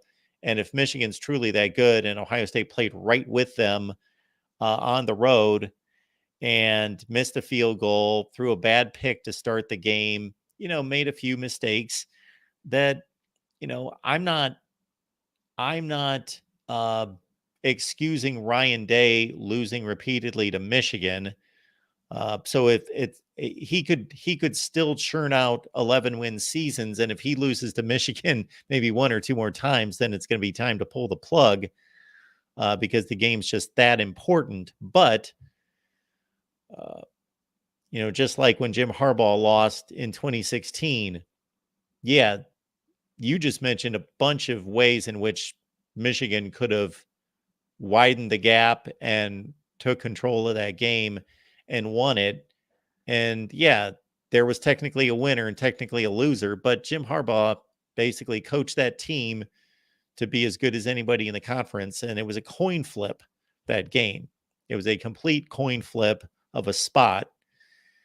And then it looked like he was going to break through, and it took him a while. But now that he has, it's amazing what's happened in Michigan the last 3 years. It just is. But like, I don't know if you were listening earlier when we had our guy Tanner Wooten here. It's not like Ohio State has dropped off to an 8-4, 9-3 team that's caused Michigan to win these games now. They've done this with Ohio State being just as good as pretty much they've ever been. I agree. I'm glad to see that it's a rivalry again, because it goes through cycles. It really does. I remember when Michigan dominated it. I remember when Ohio State dominated it. Then Michigan, then Ohio State dominated it for 20 years. It just goes through a cycle. I think comparison to to John Cooper for Ryan Day is a bunch of baloney, because he's 56-7. 3 losses to Michigan, 3 bowl game losses, and 1 to Oregon. He's won every game that he's supposed to win. So, for the fanatics on the Ohio State side, grow up. Get off it. Support your coach. And move on. That's just all there is to it. Yeah, and it's a great point. And we got to understand while a lot of Ohio State fans want him to be axed, there's another side of that, and that's, who do you get to replace him? Exactly. I was listening to go ahead. I was talking to I was Corey, I think it was Corey earlier. Yeah. And I said the same thing. Who are you going to get to replace him? Nobody. Unless you're not going to get a Kirby Smart, a Nick Saban, a Steve Sarkisian. You're not going to get them. So who are you going to get? You're going to go get Toledo's coach, a MAC coach. Nothing against the MAC, because he's doing a really exceptional job. He's got them 10-1 right now, 11-1. I think they're playing for the conference title. So really good coach. But who are you going to get?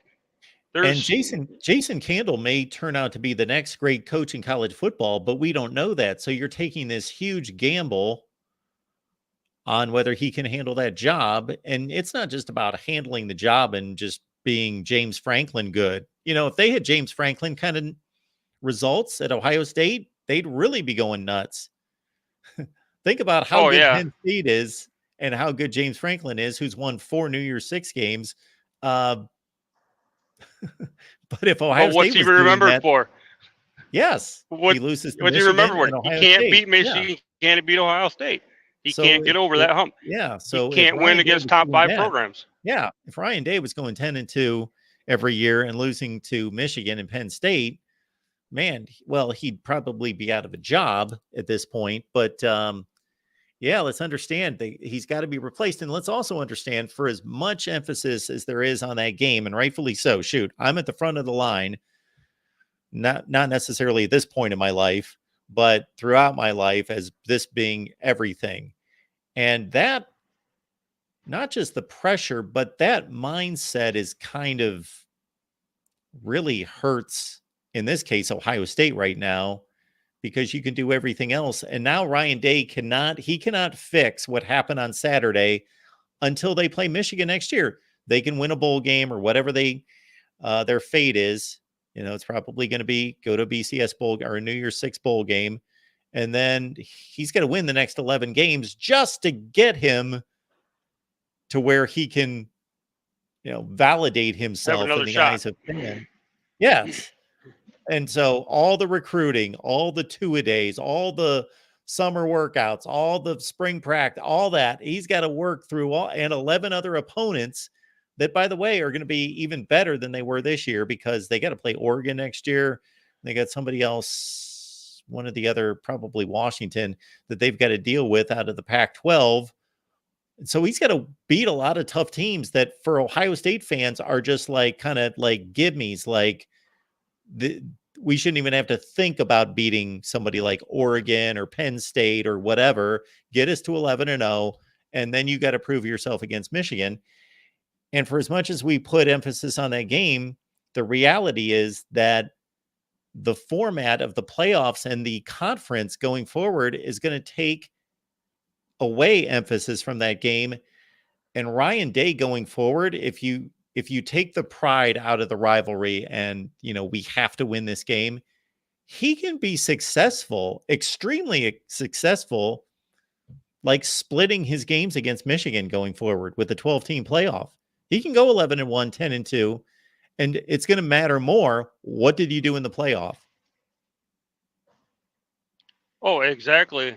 I'm kind of torn about the 12-team playoff because yeah, I am too. It just I think it takes away from the meaning of the game. I mean, look at it this year and last year, undefeated, both of them. You win, you're in. You lose, you're out. The magnitude, I think it takes away from the magnitude of the game. No, it's not going to take away from the magnitude of the rivalry, but it takes away from the magnitude of the game. As far as the Pac-12 teams that are joining the Big Ten, I'm not, other than Oregon, I'm not really impressed with any of them. I mean, Oregon is about, of the four, I think, the best of the four defensively. And that's not really saying any. They don't play defense in the Pac-12. If you can't outscore your opponent, you don't win the game. I think me personally, in my personal opinion, is all four teams are in for a rude awakening when they play in the Big Ten next year, because you're going to run into teams like Ohio State, Michigan, Penn State, Iowa. Iowa, yeah, they don't have a great offense, but they're top 5 in the Big Ten defensively almost every year. So while I agree with you, I do agree with you, and I've had this conversation with people, and I stick up for the Big Ten, and not just because I'm a Big Ten guy. It's more so that I think people are enamored and wowed by offense. So they think, well, if you took all of Iowa's scores and you just added like 30 points to them, people would think about them so differently. But the difference would be, and when I say 30 points, I mean 30 points on both sides. And if they were winning, yes, like last week wasn't 13-10, it was 43-40, and they beat Northwestern, 40-37 and so forth. Yeah, there'd be a few people like me that would say, yeah, their defense isn't very good. They're not that good. But most of college football fans would be like, wow, they're good. Because people are enamored with offense. The thing I'll say about the four teams coming in from the Pac-12, and I don't in any way, for our Pac-12 folks that are watching me and enjoy the show and the channel, thank you for being here. I'm not downing the Pac-12. In fact, I have it ranked as the best conference in college football right now, based on the results. Now, whether I truly think it's the best conference is another story, but based on the results in the non-conference thus far. The thing I'll say, Jess, about the Pac-12 schools coming in, I agree with you that what they bring to the table right this second, Oregon's the biggest threat, but it's more about what the potential is, what the potential of USC in particular is. That's the threat, not what they are right now. Yeah, I agree, but unless Lincoln Riley magically turns a switch on and figures out how to have his team play defense, I really think for the foreseeable future anyway, Oregon's going to be the biggest threat of the four. You and I both know that Lincoln Riley is known for offense, not defense. I mean, look at Oklahoma, same thing. If he couldn't outscore his opponents, he lost. That's how it went. Well, Jess, we appreciate you being here. And I'm going to be taking off here and turning the show over to John. You can certainly hang in if you want to be part of the panel with John. That's up to you. Sounds good. Well, you have a good night, Mark. And God bless you. And go Big Ten. Thank you, Jess. Appreciate it. Yep. Have a good day. Bye. Let's catch these super chats before we jump to our next section here with John. We've got Keith. Keith, thank you so much for the contribution. And folks, I apologize when I get to these like an hour later. But Keith, thank you so much for the contribution. We appreciate it. Please inform DeReal who Vegas has favored. Yes, Vegas has, I believe, I don't keep up with that, but I believe their odds for winning a national championship for quite some time has been in Michigan's favor. And then we've got D2, K2. All right, we've got one of these who gets in deals. It is who gets in. Bama's 12-1 conference champ. Michigan's 13-0. Okay, they're in. Florida State's 13-0. They're in. Okay. Oregon 12-1, beat Washington, won the conference. Texas 12-1, won the conference. Georgia's 12-1. Ohio State's 12-1. Washington's 12-1. Okay. Florida State and Oregon are in. Michigan's in. We're basically talking about one spot. Now, Oregon, there could be an argument there against them and in favor of, let's say, Texas. But man, if they avenge their loss against an undefeated Washington team after their first loss was just, we think Ohio State played Michigan close. Oregon played Washington close, like made a bunch of bad decisions, Dan Lanning, or questionable decisions, let's say, that didn't turn out. Plus, they missed a field goal at the gun that sends that game to overtime in Seattle, and they avenged that game. And they've got wins against USC, Utah, Oregon State. Am I missing somebody decent? That's pretty much the run. And then Washington, they're going to be in. So it's basically one spot you're talking about. And it's D2, K2. This is the question of the hour, the question of the week, the question of the we shall see if Alabama is able to win a SEC championship. Are they going to take Texas? Because on the surface, the resumes, the very base resume is the same. 12-1 conference champ on both sides. It is, do you believe that a head-to-head win trumps everything and is the deciding factor? And many do. And I am in that camp because I believe you play the football games for the results to count above anything else. Again, I'll state my personal opinion. I think Ohio State's slightly better than Michigan. You know what? They lost the game. So I would, if I'm in a committee room, I would not say, you know, I think Ohio State's better, so let's just put them in the playoff. No, I would be, believe it or not, on Michigan's side because they won the game on the field and it was a fair game. No controversies. Okay. Texas won. Think about this. Ohio State went to Michigan, played a game in which they had a shot to win 35 yards away, last play of the game. That's how close they got. Texas played at Alabama, won by 2 scores. So that's their argument. Alabama's argument is we're better than we were then. Jalen Milroe is become such a better player. And I'm almost certain I haven't done it. If we went through the resumes and listed wins from best win down the line, Alabama's in the SEC. They've played a tougher schedule. They've played, well, it's going to be Georgia. So the people who dodged the head-to-head to say, what was the best win? Well, then it's kind of an odd argument that Bama's win then becomes the best in the country. They beat Georgia. And so that's better than Texas's win over Bama, which kind of doesn't make sense because they played. That's the team they played. But Bama's going to have the SEC and a better schedule and the perception that they've just gotten better and better and better and better. Although, did you see the Auburn game? Did you see the Iron Bowl? If Auburn plays a modicum of defense on the final play of the game,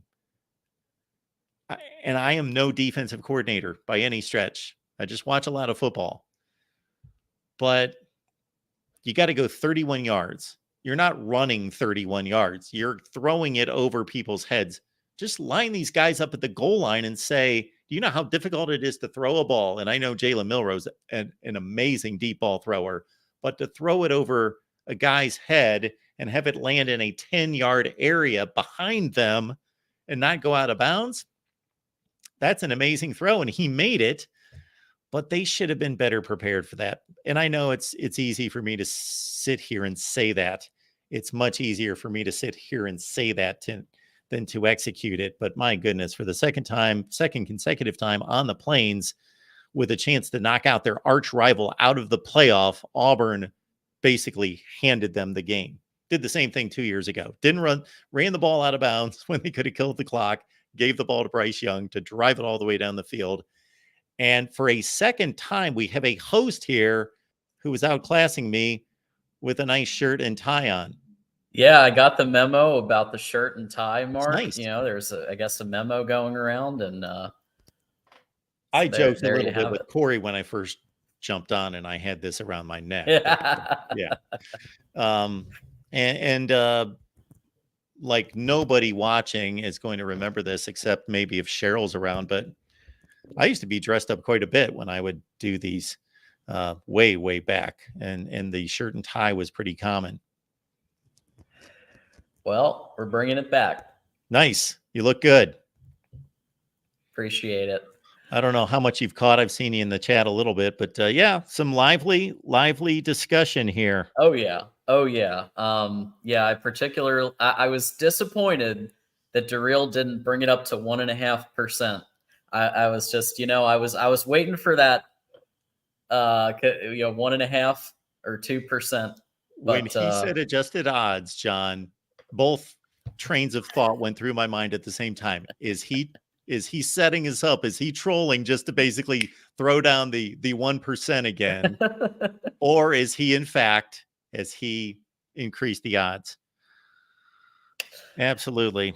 And with all this going on the field, of course, and that's the most important thing with the playoff and the championship game coming up, the transfer portal actually opens on, I believe, Monday, December 4th. And there's a host of Big Ten quarterbacks like Kate Hauser at Michigan State, who is declared for the portal, and the Indiana quarterback, both Indiana quarterbacks. I don't know how that works. You would think one of them would stay since the other one's leaving, but Brendan Sorsby, who had a nice little season with Indiana, he's announced that he's going into the portal, and so is Dexter Williams as well. So yeah, it's just getting started. I mean, it's possible that Jonathan Smith already had a conversation with Hauser and was like, you're not going to start next year. Yeah, good point. It's very possible that he's already had those preliminary conversations. That is a great point. And then the other thing that I'm anxious to see, and I looked it up, but I don't think the numbers are out yet, is the Ohio State Michigan television rating and the number of viewers. Oh, yeah. Which of course was 17 plus million last year. And I'm just thinking that it was more than that this year, but I looked that up and I didn't see it come out yet. My guess is we're going to crack 20 million. That's what I was thinking. John, before you take over, we got another super chat. Let me hit this. Yep. Mark, this is coming in from Big Case Mike. Well, Big Case Mike, we appreciate you being here. That's very nice of you, sir. I'm a Wolverine. And I got to stop right there, John. I am amazed, and I have to give our audience a ton of credit because they take a lot from me. I have attempted to be extremely fair. I have attempted to be extremely fair about the NCAA investigation. But that aside, just in terms of the football, they take a lot from me, and they're still here. And I believe our largest fan base. It's true. So Mark says, I'm a Wolverine and a supporter of your show. Thank you for that. Serious question. How are we beating Ohio State when they severely out-recruit us? Happy about that, but how are we doing that? That's a tremendous question. I do think for as good as Ohio State's recruiting has been, and it's basically a tick below Georgia and Alabama, just like barely, in, let's say, the recruiting classes that have comprised these two rosters the last 4 years. Yep. My first answer is going to be Michigan's transfer portal additions have been first rate. They have done it great. So it's not just an issue with evaluating recruiting classes anymore. You've got to take into consideration the transfer portal, which Ohio State's been very selective, and just like Davison Igbinosun, one of their starting corners, they got him from Ole Miss. Jahad Carter was supposed to be an impact player from Syracuse, but I don't know if he got injured, but he hasn't really been a factor. So Ohio State's left tackle, Josh Simmons, came in from San Diego State, but very few selections by Ohio State, where Michigan has, Josiah Stewart, Ladarius Henderson, look at the offensive line, and Miles Hinton, and on and on and on. Secondary players, we saw, can't think of his first name, Wallace, the corner from UMass, make some nice plays on Saturday. So there's my first answer, would be transfer portal additions for Michigan have been much more impactful. Number two would be, for as good as Ohio State has been recruiting, and again, just a tick below those two nationally, it's been kind of uneven. The receiver position, as we know, has just been crazy. Yeah. Running back, extremely good. Quarterback, they always get those. Secondary hasn't, for a school that boasts arguably the best secondary in the country over time, like we're talking last 10 years, 15 years, Urban Meyer days, their secondary recruiting has not been elite. Their linebacker recruiting, not elite. Right. Offensive line, again, all those three spots, they've gotten really good players, but not elite. So offensive line, linebacker, secondary have been misses to a certain extent. Yeah. I also think that the importance of the rivalry, which under Urban Meyer, he was quoted as saying, "You never lose to these a-holes ever." Prep for Michigan 365 days a year with, I think, a military efficiency. And Michigan wasn't doing that for the longest time. Michigan was treating Ohio State like they would Maryland, like they would Penn State in terms of practice time, right? They got their 6 days. That mentality shifted at the beginning of 2021. And all around the locker room, all around the gym, everywhere, it's, what are you doing to beat Ohio State today? And it's a year-long mentality. That wasn't happening. So I'd say that's part of it.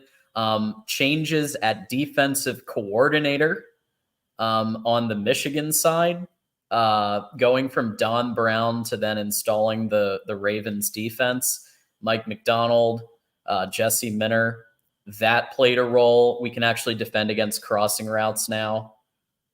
These are all things that just weren't happening right before. So yeah, I think it's that. It's coaching, general mentality, has the vibe in the locker room. I mean, think about this, Mark. No head coach on the, we had an offensive coordinator calling that game on the sidelines, and Zach Zinner goes down. In order for that team to stay together and win that game, you have to have a really locked in culture and locker room. Because I'd say most teams don't win that game. You maybe in that same exact circumstance with the same things happening. Georgia, who else? Maybe Bama. But again, with Saban off the field, I don't know. It would be really hard to not have your head coach on the field and play Ohio State. Yeah. Mike, thank you for the contribution. Two-part question. Do we, Michigan, have an advantage in NIL over Ohio State? And if so, will that advantage allow us to surpass them in recruiting? If not, how do you see the NIL future of both schools? Actually, John's a good person to comment on the Michigan side of this. And I got to admit, I'm not, other than what I get from our Ohio State beat writers on the side, I have not looked into Ohio State NIL. Here are my two basic thoughts. Number one, and this is not a direct correlation, but it's a rough correlation, that it was my thought going into NIL when people had all these crazy questions about what is this going to mean and who's going to elevate and who's going to suffer. Well, my basic thought was, well, I would think that the same people that are generating all this money for these schools through, big money boosters and all that would be the same people that would fund NIL collective. So I would think that the elites of the world would stay there, and not that there wouldn't be some adjustments by some, and some elites wouldn't quite have the resources, and other maybe some teams that have struggled in the past might be able to elevate. I think we've had the NIL collective together. What's it been? I know that all broke in a July. So are we at a year and a half, probably? Something like that. So maybe it hasn't quite vetted out, and we haven't gotten to a place where we understand how this will truly affect college football yet. But yeah, that's the best for me in response to answering that question. I know that Ryan Day at one point made a comment about challenging the big money donors about saying, yeah, we need $13 million to keep this team together. Yeah. I think that I mean, from what I understand, Michigan has just placed more of an emphasis on NIL for current players, especially after their first year, second year. Rewarding players for good performance on the field. If you notice, Michigan hasn't gotten any 5 stars in 2024. I think that there might be a correlation there between the fact that Michigan just doesn't pay recruits. Which is actually how this is supposed to work. Right.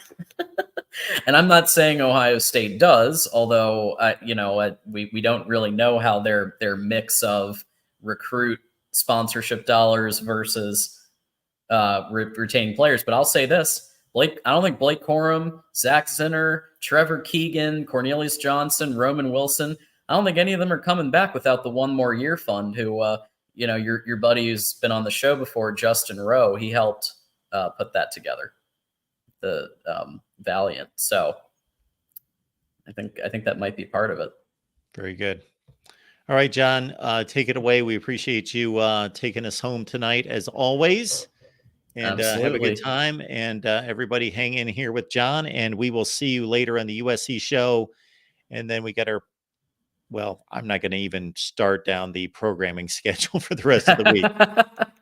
Hang here with John. We got it all for you. He'll keep you updated.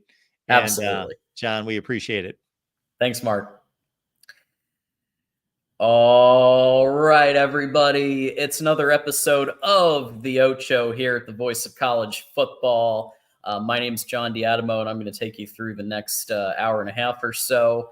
Lots going on. Follow me at John D'Adamo on Twitter /X/Twix, as Moose likes to say. We've essentially got 2 main topics to talk about today. The Big Ten championship game, and then we're going to go through every single Big Ten team and our preseason predictions. Which ones did we get right? Which ones did we whiff on? And which ones did we get close? We'll go through each team. Did their coach get fired? Who's going to replace their coach? We have topics for every single one. So that's going to take you all the way through till 11 p.m. Eastern tonight, when Trojans Conquest Live is in the house with Mark and Tim and Matt Zemek. So lots going on here. Let's bring on our Ocho panel here, starting with one of our reasonable Buckeyes, Sean Garner, in the house. Hey, Sean. It's a Black Monday, John. It's a sad, sad day. If you say so. I mean, I got my maize and blue going. I'm feeling good. It's 3 in a row, but I will give you this, Sean. That was the toughest game. I mean, just blow for blow, both sides responding. Yeah, it might have been the best. I enjoyed watching. It might have been the best played game in college football all season. I mean, yeah. So I'm sure we'll talk a little bit about it. Absolutely. And we've got Jackson Johnson, host of the Jacksonian. And we did have a recent episode of the Jacksonian together. Hey, Jackson, how you doing? I'm doing all right, Johnny. Loving the tie, by the way. I need to get one of those ties one of these days. You and Corey, man, y'all are rocking the ties, man. I'm loving it.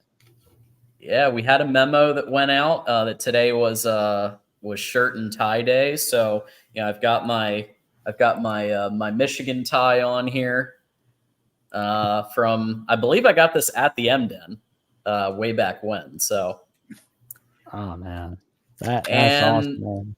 last but certainly not least, he is back. He is back from the hospital, calling in leader and best, Mike Fort. What's up, John. man? Oh, blue buddy. Yeah, I figured I came on for Corey. I came on for Mark. I'm not too good to not come on for John. Well, I Triple appreciate crown. that. Triple I crown. appreciate that, and then you can go take your meds and go to bed. Everything go well with it, Mike? Everything go well with the surgery? How long Yeah, everything is the went fine. recovery, Mike? Right. Well, I guess it depends on the definition of recovery. I'm going to be in a sling for about 2 weeks, and I got to drive all the way back up to frickin' Georgia for them to kind of give me like a post-op. At which time, I assume they're going to take off the sling and then possibly physical therapy, and that's when I'm going to start turning into real pissy and moody. Well, hope That's the when you recovery start? goes quick for you. Yeah, my shoulder's going to be immobile for 2 weeks minimum. Fortunately, I have a government job, so paid time off is like stacked up to my eyeballs. Oh yeah, they give that out like candy. Absolutely. Yeah, that's the reason why I took it instead of the private sectors, because the benefits, especially the paid time off. There you go. I just want to be on here because have you ever tried to type one-handed in there? It's a pain in the butt. Yeah. Yeah. I'm not even sure people can understand what I say. Yeah, you're doing all right. I got pretty good. I got pretty good at it around like 13, 14 when I only had one hand for other reasons. Yeah. This is for medical reasons, not. I just found the internet reasons. We got people going nuts in the chat here. Thank you, Jason. John looks like an IT support technician who moves a little oxy on the side. That's what I was going for, Jason. So I'm glad you understand me. That's great. Okay, so with that said, the big topic of today that we put on here is the Big Ten championship game. Michigan officially beat Ohio State to win the Big Ten East. Obviously, Iowa has won the Big Ten West for a week and change now. And so the game is happening, Michigan versus Iowa. And I'm going to start with Sean, because obviously you watched Michigan just a few days ago in that razor punt. I'd call it a real heavyweight matchup with Ohio State. And so just from that perspective, I mean, what do you expect to happen on Saturday? I expect Michigan to do as little as they have to, and Iowa to be able to do absolutely nothing. And I expect this to be an extremely uninteresting, boring game. Michigan wins like 27-3 type of, just wow, just whatever. Okay. Yeah. Mike? I think I had it at 34-6. I think, there's always a chance, they move down the field a couple times, and, I mean, their kicker, I mean, the first time he touched the field, he kicked a game-winning field goal. So apparently nerves aren't an issue for Iowa's kicking game. So I think they'll have a modicum of luck moving it between the 20s, and then after that they'll just have to, I mean, they did bench their starting kicker though, so kicking game might be an issue. Well, I say, the backup came in, and like I said, first time he touched the field, he kicks a game-winning field goal. Now it wasn't 50-yarder. I think it was mid-30s, but I still think that I don't think this will be a shutout. I don't think this will be the Michigan State treatment. I don't either. Let's go, Jackson. Well, something you won't see in the Big Ten title game is penalties, because Michigan and Iowa are two of the most disciplined teams in all of college football. I mean, that is pretty awesome right there. I mean, you're not going to see you're not going to see any holdings or pass interference calls, nothing, because they know how to get it done. I mean, they don't let themselves get in trouble like that. But I will be honest, this feels like a 35-10 game because, I mean, there's not going to be a very good offense from Iowa, obviously, and they still don't have the junior dog, Cooper DeJean. I mean, yeah, I've learned due to certain games like TCU to never disrespect your opponent. Yeah. Iowa, I would argue, has a top 10 defense in the country. I think their special teams have been really good. Obviously, their offense has been a struggle bus. Here's what I think might happen. You guys remember the Penn State game and how Michigan, they passed a little in the first half. They pulled out some plays, kind of had a balanced attack there. And then in the second half, just pounded the rock. I could see that being a similar thing this time. Like, get up by 17, 20, pound the rock, get out with a decent victory, thinking like 34-10, somewhere around there. So not too far away from yours, Jackson. So I honestly feel like if Michigan was on a mission to not let Iowa cross midfield, that they would be able to do it. I mean, like, you've got the worst offense maybe in the entire country against maybe the best defense. I mean, how do they score at all? How? Well, and if this were next year, we'd be playing again. Ohio State would be headed to Indy. Well, I mean, Oregon and Washington would be in this league too. That's true. So maybe Oregon or Washington. What'd you say?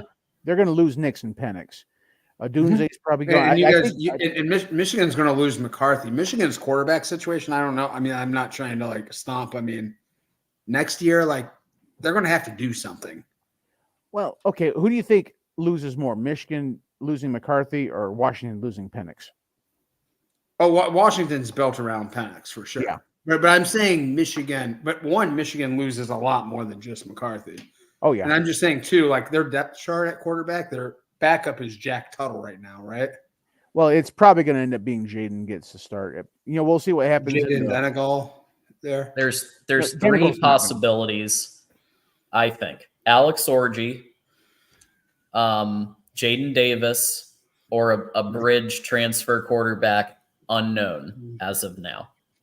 I don't think Tuttle or Davis Warren or Jaden Denegal, do any of them have, maybe Denegal still has eligibility, but no, I know for sure Tuttle doesn't. Yeah, Tuttle doesn't. Davis Warren was a walk-on. I don't know his status at all. I think Denegal has eligibility left, but there's no way we see him as QB1. So we have 2 additional callers, and that's going to do it. Okay, no more callers, but we got Jesse calling back here. Hey, Jesse. How you doing, buddy? I'm good. You still in the truck?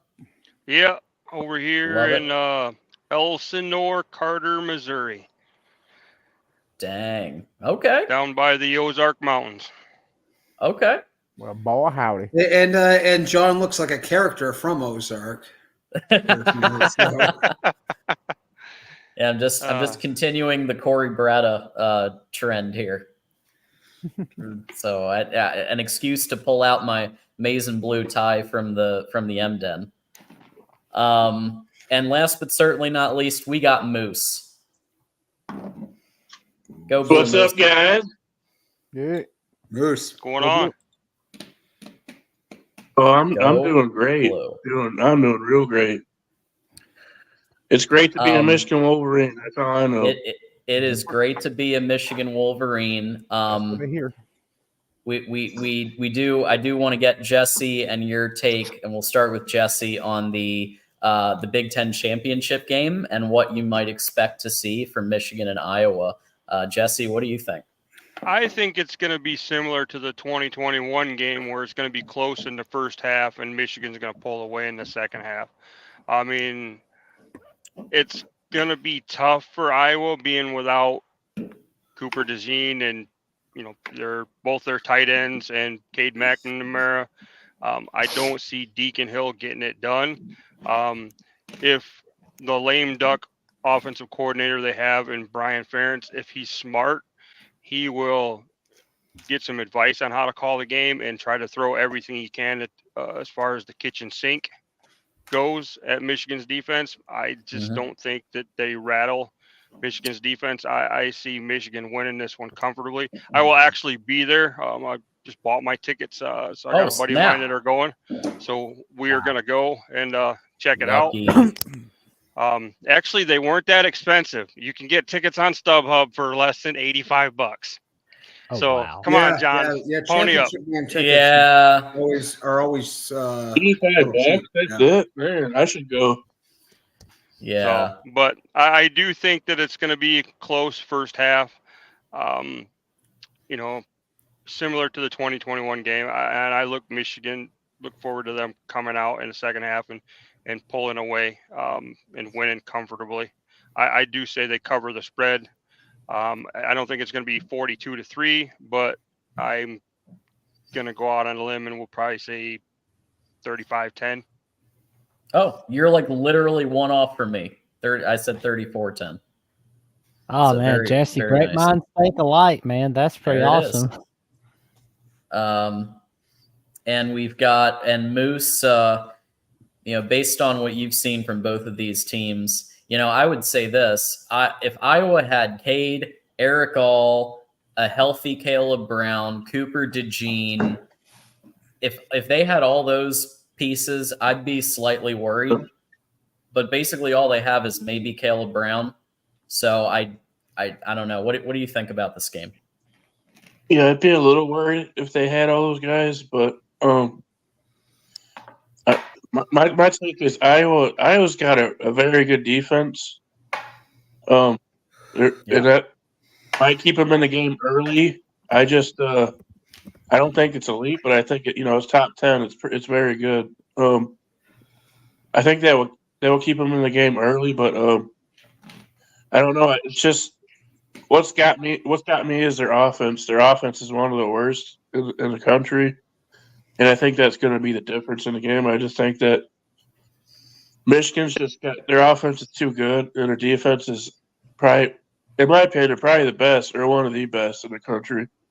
So I think that Iowa's going to have a really hard time moving the ball on offense on our defense. And I think because of that, Iowa's defense is going to get wore out and tired because they're going to be on the field a lot in that game. So I think Michigan's just going to wear them down in the trenches, and I think they're just going to roll. I think it's going to be 45-10 Michigan. In Iowa's defense, Kirk Ferentz says we have won games like this before.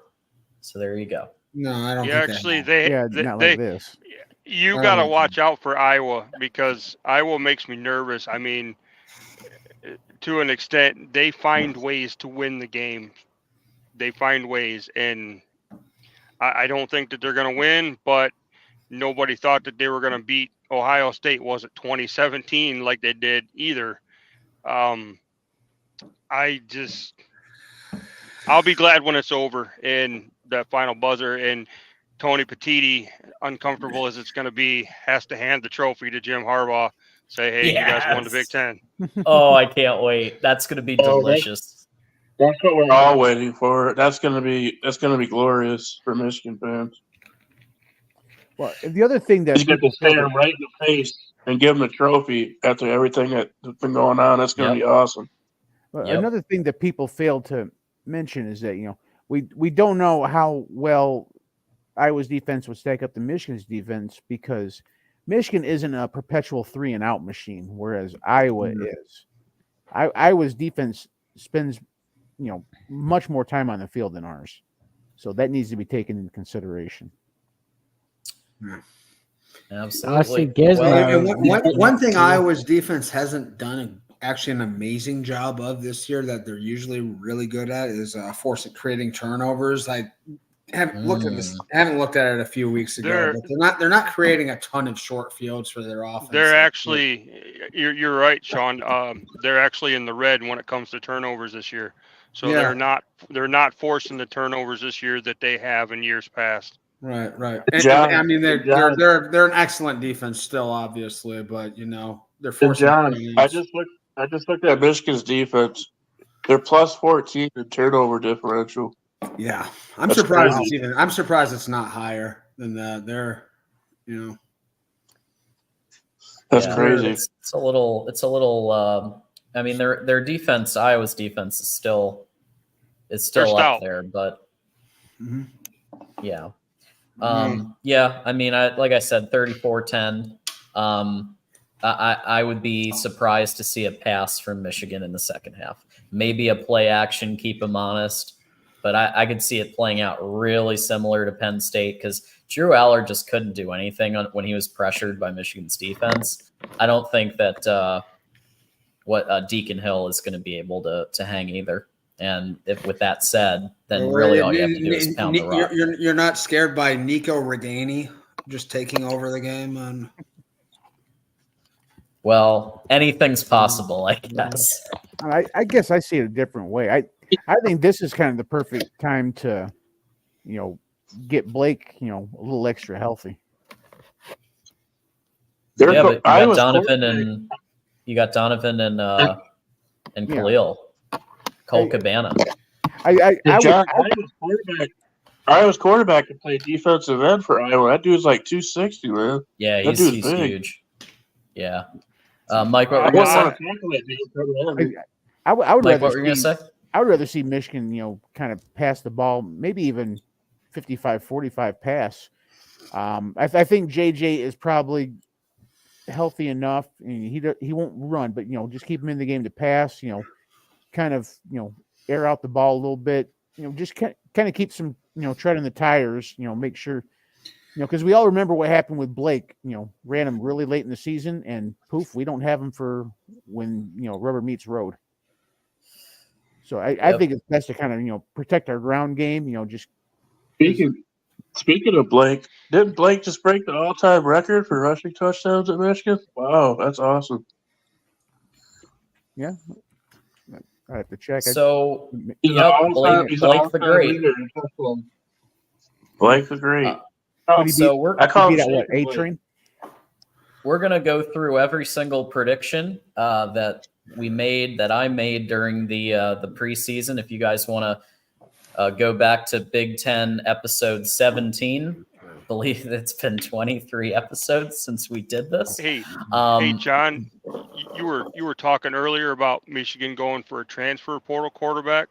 I wouldn't put it out of the realm if they went after Malik Murphy from LSU. He's going to transfer, and Nate Johnson, and Texas, and Nate Johnson just from Utah said that he was going to enter the transfer portal, and Michigan was a finalist for him when we were recruiting him. Damn. Yeah. Well, okay. Listen to those two. Yeah, he didn't have a very promising freshman campaign, but he was so young. He got thrown into the fire really early. Yeah, but if you get a quarterback in the right system, they'll flourish. I mean, look at, is Peyton Thorne great? No, but he's having a better year this year at Auburn that he's had, at Michigan State. Oh, I kind of disagree there. I thought he was pretty good at Michigan State. Certainly in 21 he was. And I mean, now, he was running a single wing offense. He's basically an option quarterback there. Yeah. But you get a quarterback in the right system, and they'll flourish. Yeah, definitely. That's true. There's a big jump from your true freshman year to your second year, for sure. Oh yeah, and it takes time for them to mature. But I would look for them to go after a quarterback in the transfer portal. If I had to guess anything, I mean, they've done pretty well the past few years. I mean, look at the transfer portal haul this year that they had. Great. There was Caton Hauser just entered the transfer portal today too, so maybe you can go Yeah. No. We don't want He's Michigan probably State. right on top. We don't want. Hey, we don't want Michigan State sloppy seconds. They can keep it. How are you feeling about maybe Will it's like a Rogers? fifth. Maybe it's like a fifth string. I tell you what, though, if there is one Michigan State player that I would take if he decides to jump in the portal is Nick Marsh. That Nick Marsh, he's a really good wide receiver. Moose, how you feeling about Will Rogers? Like, what if he said, "I want to go to Michigan"? How do you feel about Will Rogers? Who the hell is Will Rogers? The Mississippi He's State the old quarterback. vaudeville actor. He's a Mississippi State guy. I don't know how I feel, Jackson, because I don't know much about him. I didn't even know who you was talking about. Well, I think he'd do all right, Jackson. Yeah, he did pretty fantastic under Mike Leach, but unfortunately, he wasn't doing so hot compared to past years this season under Zach Arnett. But yeah, well, we'll see how it goes in the transfer portal the next couple of weeks. Apparently, there's going to be a lot of movement, and we're already starting to see it. So let's go through we're going to go through all the teams and kind of, I have a topic kind of for each one. So here's how we did. We got 3 results on the nose. We got 6 close, as in within 1, and 5 just complete whiffs. So starting off with Michigan, we predicted 12-0. They went 12-0. So my question for Michigan is, how far can Michigan actually go this time around in the college football playoff? They can win it all. If they can treat the postseason games like they've treated Ohio State, they'll be fine. They can win it all. I mean, they've got the potential. I mean, you remember the thing that they had that little beat Georgia thing in the offseason. Anybody remember that? Yeah. Well, they still got it, Jackson. They still got it. Don't worry. We got pounded for that, but the actual idea of it is let's prep for the postseason all year. Mm-hmm. Yeah, Michigan hasn't just been prepping for Ohio State. They've been prepping for Georgia too. They've been doing it all year. Yeah, this season, I don't think there's Leviathan like there has been the past few years. I don't think I think this year's Michigan team was going up against the Georgia team from 2 years ago. I wouldn't give you much of a chance. Just being fair. Yeah. I mean, or if this team was going up against, the Alabama team that had like Devontae Smith and Jalen Waddle, I don't think it'd be. Yeah, there's no 2019 LSU, no 2020 Bama, no 2020. So this is a great year for you guys to have your best team in 50 years. I mean, it really. I think Georgia. And let's be honest, nobody was this beating year. Georgia in 2021 either. Nobody was beating Georgia that year. They were elite that year. Mm-hmm. Georgia. I remember I picked Georgia to win the SEC. I remember picking Georgia. I agree with you. I remember picking Georgia to win it all that year in 2021, but I thought they were going to lose to Texas A&M in the SEC title that year. Yep. I worry about Oregon. This year it depends. Yeah. But again, Oregon's not a super shit your pants elite level team. They're very, very good. I don't know. The thing about Oregon is that they had a lot of really good wins that looked great at the time, but don't look great now. I mean, they went to Salt Lake City and they just beat the ever-loving crap out of Utah. But it turns out Utah's not that good because Arizona also beat the ever-loving crap out of them. UCLA, that's the thing about the Pac. USC is not looking good. Utah is not looking good. At one point in time, it looked like the Pac was easily the best conference of the Power Five. Now, like 1 week. What? It's like 1 week, the team looks dominant, and then the next week they struggle against bad teams. It's like there's no consistency. It's like they're inconsistent. The problem with the Pac. Oregon. Problem with the Pac-12 is nobody plays defense in the Pac-12. If you can't outscore your opponent, you don't win the game. Yeah, true. I don't know. I mean, UCLA, Utah, Oregon State, and Oregon well, Oregon State not as much this year, but Oregon State traditionally is very good defensively. Yeah. And then Oregon, I think they've got a top 15-ish defense in the country. And UCLA and Utah are really good defensively, and they have no offense. Yeah, I'd say both their offenses are terrible. Well, yeah. Let me rephrase myself. The top teams that are supposed to be the top teams, like Washington, USC, they don't play defense. Anywhere Lincoln Riley's been, it's been an offensive-minded team. If they can't outscore their opponents, they don't win. Of the 4 teams that are joining the Big Ten, I would say Oregon is probably the best defensively. Yeah, I think Oregon will UCLA have the easiest UCLA is transition. by a mile. Oregon will transition the easiest. Of those 4, UCLA's defense is the best, and it's not even an argument. I mean, UCLA is the best this season. UCLA. Wait. Graduating. You think UCLA has a better defense than Oregon? I don't agree with that. Yeah. UCLA. I think UCLA has a better defense. I don't this agree year. with that. But, I mean, who knows who transfers, who leaves, and everything like that. But most of them, there's got a lot of seniors, and they've got they've got a guy that's going to go top 10, and he's obviously gone. Latu. Yeah. Mm-hmm. But I do say Georgia looks beatable this year. It just depends on which Georgia team shows up. Is it the Georgia team that's going to beat Missouri by 9, or is it the Georgia team that's going to blow, Kentucky out? But beating Missouri by 9 this year is not really that's not a slight. Missouri's a top 10 That's team. what the real is like. They're going to beat Michigan 45-14. I'm like, dude, they scored 27 on Auburn. They scored 31 on Georgia Tech. They scored 24 on South Carolina. What makes you think they're going to put 45 up on Michigan? I don't understand that.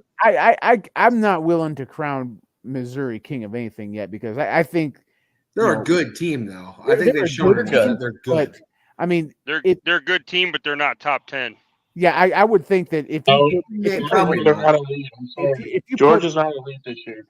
If you put them on the versus the top 10 on a neutral field, there isn't a single team I would favor Missouri over. Not a single one. All right. Any final thoughts on Michigan before we move on? No, just your best season in a very long time. This is your best team, and had to deal with a lot of adversity to get where they got. I mean, not adversity as far as their schedule. They didn't have to deal with. They had to deal with like 1-2 tough games, but it's a season that will be the subject of many documentaries. I think, however this ends up. Yeah, try playing Penn State and Ohio State without your head coach on game day. Like how many schools would be able to do that? Not many. And I think a big testament to that, this was a very, very experienced, very senior laden team. You had some guys that had extra. A number of guys on this team had extra eligibility because of COVID. Your team doesn't have this. I mean, like it took a very mature, very mature, very resilient group of men, to pull this off. Mm-hmm. Yeah, Moose, go ahead. I'm just saying, Ohio State doesn't have seniors on its team, Sean. Come on, dude. Wait. Did you think I was like making an excuse there? I mean, one, like Ohio State doesn't have kind of seem like it. Well, here's the thing, though. Wait. No. Ohio State hardly ever has. Ohio State never has. Ohio State does not have many. Ohio State does not. Well, for facts, they don't have many 5th and 6th year players that are significant contributors. No, Ohio State. That is real. That is just real. They don't. What if Ryan Day was taken off your team against Penn State and Michigan? Okay, how do you think they would do this? I mean, Ryan Day is the play caller on game day. I mean, if he was, they might win, they might lose. I'll never know. We'll see.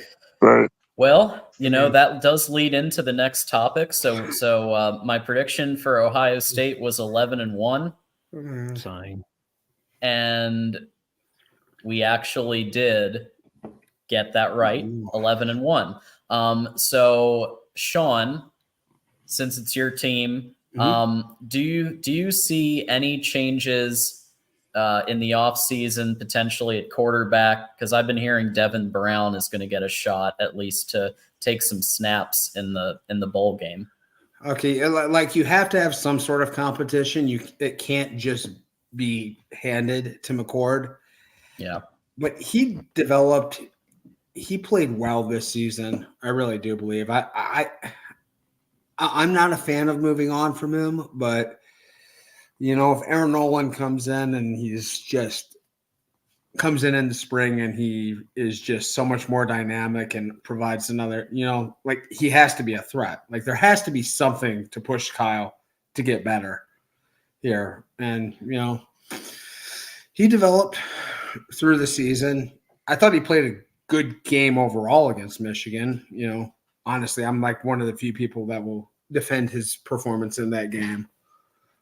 But,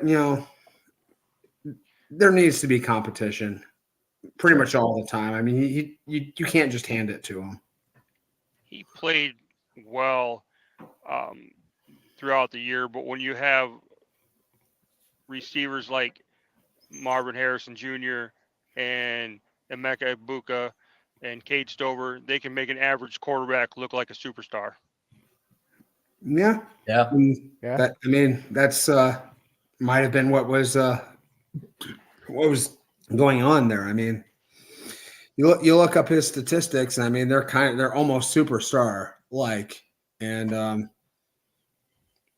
star like. They're borderline All-American caliber, and I don't really think he was that this year. Well, definitely C.J. Stroud was a better quarterback than No question. Sure. McCord. Oh, yeah. Absolutely. No question. McCord kind of reminds me of Craig Krenzel from the 90s. Yeah, Craig Krenzel won, though. It was a totally different. They Craig came from Krenzel did win, but his play style kind of reminds me of Craig Krenzel. He would move if he had to, run if he had to, but he was more of a pocket passer. Of course, Krenzel had, really good players surrounding him that made him look like a superstar. Well, Krenzel was way more athletic than McCord. I mean, his ability to scramble. He was more of kind of like a JJ level athlete. Like he moved around, he made plays. I mean, he made plays with his feet. He picked up a lot of first downs. He was not an effective, efficient, accurate passer really at all. He was. I think McCord is a lot more polished than Craig Krenzel was. And I think he has a lot more potential to grow than Krenzel ever did. I'm going like poor man's Dwayne Haskins. Yeah, that's probably closer to the right thing. Cardale Jones, maybe? Yeah, Cardale had no. I mean, he didn't read defenses. He just tried to gun everything. McCord tries to actually play the position of quarterback. And I mean, yeah, I think the Haskins comparison is pretty close. They're very similar. Neither one you can rely on to be athletic at all. Yeah. But they're good, solid quarterbacks within the structure of an offense. Mm-hmm. Haskins was very good. Oh yeah, McCord was good. That's why I said poor man's Haskins. He's definitely not Haskins, but like I said, poor version. Mm-hmm. Yep, absolutely. Cool. All right, so we got this one close. Preseason prediction for Penn State 9-3, actual 10-2. Question on this one. Hey, why'd you say we? There is no universe I would have picked Penn State to lose to Iowa at home. I think the bulk of Michigan fans had this at 10-2. You're going to have to take the L on this one. Yeah, John. 10-2. Well, it does say John and on the banner. So okay, there you go. I'll John's be honest. preseason prediction. I'll be honest. I had Penn State going 11-1, but I really thought it was going to be a three-way tie in the Big Ten East where everybody was 11-1. But then you would see Michigan get in the Big Ten title with that win over Ohio State. Nope. You thought I wrong, just Double J. I don't share your optimism there, Jackson, because Penn State has been proven over the years that James Franklin cannot win against top 5 opponents. Yeah, He's like he just doesn't. he just He's can't do allergic it. He to it. can't get it done. He's allergic. Cannot He's allergic to being top 2. Well, I he mean, did cannot get over it.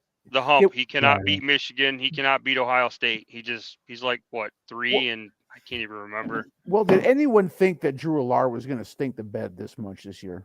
I No. didn't. No, I thought.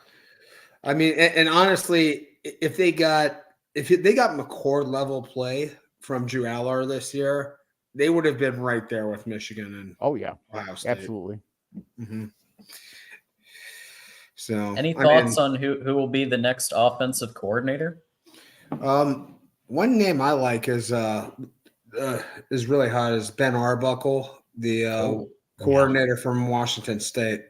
Mm-hmm. He's very young. I think he's still in his 20s, and he had that offense humming early in the year, and Sure. you know, kind of like to play an up tempo style that was really effective for Penn State when they had Joe Moorhead. So, I can imagine Franklin wanting to make a splash hire, go with the young, innovative, savant. See if the chat has any recommendations here. Sean, I like your idea. Go get a Ben Arbuckle. But I mean, if Akron's not working out for Joe Moorhead, maybe a reunion could be in the works. Was this Moorhead's first or second year there? That was his first year, 2016. He wasn't OC in 2014 and 15. Well, I he mean, was OC they actually 2017. improved a few games this year, so I don't think he's on the block. Well, nobody can win at Akron, so that's the thing. See, an OC I always thought was going to get tapped for head coach, but never seemed to happen was Kendall Briles. I think I thought he was the next, great OC that was, either going to make a upward lateral move or become head coach. I think it's the stain on the family name Briles that's kind of hurting him a little bit. That's the only thing that because that our Briles from 2016. Yeah, Penn State's probably had enough scandals, and they don't want to deal with even anything even tangentially damaging. So can't blame you on that one. I can't. No. And now what I forgot is that Yursich was not just the offensive coordinator, but also quarterbacks coach. Yeah. So that's an even worse indictment. What if Joe and he was Drew Aller's biggest advocate in getting him on the campus there. I mean, he struck out big time. Yeah, I mean, he bet the farm on Drew Aller, and it bit him bad. Don't let Matt Canada near the NFL, but he is pretty good in college. I mean, extremely. I personally good. don't want. I like I'd go Matt as far Canada as to say extremely good.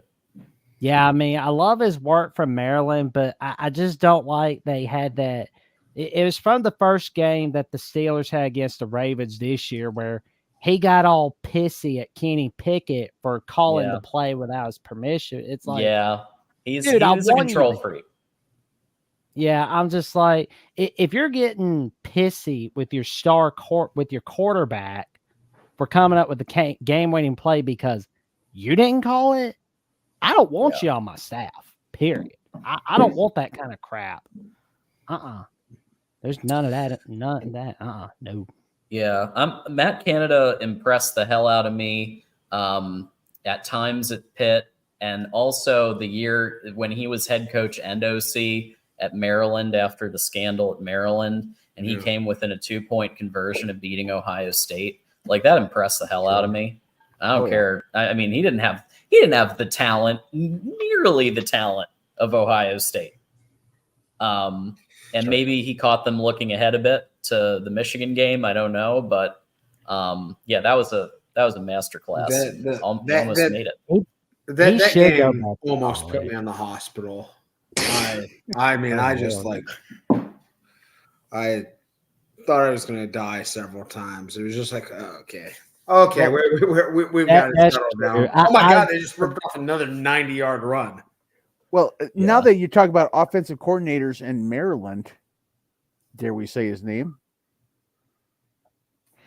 Yeah, Oh. John. Oh, Yeah. Nah, Gaddis. I don't think he's coming to Penn State. I can't imagine either, but it's. Oh, you don't think Gaddis is going over there, man? I mean, it would be. I thought we were talking about Kevin Sumlin. Sumlin, that'd be I could see Kevin Sumlin, but I think he's dealing with some off-field issues right at the moment. Well, and he I had don't. one issue. I know that. I for don't sure. see them. I don't see them splitting up the Gaddis and Mike Locksley because they worked well together at Alabama. And I think he likes being there, and him and Locksley work well together. I mean, they've played us tough. They played Michigan tough every year the last couple of years. Last year we beat them by a touchdown. This year wasn't much different. Jesse, who are you a fan of, by the way? Michigan. Oh, yes. Okay. Yeah, I like Michigan. I like Alabama too, but Michigan's my first team. Gotcha. Well, now I'm going to get accused of stacking the panel again. It is what it is. Go ahead, Jackson. I will say about Locksley, I kind of feel that he's overrated as a head coach because I mean I think people liked him as a coaching candidate because he coached under Saban. Take out the fact they didn't coach under Saban, and it's no, they're not. He's not getting hired. Well, this is 2 years in a row. He went to coaching rehab. True. I mean, Alabama. I mean, Locksley went there after going like 3-30 at New Mexico or something. Yeah. Oh, he was a disaster. And punching his assistants and oops. Yeah. and yeah, so this he got the Sark, Lane Kiffin, Bill O'Brien treatment, and my message to James Franklin, Coach Franklin, Josh Gaddis won a Broyles Award. Josh Gaddis is an offensive genius, and I wholeheartedly endorse him for Penn State offensive coordinator. And all you have to do is get that gadget from Men in Black whenever they start talking about Miami. Well, Gaddis, I got the suit. I got the shirt and tie already, so we're already halfway there. Well, Gaddis doesn't show up drunk at work fighting a reindeer, so I mean, there's that. There's the bright side. Don't make me laugh. It's gonna hurt. Oh, good Lord. Speaking of Gaddis, so I got this one. Like anytime I go more than one, I put it in the wrong column. So this one, I was actually a little on the fence about making this one when I made it 9-3, but I went for 9-3. Actual was 7-5, and with Talia probably gone. I don't think he has any more eligibility left. Is Maryland headed for an inevitable? If he actually played for a good team, man, that kid he's going to be great. Imagine him at Bama this year. Even at Bama, I know that they don't have as many playmakers as they did in 2020, but I think Talia could win a title at Bama right now. I think he's going to be better than his brother. I honestly do. I see that potential in him. In my personal opinion, he's just, man, that kid is great. He was pretty inconsistent.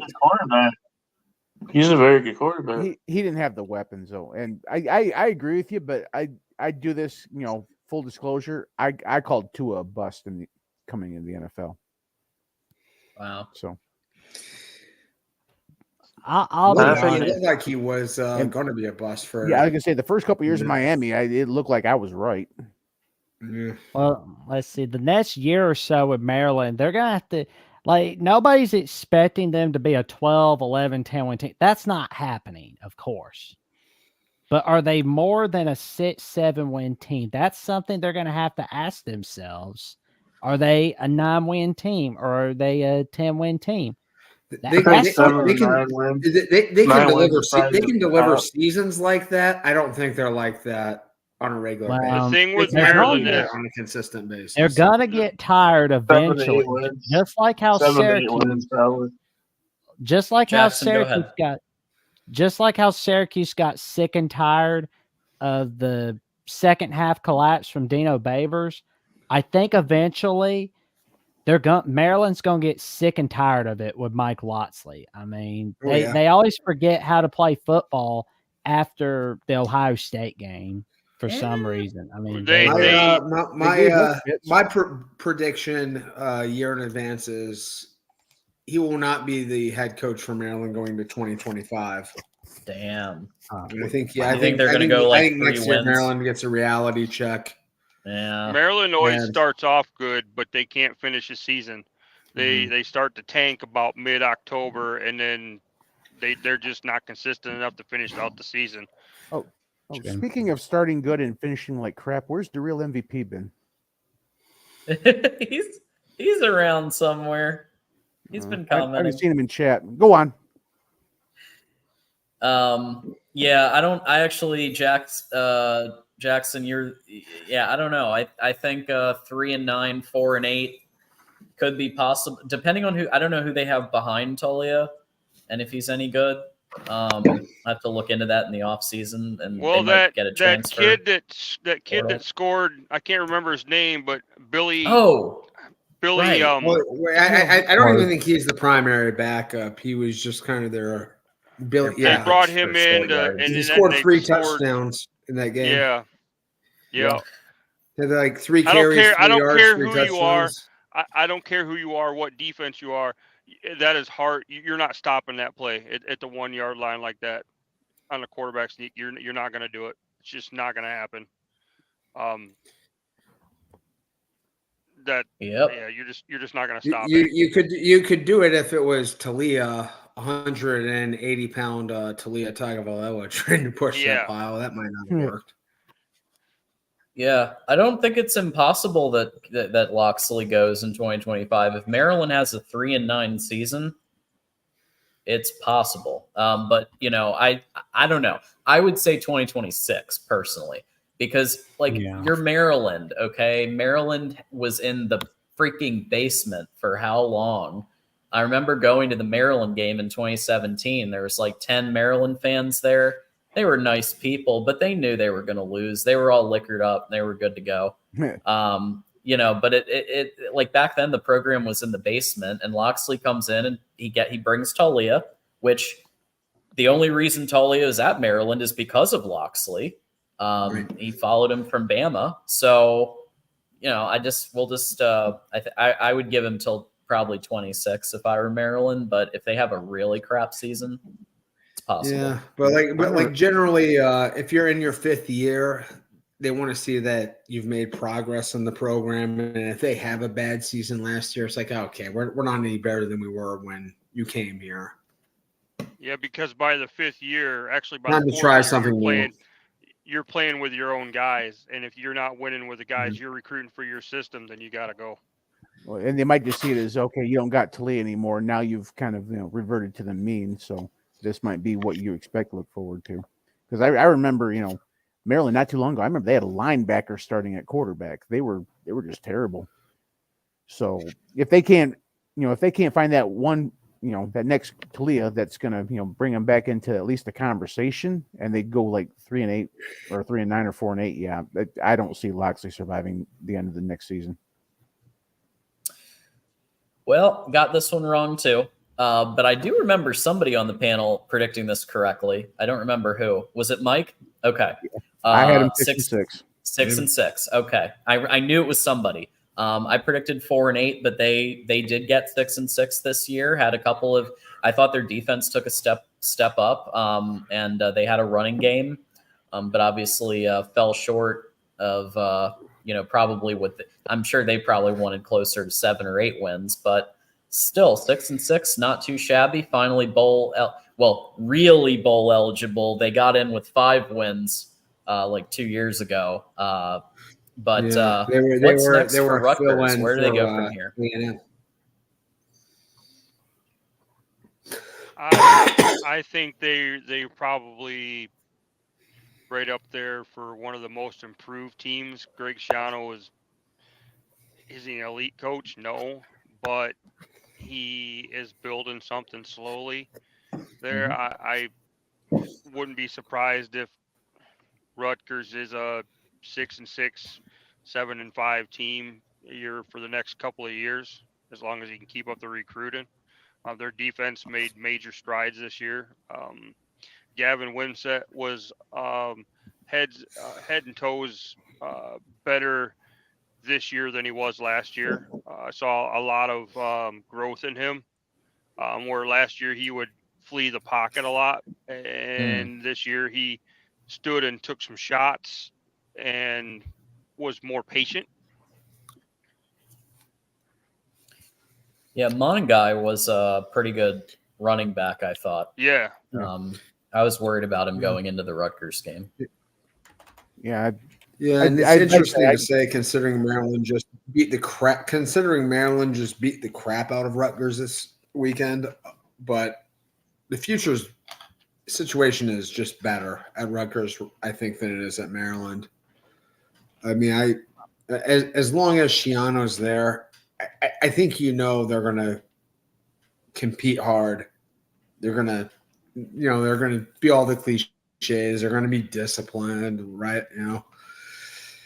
So, yeah, I mean, and hopefully they can, elevate the recruiting, because the recruiting's been bad there, and there's no reason in New Jersey as the state school, you're in a region where, I mean, New Jersey is a very good high school football state, and there's not a lot of competition in that Northeast area for it. So you got, what'd you say? You can blame Michigan for that one. You can blame a lot. Ohio State gets a lot of guys out of there. Notre Dame gets a lot of guys out of there. Well, I mean, we got Rashawn Gary, and then that was the reason why that dipwad Partridge came out here, is because he was basically a package deal with Rashawn Gary. Out of where? He came from Paramus, New Jersey. Oh yeah, we get lots of players from New Jersey. Yeah, we get a lot. We got pipelines, Michigan for sure. Maryland, New Jersey. We get a lot of players out there. Yep. Because a lot of times, if you see like this, this super recruit, they'll hire his, high school coach and give him some token ass job just, to kind of, entice the recruiting. And that's what Partridge was. Partridge was never a legitimate coach. That's the problem with any. Well, he was the linebackers coach. I mean, he was officially that. And if there was a spot on the defense that's our weak spot, it's our linebackers. I'm gonna disagree. I think the linebackers played really well because they covered the crossing routes really well this year. Junior Colson is just he's very good. Very good. He's a stud. I would put him up there as a dude. You would call him a stud. He would probably be a top 2 round if he. Yeah, I would. I would say he would at least go by the second round. Well, I'm not saying our linebackers are bad. I'm just saying that, they're not better than our. On a comparative basis, they're not better than our secondary, and they're not better than our front 4. I would say opposite. Will Johnson on the corner is probably our weakest spot on defense. Yeah. I don't think that Braden McGregor at that one edge spot. He doesn't do much of anything really. We still got Johnson. We still got Moore. We still got Sand. We got guys. I had to laugh when they started McGregor to Hutchinson. I said that kid is nowhere near Hutchinson's level. Nor he just kind of looks like him because he's long and blonde. Yeah. Right. Yeah. That's where that whole thing gets from him. Right. I still say that Michigan has the best safeties in the country. Sanders still and Moore. I think they're the 2 best. And am I the one that's Sanders not really a safety. Sanders still's a nickel. He's probably the best nickel. I would say he's probably the best nickel in the country. The 2 best nickels in the country were on the field. It's not even close. Jordan Hancock You and can Mike put Sandersville. Like anywhere. if you want to look at great nickel play, those are the guys. And the Those two. crazy thing is to see him go from receiver 2 years ago, the Right. growth that he did from switching positions. I mean, I'm an advocate for taking receivers if they're not, going to pan out as a receiver, putting them at a safety or a Right. corner because they got the receiver hands, man. They're going to be great at intercepting, picking off passes, and deflecting them and tipping them and course. stuff. So. And you had a lot of evidence that he could make that transition because he was a really good special teams player for like 2 or 3 years before he. Yeah, Sandersville is my dude, man. I call him Enter Sandman. That's my dude. Mm-hmm. He is a dude. Well, honestly, like I wouldn't be surprised if at the team banquet when the players vote on the defensive MVP, I wouldn't be surprised if he got the award for them this year. I wouldn't. Yeah. Hey, I'm in. Let's do it. I would be up for it. Mm-hmm. Well, I got some flack for this prediction, but got it on the nose. Predicted 4-8 for Michigan State. Everybody called me a homer for Michigan and everything, but Michigan State went 4-8. And all it took was a tuck tongue. Little extracurricular. So you're not the only one. Michigan State is a dumpster fire right now. I had Michigan State 4-8 as well. And to be honest, I think if Noah Kim had kept in the lineup, I think that might have been on 3-9. Yeah. How they lost to Nebraska just baffles Where they my beat mind. Nebraska. Oh, no, I thought Nebraska beat them 23-20. I thought they beat Nebraska. They did. They beat Nebraska. They beat Nebraska. Yeah. They blew that 24-point lead to Rutgers. And Rutgers came back and beat them. 18-point lead. Yeah, I come thought back and beat them. Yeah, I thought they were 3-9, and I think I think they should have lost that Nebraska game. I mean, they were comfortable. Actually, like they were kind of ahead of the Nebraska game the whole time by like a score. They'll be decent here in a few years, but it's going to take that Oregon State head coach a few years to build them to be where they're respectable again. That cupboard's empty for Smith, so I wouldn't expect a flip the switch. MSU is just a speeding train trash that won't stop, and you can't stop it. I mean, they'd have to hit like Kenneth Walker level, lightning in a bottle in the transfer portal for them to even be bowl worthy. So ironically, I might be the only person on this panel who lives in Michigan. No, I live in Michigan. Where do you live, Sean? Where do you live? Grand Rapids. I live in Three Rivers. I'm an hour south of you, buddy. All right, nice. I live in Michigan too. I live in Westland. Okay, all right. I know that Mike and John are. I won't say. Ann Arbor. I'm glad Michigan State doesn't have that pervert Mel Tucker anymore. I was just gonna say you did not see a lot of green and white this fall. I will take my dying day seeing he got set up. But I know the perfect guy for him to hang out with. Mel Tucker. Mel Tucker reminds me. Mel Tucker reminds me of Herbert the pervert on Family Guy. Come on, Chris. I'm telling you, so he got set up. I mean, let's say with all the circumstances, I'm going to cut off the Mel Tucker. So with all the circumstances with Michigan State, though, I would argue that they made the best, and I'm not a Michigan State fan, but I think they made the best possible hire given the circumstance because they were never going to get Urban. Yeah, people are saying they were going to get Urban. No, but Jonathan Smith is like that. I think that was probably the best hire they could have made. What do we think about the hire? I think he was. It's a really good hire. It's probably the best. Because there were rumors going around that Jason Candle from Toledo was, they were going to go that route. Well, he's done really well at Toledo and built them into a powerhouse. I just don't think he's ready for a Power 5 conference head coaching job. But Jonathan Smith, I do believe, is the right hire for Michigan State. And like I said, he'll get them back to relevancy. But it's going to take a few years because he's going into, it's going to take him probably as long as it took Harbaugh to build Stanford. He took Stanford from 1-11 to a 12-1, but it took him a few years to get them to that Do you level. think- And I think I, Jonathan Smith will do the same thing. it's a different era now, though, and State's a different place than Stanford. I mean, you can use the portal and you can use things to really address your weaknesses. I don't want to take full credit for Jonathan Smith going to Michigan State, but if you've watched any of the Pac-12 shows over this month, I've basically called in assuming that Jonathan Smith was going to be the next head coach. And I think I spoke it into existence a little bit. Wow. If anybody's a follower of The Secret, that was that in action right now. I spoke this into existence. So, well, I didn't think we were going to get that reference tonight. But there it is. You can thank me in the form of a $20 donation or something like that. If he goes after the transfer portal really hard, I think he'll build a really good roster because obviously, let's face it, the transfer portal is college football's equivalency to the free agency in the NFL. Mel Tucker did it. He built a really good team, there for 2021, and he did it on the transfer portal because when he went there, he had pretty much nothing.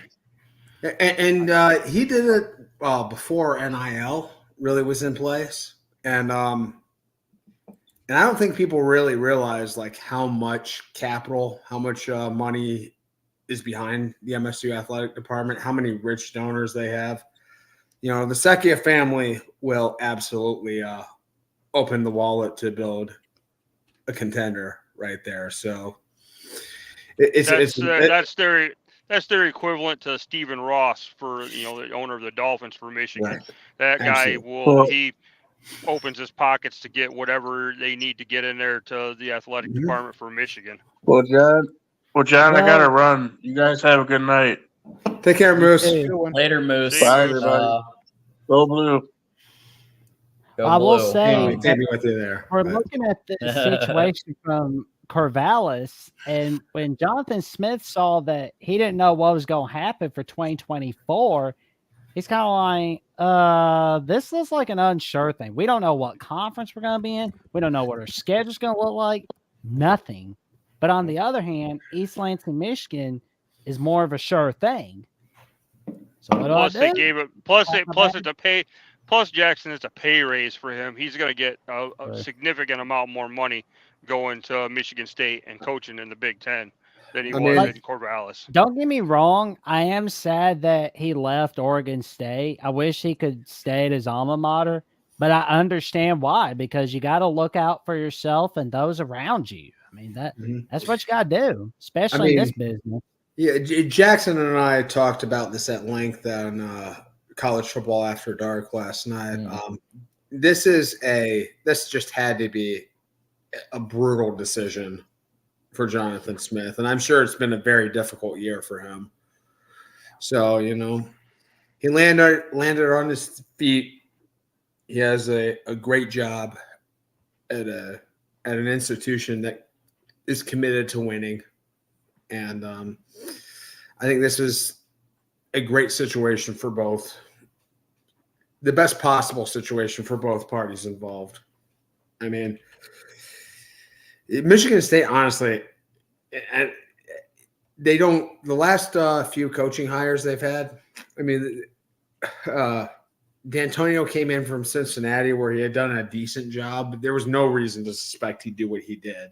No. Mel Tucker came in after 5-7 year at Colorado. Yep. This is a guy who really has the credentials, the bona fides for this job. And Mel Tucker wasn't worth the $95 million extension they gave him either. No. Especially not off of one season that was full of flukes. Threw the card in before the horse with Tucker. Good grief. He beat Michigan twice, got $95 million. It's awesome. He retired. Hey, he's out with a winning record against Michigan. That's a good point.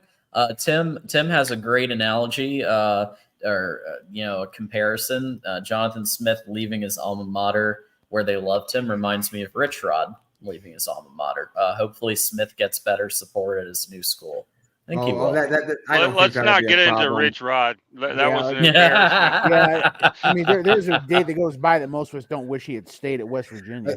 I was talking to Mark earlier, and I said, Rich Rod, that was just an embarrassment, especially when he came into Michigan. He said, "Oh, I'm going to get thinner, faster, leaner offensive linemen." I'm thinking to myself, dude, this is the Big Ten. We run smash mouth football in the Big Ten. Yep. Your little Mountain West or Mountain or Big East Conference little linemen, you're going to get run over. You're going to get destroyed in the Big Ten. You cannot recruit those kind of players. Yeah, let's turn. I mean, they tried running that 6-man box with the 3-3-5, that pure bantam coverage, when everybody in the Big Ten's running like power personnel. It's like, good luck with that. I don't know what he was thinking going to the University of 3 yards in a cloud of dust and putting up numbers like 67 to 65 against Illinois. It's like, we don't like basketball scores around here, fool. I know a lot of people that were really, really happy with that hire when it was made. Yeah. Can you it's revisionist history to say that all Michigan fans were categorically opposed. No, there was excitement. There was some kind of tiredness with Lloyd Carr. Oh, yeah. And there was some excitement about Rich Rod coming in and modernizing the offense. I don't know. Yeah, there was excitement because Michigan with Lloyd Carr had become Bo Pelini with Nebraska, 9-3, 10-2, 8-4, right? And people were getting tired of that. But his second to last year, though, they were number two in the country. Yep, the last year playing number one. They were number 2 in 2006 going into the Ohio State game. They lost 42-39. Then they lost to Granddaddy of the Ball against Pete Carroll and USC. I will say that 2006 game, it was probably one of the best I've ever seen in all the years I've been watching. Game. Absolutely great game. Yeah, I remember. I remember the night before. I actually went on a visit to Eastern Michigan the night, and I remember I was a senior in high school then, and my mom asked, "Is Bo still alive?" And I said, "Yeah, he's still alive." And I think I was lying to her because I don't think he was at that time. Yeah, he went to go died. hang out. We got in the car and they announced that he had just passed away. Right there. That was the night before the 2006. He went to go. Bo passed away, and I got a bad feeling right at that moment. Oh, there's no way we can win this game. This is fate. Yeah, he went to go hang out with the football gods and go reunite with Woody Hayes and talk about good times. His old boss. Yeah, they were watching the other day. Well, there are some rumors happening. Bleacher Report and some others that John Gruden is being discussed for the Indiana head coaching job. I shit you not. It's Google it. It's a thing. No. Yeah, that's not going to happen. Quit visiting the Onion. Not. That's the Onion headline, I bet. Got this I heard close. today. I said that 2-10, but was 3-9. Well, I heard today in a report, Ohio State's offensive line coach Justin Fry was a leading candidate for the Indiana head coaching job. That sounds more reasonable. And so should, and probably you're going to hear the name Mike Hart pretty soon too for that job. I wouldn't be surprised. Yeah. To be honest with you, my opinion with Michigan is if Harbaugh ever leaves, I think you're going to have a Ryan Day thing with Michigan with Sharon Moore, where he could possibly be the guy waiting in the wings and gets the program handed over to him and keeps most of the staff. It is definitely possible. I hear he's proven his value. Wow. Sure. If you're wanting everybody to talk about you, sure, go for hiring John Gruden. But if you're looking for bowl games every year, I'm not so sure that's the guy you're going to get. It kind of feels like I don't think that they can afford to pay him what the Raiders paid him. $100 million for 10 years. Come on. How much is? I mean, he probably would be making more from the Raiders than from Indiana. I think honestly they need to go and get Jason Candle from Toledo. And if they can get Jason Candle, they can be the next Iowa State. I mean, this is possibly the worst job in Power 5 football. True. Well, you almost can't win in Indiana. True. do have but some the only money. way to go in Bloomington, Indiana is up. Yeah. So They I do don't have- they write do have something some on money. the banner without at least 3 articles. So I've posted True. 3 articles, and there's actually more than that. But I Yeah, posted I 3 in saw- the chat for anybody to. I saw an anybody to Alkit read 'em. today where they were talking about John Gruden. I was like, oh wow, Alkit's talking about Bleacher Report's talking about it, and then we see On 3 talking about it. Good grief. Yeah, these are like real places talking about it. I still think Mike Hart. If I had to pick right now, I'd say Mike Hart. I like my. I mean, Gruden is I'd like say- from that part of the country, though. He's from like the Southwest Ohio. Yeah, that's great. He's not a college coach though. I mean, you can be a great coach, and that's not a knock. But you can, I mean, did anybody really honestly, hand to God, think that when Arizona State hired Herman Edwards, they thought, "Oh wow, here comes the Devils. They're going to make a name for themselves"? No. Arizona State was bad with him, and Herman Edwards is a great coach. I mean, he's a coaching Hall of Fame in NFL, but he was never meant to be a college coach. And But then he brought basically the NFL coaching retirement community along with him. Like he had Marvin Lewis and a bunch of other NFL cast-offs that were just there. Arizona. Just there to kind of like have warm Decembers and soak up some sun. Well, I mean, Arizona is one of the perfect places to retire in. That's for sure. Absolutely, of course. And that's why the Arizona Cardinals are nicknamed the retirement home of the NFL. So, yeah, I will say this: my favorite season of Hard Knocks is the just batshit crazy Oakland Raiders offseason with Antonio Brown. And John Gruden gives this whole speech at the beginning of I'm not here to play in the Peach Bowl. I'm not here to play in the Blue Bonnet Bowl. I'm here to go to the Super Bowl. I was like, yeah, I like that. Oh my God. I remember one of the instances where AB was throwing a fit about being fined, and he's like yelling as GM going, "Ah! Find that!" And then he gets fined even more.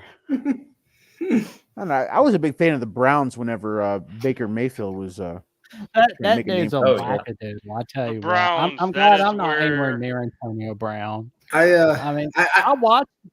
watched him on that Patrick Bet David podcast last year, and he couldn't even remember what he was saying. And the dudes, they were just kind of like, what's this guy saying exactly? I think he got messed up. Podcast.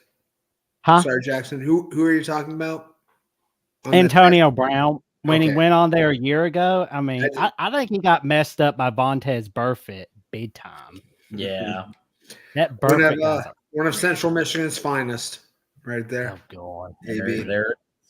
Well, this one was not only close, but with only one very controversial fair catch call away from actually coming true. Prediction was 11-1, and actual for Iowa 10-2, with an offense that barely did anything. So they found Kirk ways to win Ferentz got games. fired. Who do we think is coming up next? No, they need to get Arbuckle from Washington State. I mean, he seems like less of a fit at Iowa than he does at Penn State. I don't think they really want to play that fast at Iowa. Well, Iowa City's more of a sure thing than Pullman, Washington. So I mean, no. Well, I mean, but I don't think they want to play in a way like Iowa's offense. At least if they're bad, they eat clock. They shorten the game a little bit. Yeah. I mean, I mean, if Ferentz is the coach, I can't imagine him hiring someone like Arbuckle. And that's the thing. Are we sure Ferentz is going to be the coach in 2024? No, I don't think you can be. Well, I'm like 85% sure he'll stay now, but yeah, no, the definitely unknown. hire. What if they hire Something to Yurcich remember: from the Penn State? It's not what you know that's scary; it's what you don't know.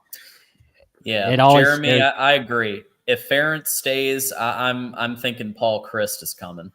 Oh man, that would be some dirty pool right there, Madison. The pride of Madison, right there, born and bred. Yeah, going to Iowa City needs a job. Well, the thing that shocked me about Iowa's season this year was that loss to Minnesota. I'm not shocked that they went 10-2. I just thought they were going to lose to Nebraska in the preseason. But I mean, that Cooper DeJean punt return against Minnesota. He was waving his teammate off. He wasn't fair catch signal. Yeah. But no one on earth thought he was fair catching that ball. You have to play better Literally than the no refs one. ref the game. You have to play better than the refs ref the game. If they would have played better, they wouldn't have been in that position to begin with. Well, you know, I'm the irony glad is that the irony of it is that if he had stepped out the 1 yard line, they probably win. Because the only reason it got reviewed, the only reason I think it could be reviewed is because it was a scoring play. I don't know. I mean, it was just, I feel so bad for Iowa. Like, don't get me wrong. I am happy that Minnesota ended the losing streak against Iowa, but 2 reasons why I was pretty sad. 1, I didn't like that Iowa got screwed over. And 2, this was my guaranteed win of the year. And I said that a few months back when I called on Mark. I was like, when it was a live stream of who's your guaranteed win for the year and what results would you change from 2022 and what results would you change in past years. I lean towards either Alabama over Ole Miss or Iowa over Minnesota. I wish I could go back in time and change it, but unfortunately you can't. I do want to say Hindsight's always good or- I do want to say hindsight's always something better I than was like foresight. extremely disappointed by this weekend. The press conference after the Iowa-Nebraska game, Kirk Ferentz, I'm sure most of you are probably seeing this, was still talking and still seemed to go into like a lot of emotion about that call. And I love Kirk Ferentz. Like he's one of the best Big Ten coaches of my lifetime. That's very petty and immature to be harping on that call a month later in public. I mean, like that's sending the wrong message to your team that it's okay to cry and to make excuses. I mean, I agree. It was not the right call. You guys could have won that game. You guys, dude, it's Minnesota. You shouldn't be beating them by 5 anyway. Yeah. I mean, like I mean, like that was obnoxious to me. I really hated seeing that. Like, Oh, Minnesota let that game go to their heads. I mean, they haven't won a game since. Row the boat. They were very bad. Speaking of which, Minnesota. So yeah, I they're don't know coming how up. they went They're 5. coming up a little later in our lineup here, but so I got this one a little off, but I think somebody had it right. I don't remember who, but somebody said 7 and 5. Not me. I'm almost positive. That's about what I thought they were going to be this year. Yeah, I just thought they'd do a little bit better with the running game that they had and Braylon Allen and their defense, but no, they ran into some real pitfalls. What people don't realize is just how much this program was uprooted and how much of a transition year this was. I mean, everyone realized they're going to like this quasi spread,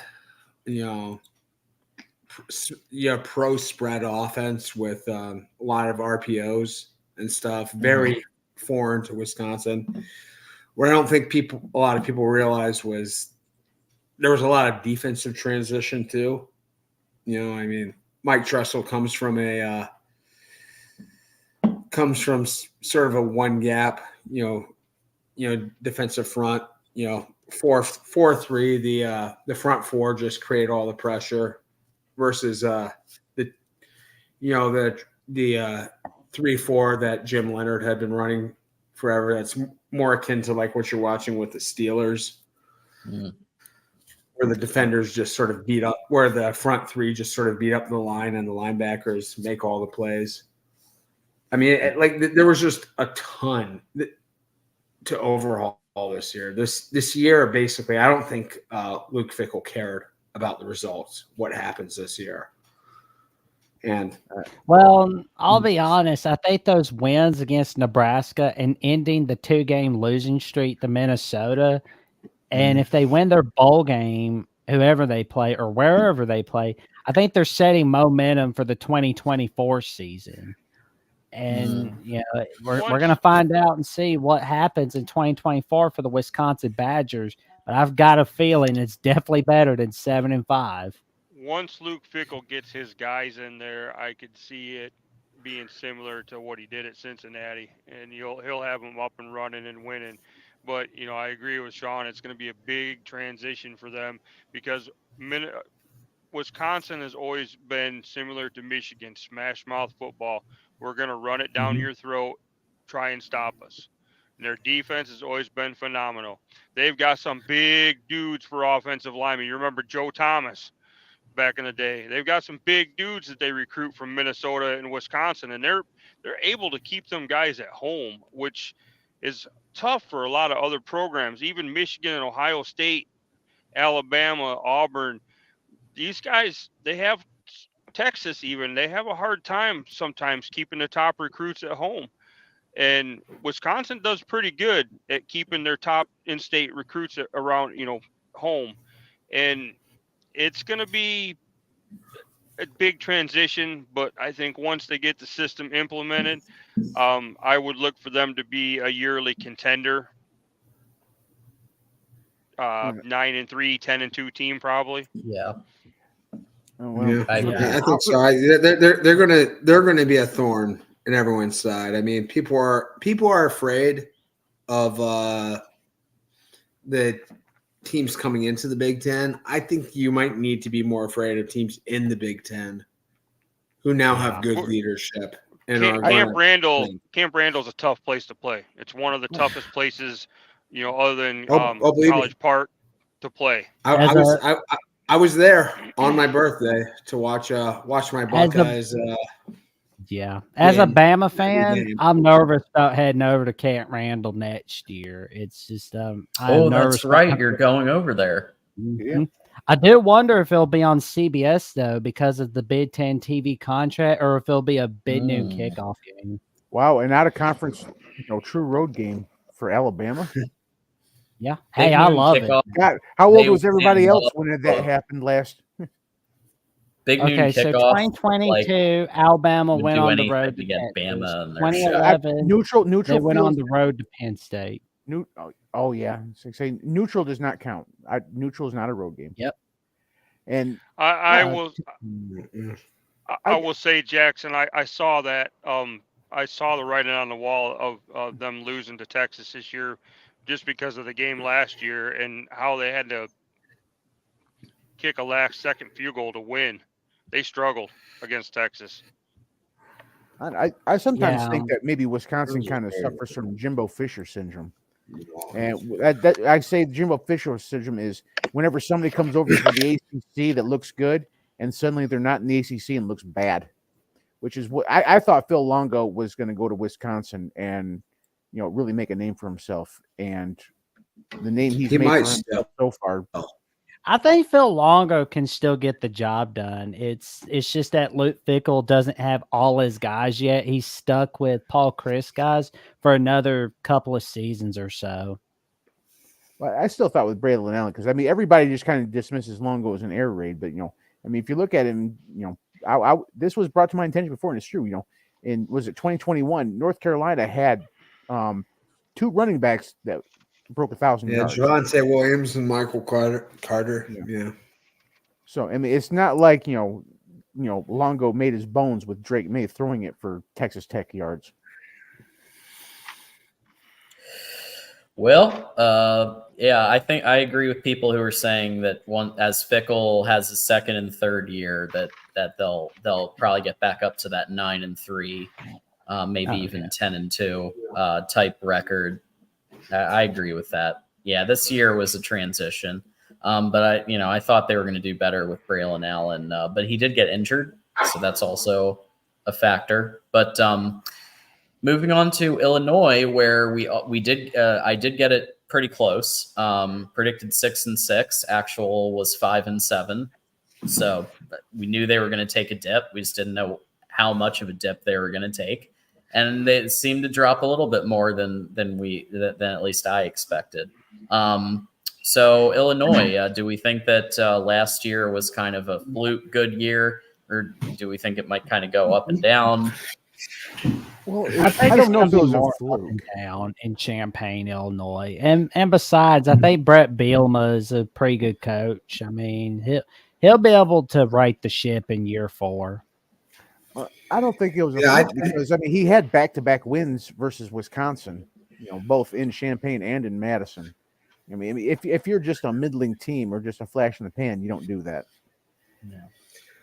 Literally every single member of their starting secondary last year was taken in the first 100 picks of the NFL draft. It was good. Yeah, You have something like that. That is an enormous thing to replace. Yeah, they got Jerzon Newton, who's going to be, in my opinion, he's a top 10 pick. He'll be a first rounder for sure. Oh, but I mean, like when you have that kind of coverage ability, especially at corner on the edges, I mean, it just enables you to do so much defensively, to throw so many looks, and they clearly didn't have that this year. I thought they actually made a respectable effort to salvage their season this year. I mean, they've been very, very bad in the past. They weren't very, very bad this year. Well, Illinois does have one good win, that win over Toledo from week 1. Yep. Didn't they beat Maryland? Yeah, they did beat Maryland. But Toledo, that was their only loss. That's Toledo's only loss of the year so far. Yeah. Toledo might be playing for a New Year 6 bid if they would have won that game. Oh, yeah. Most definitely. But I will say, I mean, how about that 48-45 game against Indiana? That looked like a Big 12 game to me. Yeah. That was something else. I expected a drop off for them this year, losing all that production and then losing your defensive coordinator, whether they kept the same system, same type of defense, whatever. There was going to be a drop off. You don't, unless you recruit like Pete Carroll did back in the day at USC or Mac Brown did at Texas, and you're 2 and 3 deep at every position. It's hard to replace production like that. I don't think anybody that knows Illinois knows that they can lose what they had and still, hold serve. That's not realistic. No. So the other first year head coach, obviously Matt Rule decided instead of taking his $40 million and sleeping on a cot for a year, he would go to Nebraska, and thought maybe they would get to a bowl, 6-6. They had a couple of those characteristic 1-score victories or losses, and they went 5-7. Is Matt Rule on the right track? If it was next year, I would say probably, yeah. With the college football playoff expansion, I bet you'll see quite a few 5-7 teams in some of the lesser bowls. But, he's first-year coach. It's going to take him a few years to get his guys in there that he wants and get his system implemented and getting the guys that he has currently on roster to believe in the system. Give it a couple years, and then we can talk about it then. Rule needs a talent evaluator like all business.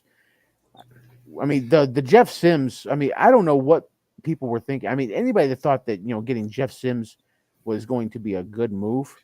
Especially when you already had Casey Thompson. Yeah, which is basically a flip side coin of Casey Thompson. But I mean, what I don't get is that this year was the diametric flip of last year.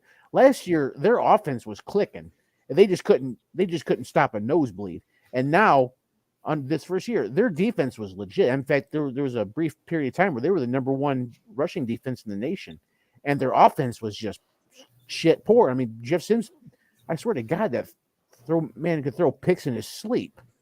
So I just don't understand, why is it a complete reversal of fortune from last year? Rule needs to find somebody that can, locate diamonds in the rough, because, I mean, if these are his guys that he's bringing in or from the transfer, he needs to answer some questions because he's not doing a good job so far. Well, I will say, watch for the second year to be a little better than this year for Nebraska. But I'll do you one better. Watch for that third year jump in 2025 for Matt Rule. Here's why I say, look at what he did at Temple. Yeah, I know. First I know year, where you're going. 2-10. Second year, 6-6. Third year, they were the runners-up of the AAC title game, but they were unbeaten going into Notre Dame on Halloween night, and it was so big that College Game Day decided, let's go to Philadelphia, Pennsylvania for Temple. And then in that fourth year, they won the AAC title game. Then he goes to the Baylor Bare Necessities. They have a bad first year, of course, but he's able to recruit very well. Despite They were coming off those major sanctions from the Art Briles. Yeah. Well, in that second year, they go 7-6. They beat the Vandy Commodores in the Texas Bowl. I mean, 1 win to 7 wins. And then that third year jump. They go to the Big 12 title, and they go to the Sugar Bowl and play those Georgia Bulldogs. I mean, he's going to make a big jump at Nebraska. He will. I mean, the evidence is right there. He did great at Temple. He did great at Baylor.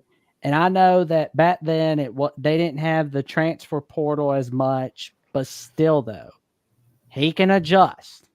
He can get the job done. Just give him time, especially to the ones that are wanting to throw him out like Carlton from the Fresh Prince of Bel-Air. Well, it was a little bit easier to make that jump in the Big 12 because there was a stretch of time there where it was basically Oklahoma and everybody else. Right. Where there's any team our mandatory Gizmo cameo. Oh, I see. Hey, Gizmo, what do you think about Matt Rule? I mean, there was a period where yes. I mean, Oklahoma was pretty much the one and only talent in the Big 12. So any team that could step up and even be a solid silver medal was going to be a 10-win team. So it just happened to be Baylor. It doesn't mean that Baylor was that great, in my opinion. He went from 1-11 to 11-1 in 2 years. I mean, I think that he can recruit. I mean, Waco is a talent. I mean, he's got Dallas right next door. He's got East Texas right there. I mean, he can go, south. I mean, there's talent all around him. So, and I know that Baylor's probably, I would say, I think it's easier to recruit at Nebraska than it is at Baylor. No, to be honest. No. I know that Baylor is kind of a Jesus school, but no, it's still much easier to recruit at Baylor than it is at Nebraska. Mm. I mean, I think Tom Osborne. That'd be an interesting discussion, but I mean, if you have a Tom Osborne level coach, then you can recruit nationally. But when Nebraska left for the Big Ten, they left their Texas recruiting pipeline, so they can't recruit Texas anymore. Now that they're in the Big Ten, so I don't see Nebraska. I think I still see Texas players in the Big Ten a little bit, but oh yeah, Michigan gets a few, Ohio State gets a few. You get a few here and there. Jackson Smith and JT Barrett from Texas. Yeah, right there. Yeah, Ohio State. J.K. Dobbins. Yep, Jalen. Don't mess with Texas. All right. I just want to mention, talk about Matt Rule real quick before you move on. I think the one thing the one thing you can expect from a Matt Rule team is that they'll be tough and they'll tackle and they'll block. Yep. And they'll play hard. And I think you saw that this year from Nebraska. I mean, they didn't quit this year. The last couple of years under Scott Frost, I mean, I think sometimes you saw a team indifferent to the outcome on the field. And that wasn't the case this year. I mean, the results weren't amazing because, they just don't have the players yet. They don't have the culture totally set up, but he's like Fickle. I mean, you're afraid of USC, UCLA. You should be afraid of Wisconsin and Nebraska. Absolutely. And UT Parking is saying Rule has some nice players from Texas in the 24 class. Yeah, he's been doing a good job. You almost can't be a real power if you don't get into Texas a little bit. It's such a huge state. Absolutely. Well, we've gotten to Minnesota. We mentioned it earlier. So prediction on this one, and maybe it's the PJ Fleck effect, and people love this guy, and I was like, it's usually around 7-8 win team. We'll go 7-5. Actual 5-7. So is there trouble brewing? I think it's time. I think it's time to move on from the row the boat train. Yes.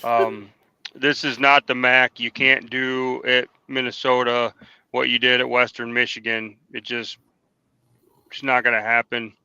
He clearly, obviously, if they keep him around, and I was their AD, I would force him to make staff changes, kind of like what USC is doing with Lincoln Riley.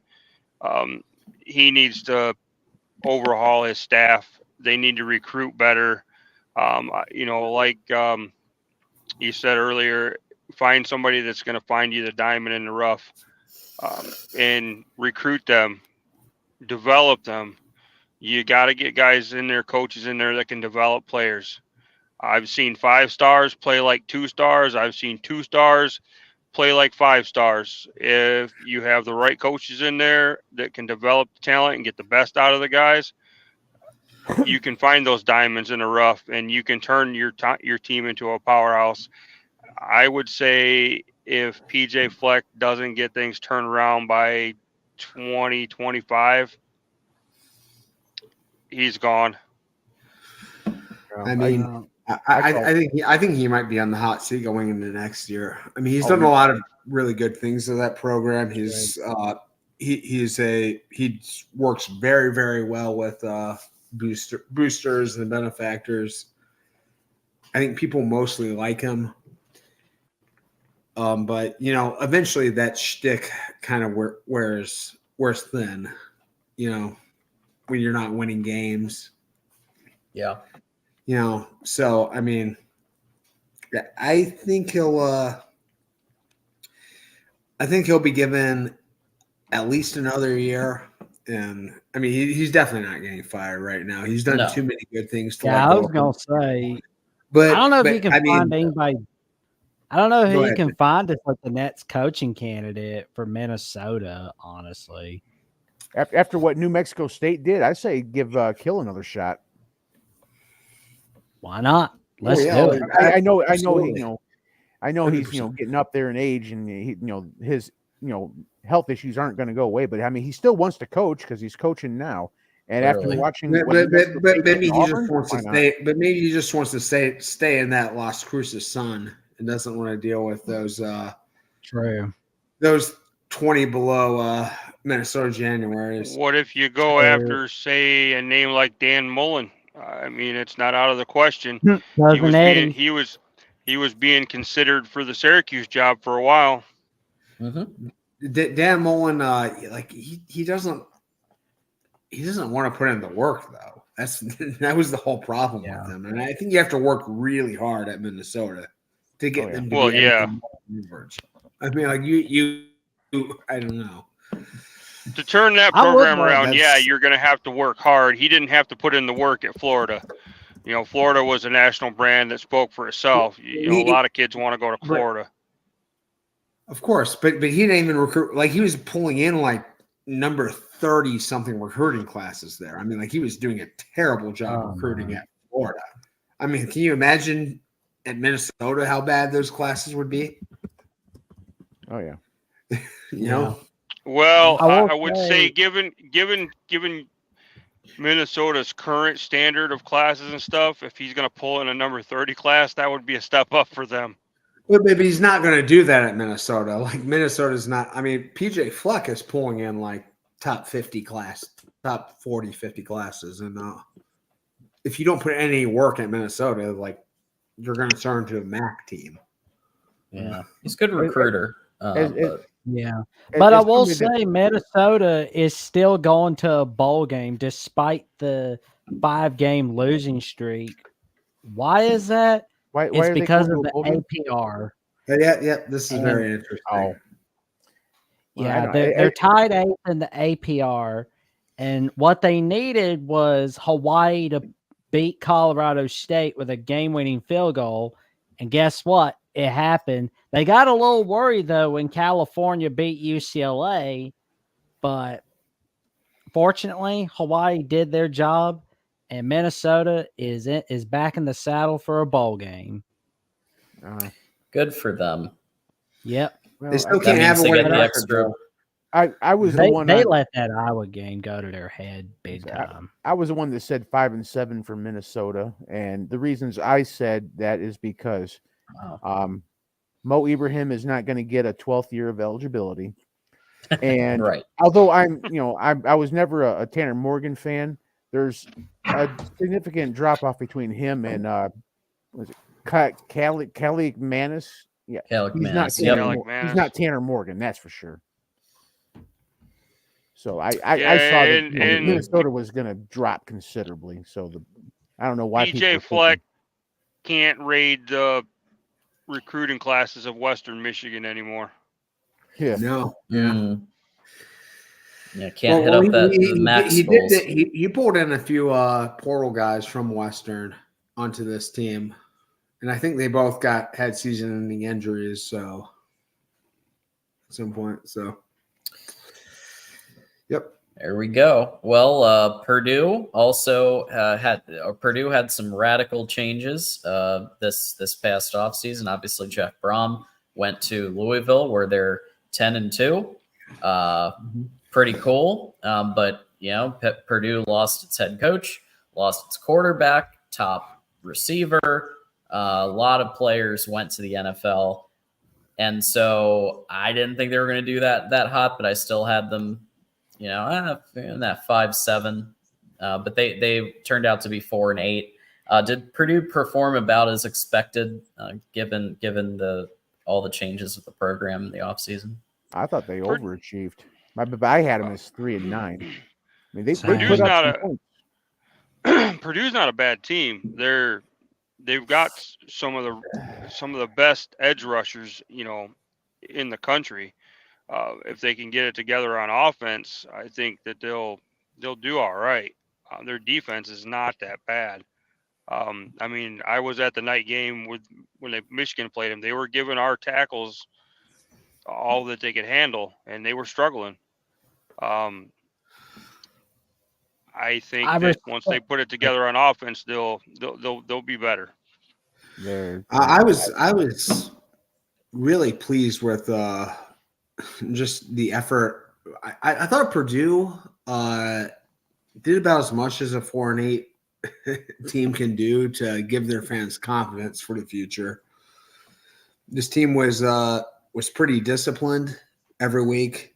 They played really hard. They don't have players. I mean, literally, this team was so devoid of talent. This team's roster. They don't even have a kicker. I was sitting behind some Purdue fans at the Michigan Purdue game, and they got all excited because their kicker made a field goal. They said it was the first one in I don't know how many weeks. Well, the only reason I gave Purdue better than Northwestern numbers because I thought Hudson Card was going to keep them in a few games. Yeah, me too. No, he's a solid quarterback, but there's a reason why he was never really deemed to be. He was deemed to be like a career backup at Texas. It was just he was never consider the guy. He can't carry a program by himself. He's not And, an I Aiden mean, O'Connell. I will say about Purdue, I like that they gave themselves a tough non-con schedule. That I respect. That's great. Yeah, absolutely. And I mean, Because I mean, more teams should be like Purdue when it comes to non-con scheduling. And that was the reason I had him at 3-9. you know, I mean, it can cost a team like Purdue, though. I mean, like their two losses, I think, were to Fresno and Syracuse. Fresno and Is that right? Syracuse. Yeah, so Purdue, it's- Syracuse was on this is what I NBC. hate about college football. They schedule Indiana State and Western Illinois. Those two games, they're going to a bowl right now, right? Yeah. Yeah. I mean, just freaking, it's a joke. The Sean, way that, Sean, if you watch a previous After Dark show, Sean knows how I get about easy non-cons. Oh yeah. Well, then you don't like us this year. But they grew more. They developed more as a football team by playing games, competitive games, right? You know, I mean, Yeah, it's. But they would have had a don't- better don't- record if they played crappy competition. Don't worry, Mike. I get mad at my own team for having easy non-cons. Oh yeah. I'd say it'd be like us, right before the Ohio State game, we schedule like Oakland, Eastern Michigan. Well, I don't know. Eastern Michigan has kind of come up. Now, a few years ago, Eastern Michigan was Eastern Michigan still crap Eastern upon Michigan. crap. Yeah, they're on. I guess they're on the come up. Yeah. I will say Oh, the Michigan actual will 7-5. play decent. John, team next did you year. ever venture into the rough streets of Ypsilanti when you were? I did once go to Ypsilanti. Yep, actually, a couple of times. Oh I love had an Ypsilanti. internship near there. I have a buddy that lives right off of E-Course, so I went to Ypsilanti a lot. Good old Ipsy. Well, I'm going to pat myself on the back because I only got one prediction in the very wrong category, which means more than 2 off. And We all got through this one wrong. I think So- everybody got this prediction very wrong. I mean, don't feel bad, John. I didn't even think they could beat UTEP, honestly. I mean, didn't. I had them beating Howard. I had them at 111 beating Howard. Howard, and that was it. And they But the fact- the funny thing is, they barely sorry. beat Howard. Yeah. Yeah, that And they game wasn't still- a blowout. And they still massively. Was that? Yeah. Yeah, that was week 6. But the fact remains where they beat Minnesota week 4. I mean, that was a big win. I didn't even think about in week 4. I was like, "Good God, Minnesota, are you gonna be this pitiful?" That's all I took away from that game. I didn't think about how there's going to be a turning point for David Braun and the Northwestern Wildcats at Evanston, Illinois. Now, I mean, John, as far as I recall, you and I both watched the Northwestern Rutgers game. Right. Yes, we did. Great times. Oh, yeah. Great times. That's for sure. Northwestern looked pitiful against Rutgers. Had anybody told us at that time that Northwestern was going to go 7-5, we'd have looked at them like they had 2 to 3 heads. Yeah, like I said, literally. Yeah, that was rough. That was brutal. I just wonder, does this say more about Northwestern or more about the Big Ten West? It says a lot about the Big Ten West, to be honest. Yeah. That, but also it says a lot about the fantastic coaching job that David Braun has done. I mean, I don't even think that's a question, honestly. It's not a matter of if will he be coach of the year. It's when it's going to be announced. Well, I mean, I didn't mean to make it sound like that Braun wasn't a great coach. I mean, he's no, you fantastic did, coach. But I mean, Clearly. this Big Ten West crowd. I mean, I remember we've been making us Big Ten East guys. We've been making fun of the West for a long time. This is, I mean, this is even worse than our minuscule expectations were. If the Big Ten wanted to pull off the biggest troll job ever, they should have announced Sharon Moore as coach of the year. Oh God, They'd never do that. They'd never do I wouldn't that. He be might get surprised. the Broyles. yeah, I I don't think get he's that. more He deserving. should win the Broyles. Well, no, I'm sorry. It's just like a couple years ago when Gaddis got it. every Michigan guy will tell you that Mike McDonald was the better coordinator than Josh Gaddis. Just like this year. I mean, Sharon, yeah, great game against you guys. Fantastic, great. Minter is the better coordinator. Sorry to Sharon fans. Minter's a better coordinator. I still kind of feel like Sharon Moore's the head coach in waiting at Michigan. And if they're not making him head coach in waiting, they better do it now. I would have liked it, Well, except what I saw from Jed Fish this year. It's like that we got to go get this guy. From I mean, what I he's already been understand, they're really close to getting a deal done with Harbaugh to make him, I think, 13 to 15 million, and then they said they were going to focus on retaining Sharon Moore and giving him a raise, because from what I understand, Moore has not made any inclination that he wants to leave. He said he's very happy in Michigan. He wants to stay. So I wouldn't be surprised if, someday, whether Harbaugh goes back to the NFL or he just coaches at Michigan until he retires, that Moore's not the head coach in waiting. Like I said earlier, I think it's a good possibility that you have a Ryan Day situation with Sharon Moore where he takes over after Harbaugh leaves. I've been saying that for the past few weeks. I kind of feel like Mr. Moore is the Nets Ryan Day. I mean, I talked with John about it. I asked that question from him, and I was shouting on the rooftops for a few weeks back on this show, and on episode 17, Jack Stone, I was like, "Is he the Nets Ryan Day?" Yeah, I mean, we'll see. I don't buy in the whole. Oh yeah, I love it here. I'm in, because I remember, yeah, Coach Prime was, I love Jackson State. These call comes from Boulder. Bye. So no, I don't buy the whole. Yeah, I love it here, nothing can make me leave. In all fairness, Ann Arbor, Michigan is a slightly nicer place to live than Jackson, Mississippi. Well, I mean, he didn't actually get all. Yeah, I remember that 60 Minutes interview Coach Prime did last year in November 2022, where the reporter was asking him, if there's a Power 5 opening, would you go? And Coach Prime said, I'd listen. If I'm getting offered more money or if I'm getting offered this job, I'm going to listen. Sure. And I take that because he's more honest about it than other coaches. I mean, all these coaches, let's be real, they just say the PR answer. Oh, I love this place. Yeah, but Colorado is the least powerful of Power 5 jobs out there. I mean, they were once a win big time SEC school or a big time Big Ten school or someplace bigger than Colorado opens up, he's gonna say that line again, which he'll say, "Well, I'll listen." I mean, well, God called me here. Yeah. Well, we are definitely over time, and I want to make sure that the USC guys they get their due as well over Trojan Conquest Live. So we're going to go to final thought and where can people find you? Sean, we'll start with you. All right. You can find me right here on some of the various shows on this channel. I'm here pretty much every week. I also regularly join College Football After Dark on Sunday. Call into the Pac-12 show on Wednesday, fair amount.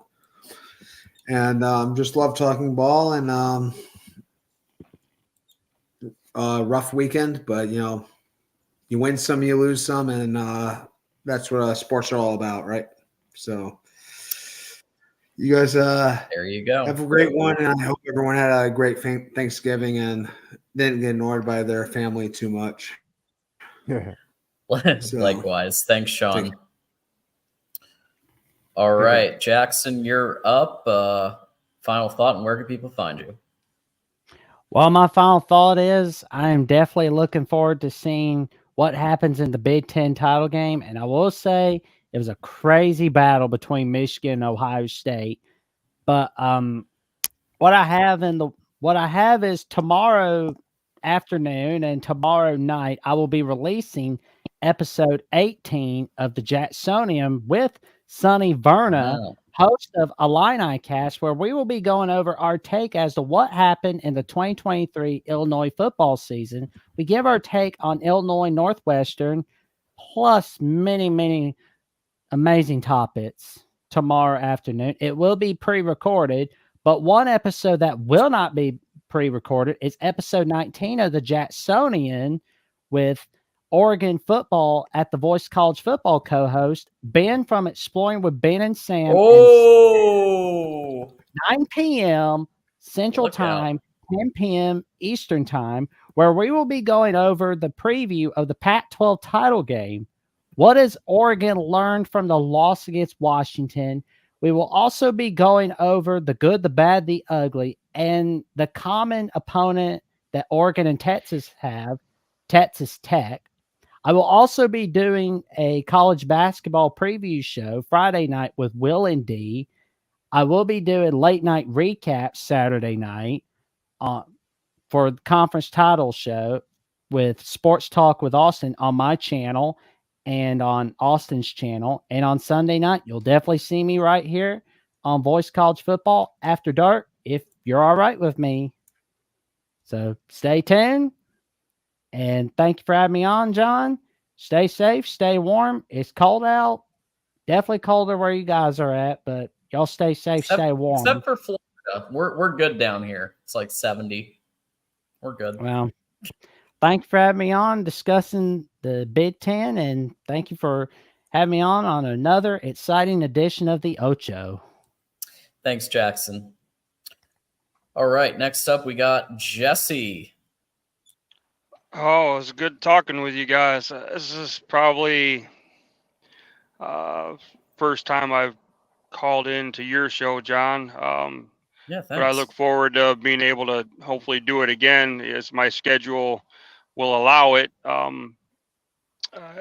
don't get a lot of time to do stuff like this. So when I do, I will make sure to call in, and always up to discuss college football or basketball or whatever with you guys. I'm pretty much on this channel. I listen to you, Mark, all the time. So I very enjoy the content. So I will see you guys next time I'm able to get on with you. And go blue. Go blue, Jesse. Thanks for being on. All right, and it's down to the what are we gonna go like one shoulder mic, or we could do like a Tommy Two Thumbs? I don't know. I might change my StreamYard to the Wounded Wolverine. There it is. That's it. Yeah, I mean, that's, as far as where you're going to find me, you're going to find me. I'm going to swing over to the Corey's channel, which apparently is going now. And at that point, after I see them, you're going to find me on my recliner getting ready for bed, watching, Cinemax or, Amazon Prime or something, getting ready for the second season of Reacher, which I've just been dying for. But I'm going to go over to I'm going to go over to Corey's. For the Michigan fans out here, you know what? Let's keep it, civil. Let's keep it casual. I mean, Michigan, we're the home of Barry Sanders, and Barry Sanders had the greatest end zone celebration. It's called the Act Like You've Been There, and we have been there a number of times. So give everybody due respect. I know there's a lot of Ohio State fans that just beg for it. Like Michelle Obama said, they go low, we go high. So just show some respect. Keep up the Block M. Represent it properly. And just always root for the blue, and always watch that next game and be in the corner. There you go, Mike. All right, go blue, man. Go blue. Thanks for being here. Yep. Okay. And a couple more for Mike Fort there. We got Dependent Fanatic. Hopefully you have a great recovery, and we always thank Dependent Fanatic for being here and supporting. We do recommend everybody go over to Trojan Conquest Live, which is happening now, the Voice of College Football USC channel with Mark Rogers and Matt Zemek from USA Today Trojans Wire. I'm going to put the link here one more time. I'll be over there hanging out with everybody. Just let them know. Let them know John sent you. When you get over there. And apparently Corey Brada is also doing a Hawkeye hangout. So you've got options. You've got options for your 11 p.m. viewing pleasure. But thanks everybody for being here. Thanks for hitting the like button. If you haven't hit the like button, hit it on your way out. Check out our merch store. Check out the Amazon link. All of that good stuff. Ticket Smarter and everything else. But until next time, my name's John Diadamo, and appreciate everybody coming by. See you tomorrow night for Michigan Wolverines Live at 8 p.m. Eastern. We are going to have a special guest, Iowa media member. It's going to be there 8 p.m. Eastern tomorrow night. So stay tuned for that. And until then, go blue. See you next time.